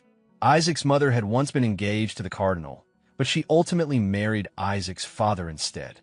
The engagement had been arranged between their families, so the situation was technically permissible, but deeply humiliating for the cardinal. Isaac's psychic then appeared and insisted that the cardinal's resentment was strong enough to justify wanting Isaac dead. Shuri suggested that winning favor with the Red Cardinal would serve as a counterbalance, since the Gold faction needed to pass through the Red Pentagon as well. If Isaac secured influence within Red, it could prevent Verret from assigning them a skeleton grade.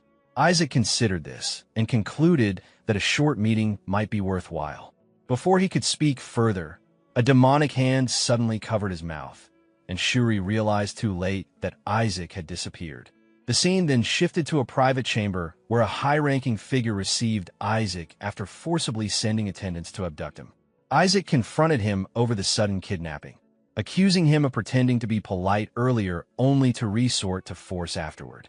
The eminent figure dismissed the chaos and stated he had something important to propose. He then revealed his true intention. He wanted Isaac to become the adopted son of House Gold. Isaac was stunned by the proposal, questioning internally whether joining the Gold family was a political trap, a ploy to separate him from the Joshua household, or simply mockery.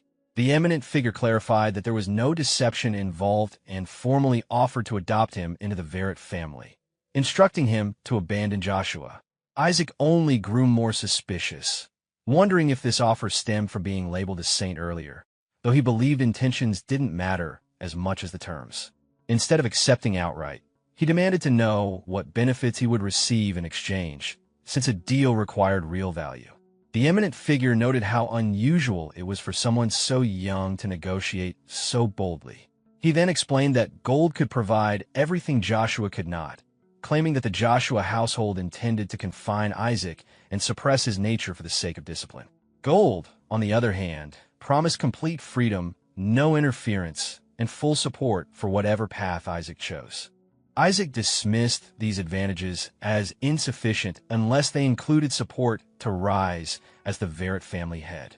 The eminent figure observed that Isaac harbored ambitions toward the papacy, suggesting that joining Gold would strategically align with such goals. Isaac countered by reaffirming loyalty to the Blue faction and insisted that simple temptations couldn't sway him, until the eminent figure dramatically expanded the offer, listing extensive benefits including personal land ownership, a vault of gold, private soldiers, tax exemption, a mansion larger than Joshua's, multiple villas, and rights equivalent to a direct bloodline member. Isaac casually responded that he would consider the offer. Believing progress had been made, the eminent figure prepared to proceed with alignment procedures and instructed Isaac not to inform Joshua yet. Isaac brushed off the warning dismissively. At that moment, they noticed someone eavesdropping. Shuri had overheard everything, panicked, and pretended to know nothing while reacting in fear. The eminent figure dismissed the concern, insisting the only thing that mattered was Isaac's final decision and that informing Joshua would not change the outcome. Isaac then clarified that he had not agreed to anything and had only said he would think about it. He declared that he would never join the papal house, even at the cost of his life. The eminent figure questioned his resolve, and Isaac reaffirmed it. The room filled with a strong aura of anger as the eminent figure compared him to someone named Jamie, expressing frustration that Isaac repeated the same words and attitude. He threatened to exile Isaac permanently, deny his future as a priest or saint, prevent him from ever becoming pope, and even use papal authority to ban him from the Holy Empire entirely. Isaac, unfazed, responded that if that happened, he would simply create a country where priests and popes were unnecessary.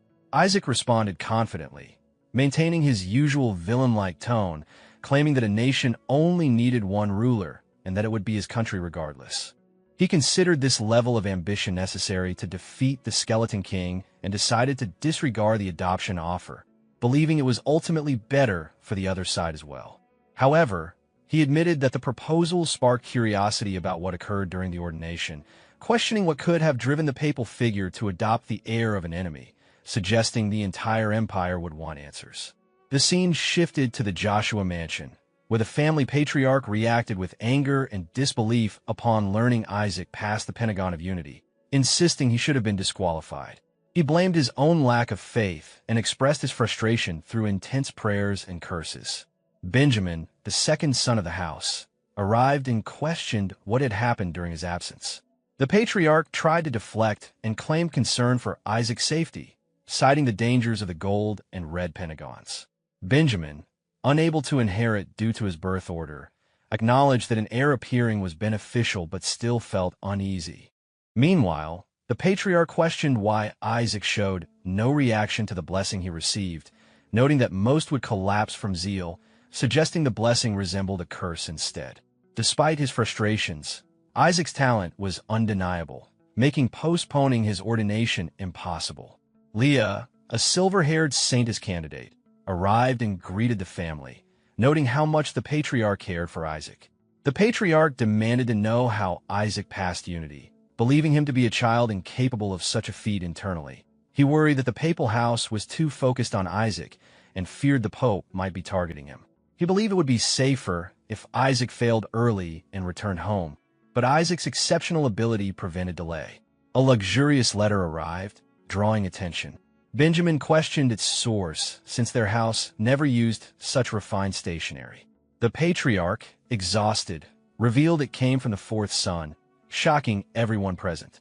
The father questioned why Noel suddenly sent a letter, and the patriarch revealed its contents. Noel demanded he step down from the head seat immediately due to his age, implying he could die anytime.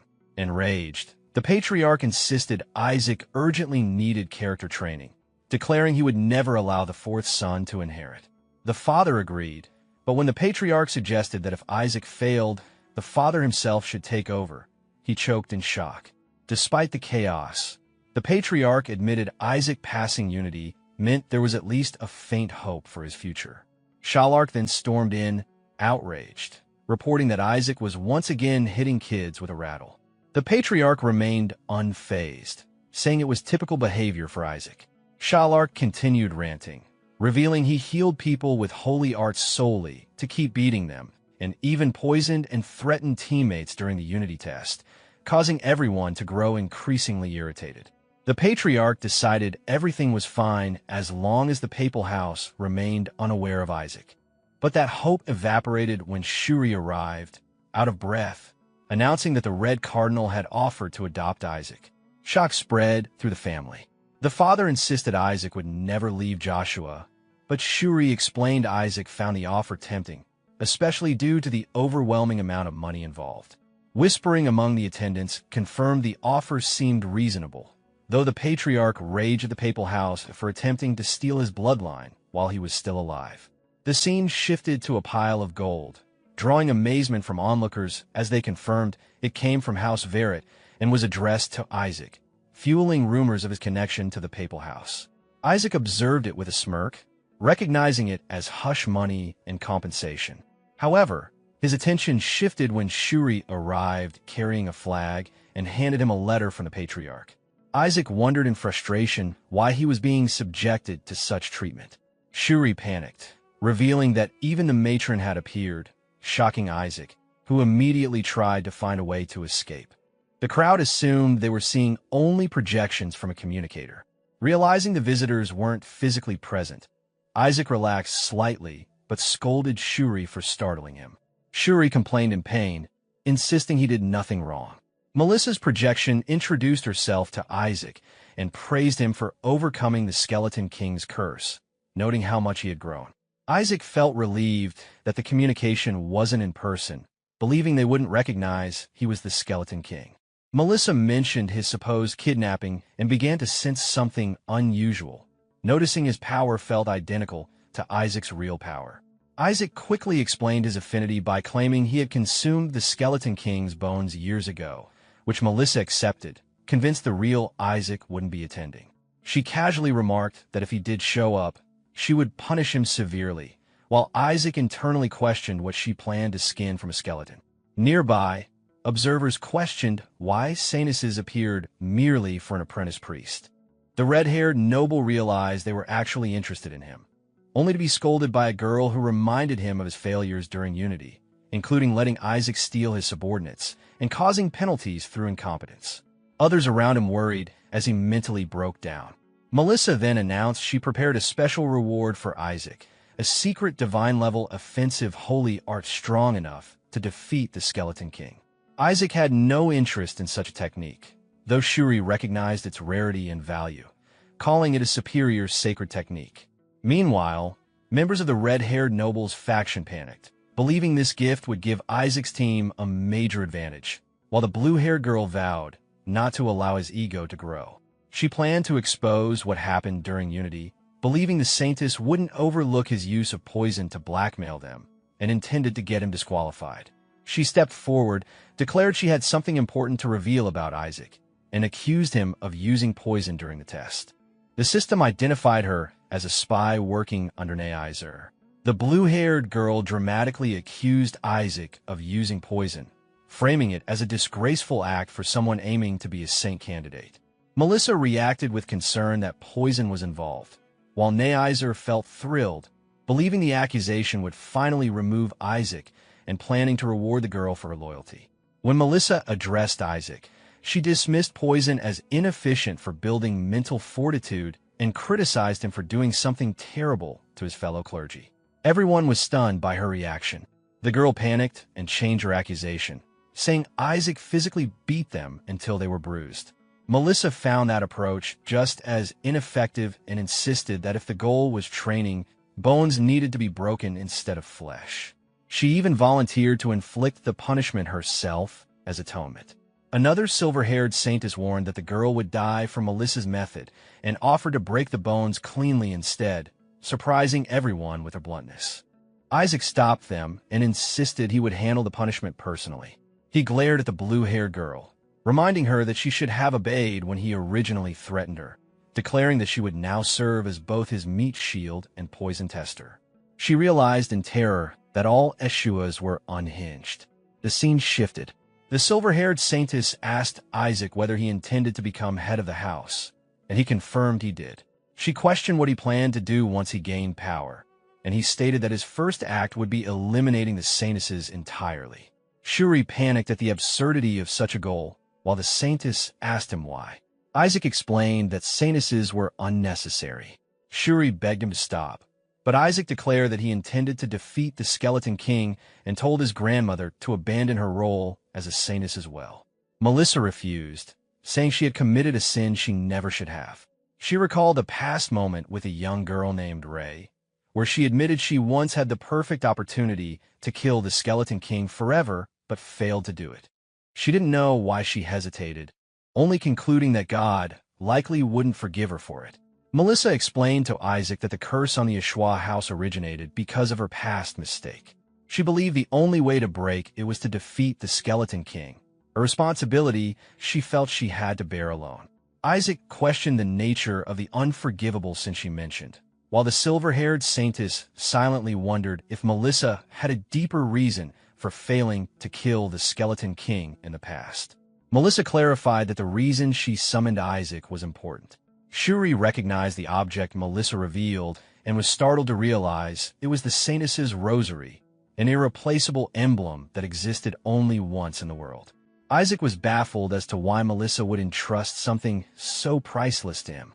Melissa explained that she had infused it with her power to compensate for his weak, offensive holy spells, giving him access to a divine technique whenever necessary. She noted that future challenges could not be cleared through purification alone and promised to teach him exorcism herself once she arrived in Hela. Internally, Isaac wished she would stay away. The silver-haired saintess prepared to depart as well, then suggested that Isaac possessed a mana core. Isaac panicked, wondering how she discovered something even Melissa failed to notice, and briefly considered eliminating her. She clarified that she meant the sealed mana core taken from the annex, noticing the outline hidden beneath his coat. Isaac reluctantly affirmed it, thinking about how impossible it had been to absorb or unseal despite his efforts. The silver-haired saintess offered a necklace capable of breaking the mana core's seal. Isaac was stunned that she not only knew about the core, but willingly gave him the means to unlock it. She wasn't sure he could use it properly, but acknowledged that he was attempting to revive the family's secret arts.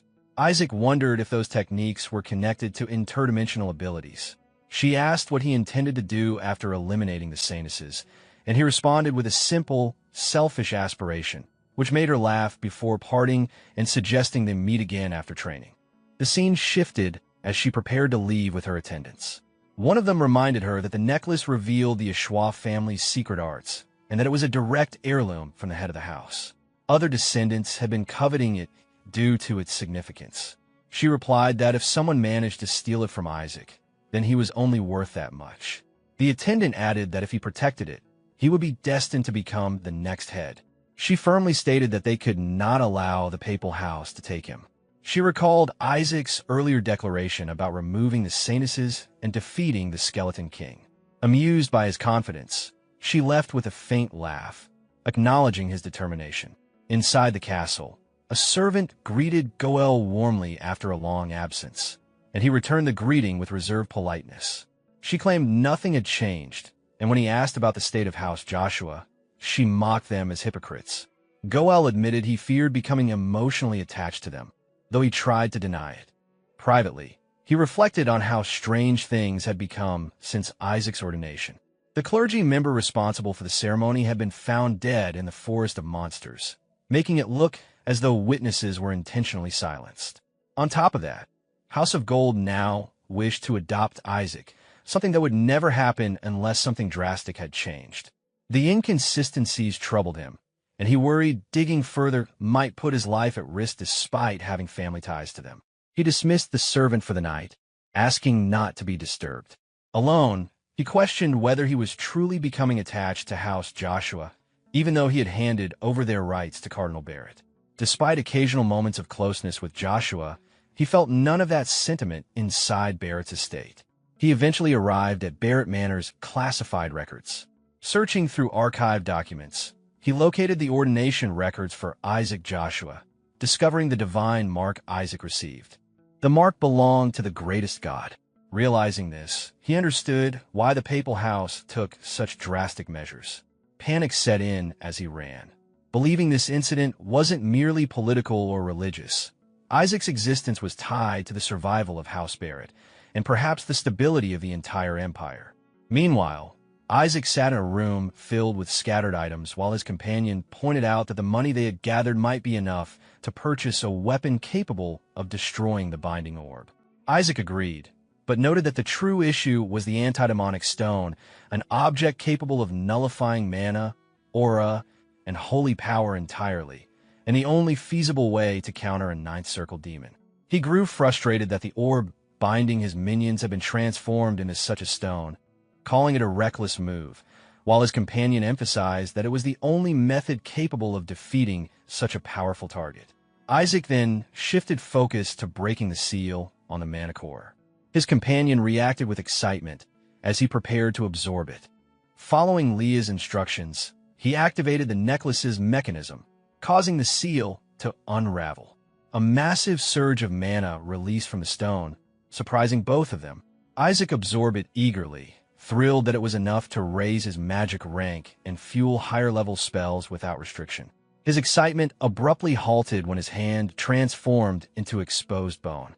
Panic set in as he recognized it as the Skeleton Curse, the very phenomenon that had allowed the Skeleton King to become the strongest demon lord through the reversal between life and death. His companion reacted in shock, fearing the curse might begin overtaking Isaac's entire body. Isaac reassured himself that his body held multiple divine blessings, which prevented the curse from consuming him immediately. The sudden surge in mana had simply thrown off the internal balance, amplifying the curse rather than overpowering it. His companion pointed out that the imbalance could be fixed through holy power, but Isaac complained that doing so would require prayer, something he wanted to avoid. Although his body could naturally convert mana into divine mana, he grew impatient at the thought of waiting. When the idea of siphoning holy mana from Rosario was suggested, he rejected it, concerned about wasting power and risking discovery. He decided instead to use the Pentagon's red test, believing that the heretical trial would drastically increase his divine mana. Until then, he planned to bind his skeletal hand to hide the curse's effects. Just as he settled into his plan, Shuri appeared unexpectedly. Startled, Isaac hit his arm, trying to downplay the situation while she questioned why he was acting strangely. She pushed to see the injury, and when he reluctantly revealed his exposed bones, she reacted in shock. Isaac's companion urged him to erase her memory, but he refused, believing using such magic on another human would expose him further. Shuri misunderstood the cursed condition entirely, assuming his decayed body was the cause of his moral corruption rather than the result of demonic interference. She compared his condition to ancestral cases in the family where talented men were born with physical deformities, wondering why Isaac suffered both physical flaws and questionable ethics. Isaac momentarily considered killing him out of frustration. Instead, Shuri urged him to report the issue to their elders and seek treatment, believing his lifespan could be extended if the curse were healed. Isaac panicked internally, knowing exposure would reveal his identity as the Skeleton King.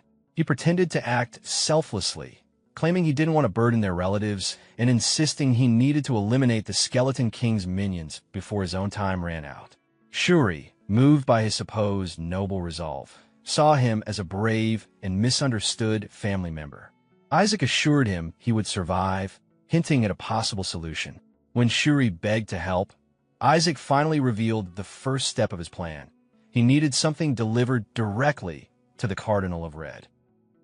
20 days later, the dining hall was filled with complaints as everyone ranted about Isaac's recent actions. They accused him of setting traps around the house, bombs, poison gas, and even cyanide, treating his so-called training like attempted murder. Isaac remained unfazed, insisting that everything was part of his personalized plan. When they challenged him about the dangerous objectives he assigned, he simply told them to prepare and handed them sandbags, explaining they would need physical strength for the upcoming Pentagon test. The group protested, insisting the next test should be the Pentagon of Gold, but Isaac explained that he had mixed up the order and that the next stage was actually the physical Pentagon of Red. Despite their confusion and irritation, he pushed them into intense training, increasing the demand from 50 laps to 100 and threatening consequences if they didn't get first place. Exhausted and frustrated, they later gathered together, some throwing their sandbags aside and arguing that they didn't need to push themselves so hard.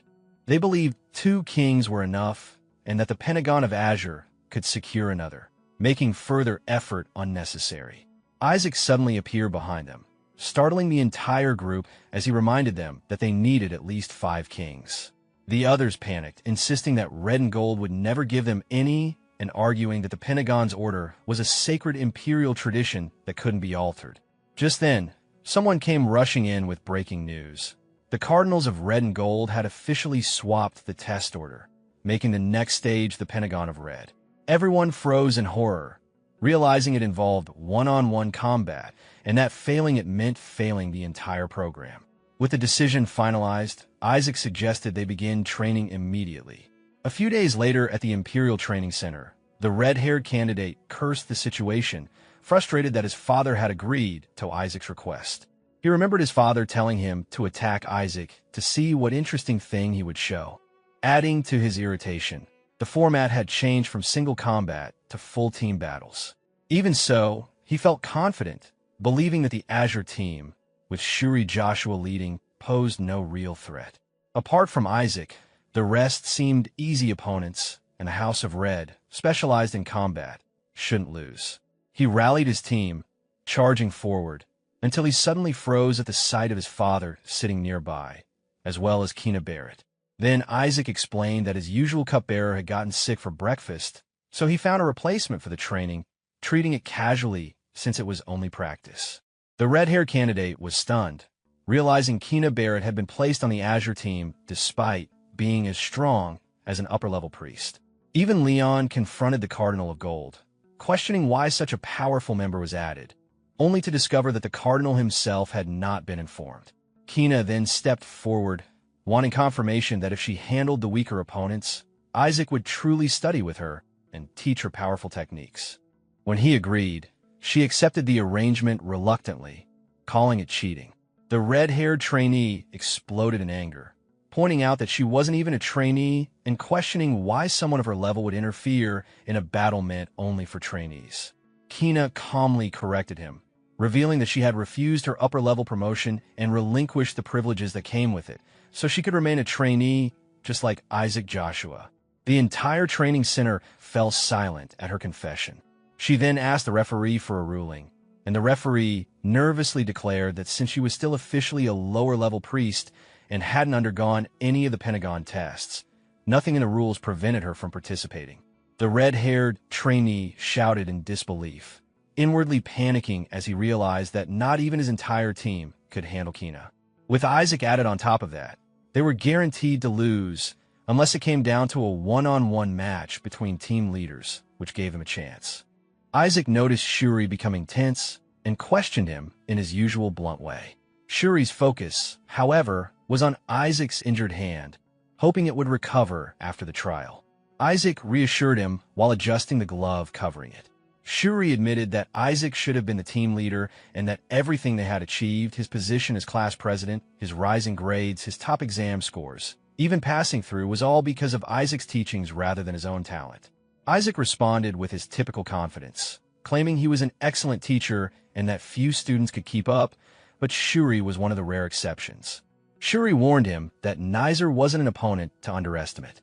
Isaac dismissed the concern, saying that if everything Shuri said was true, even dealing with a loud red-haired opponent wouldn't be difficult.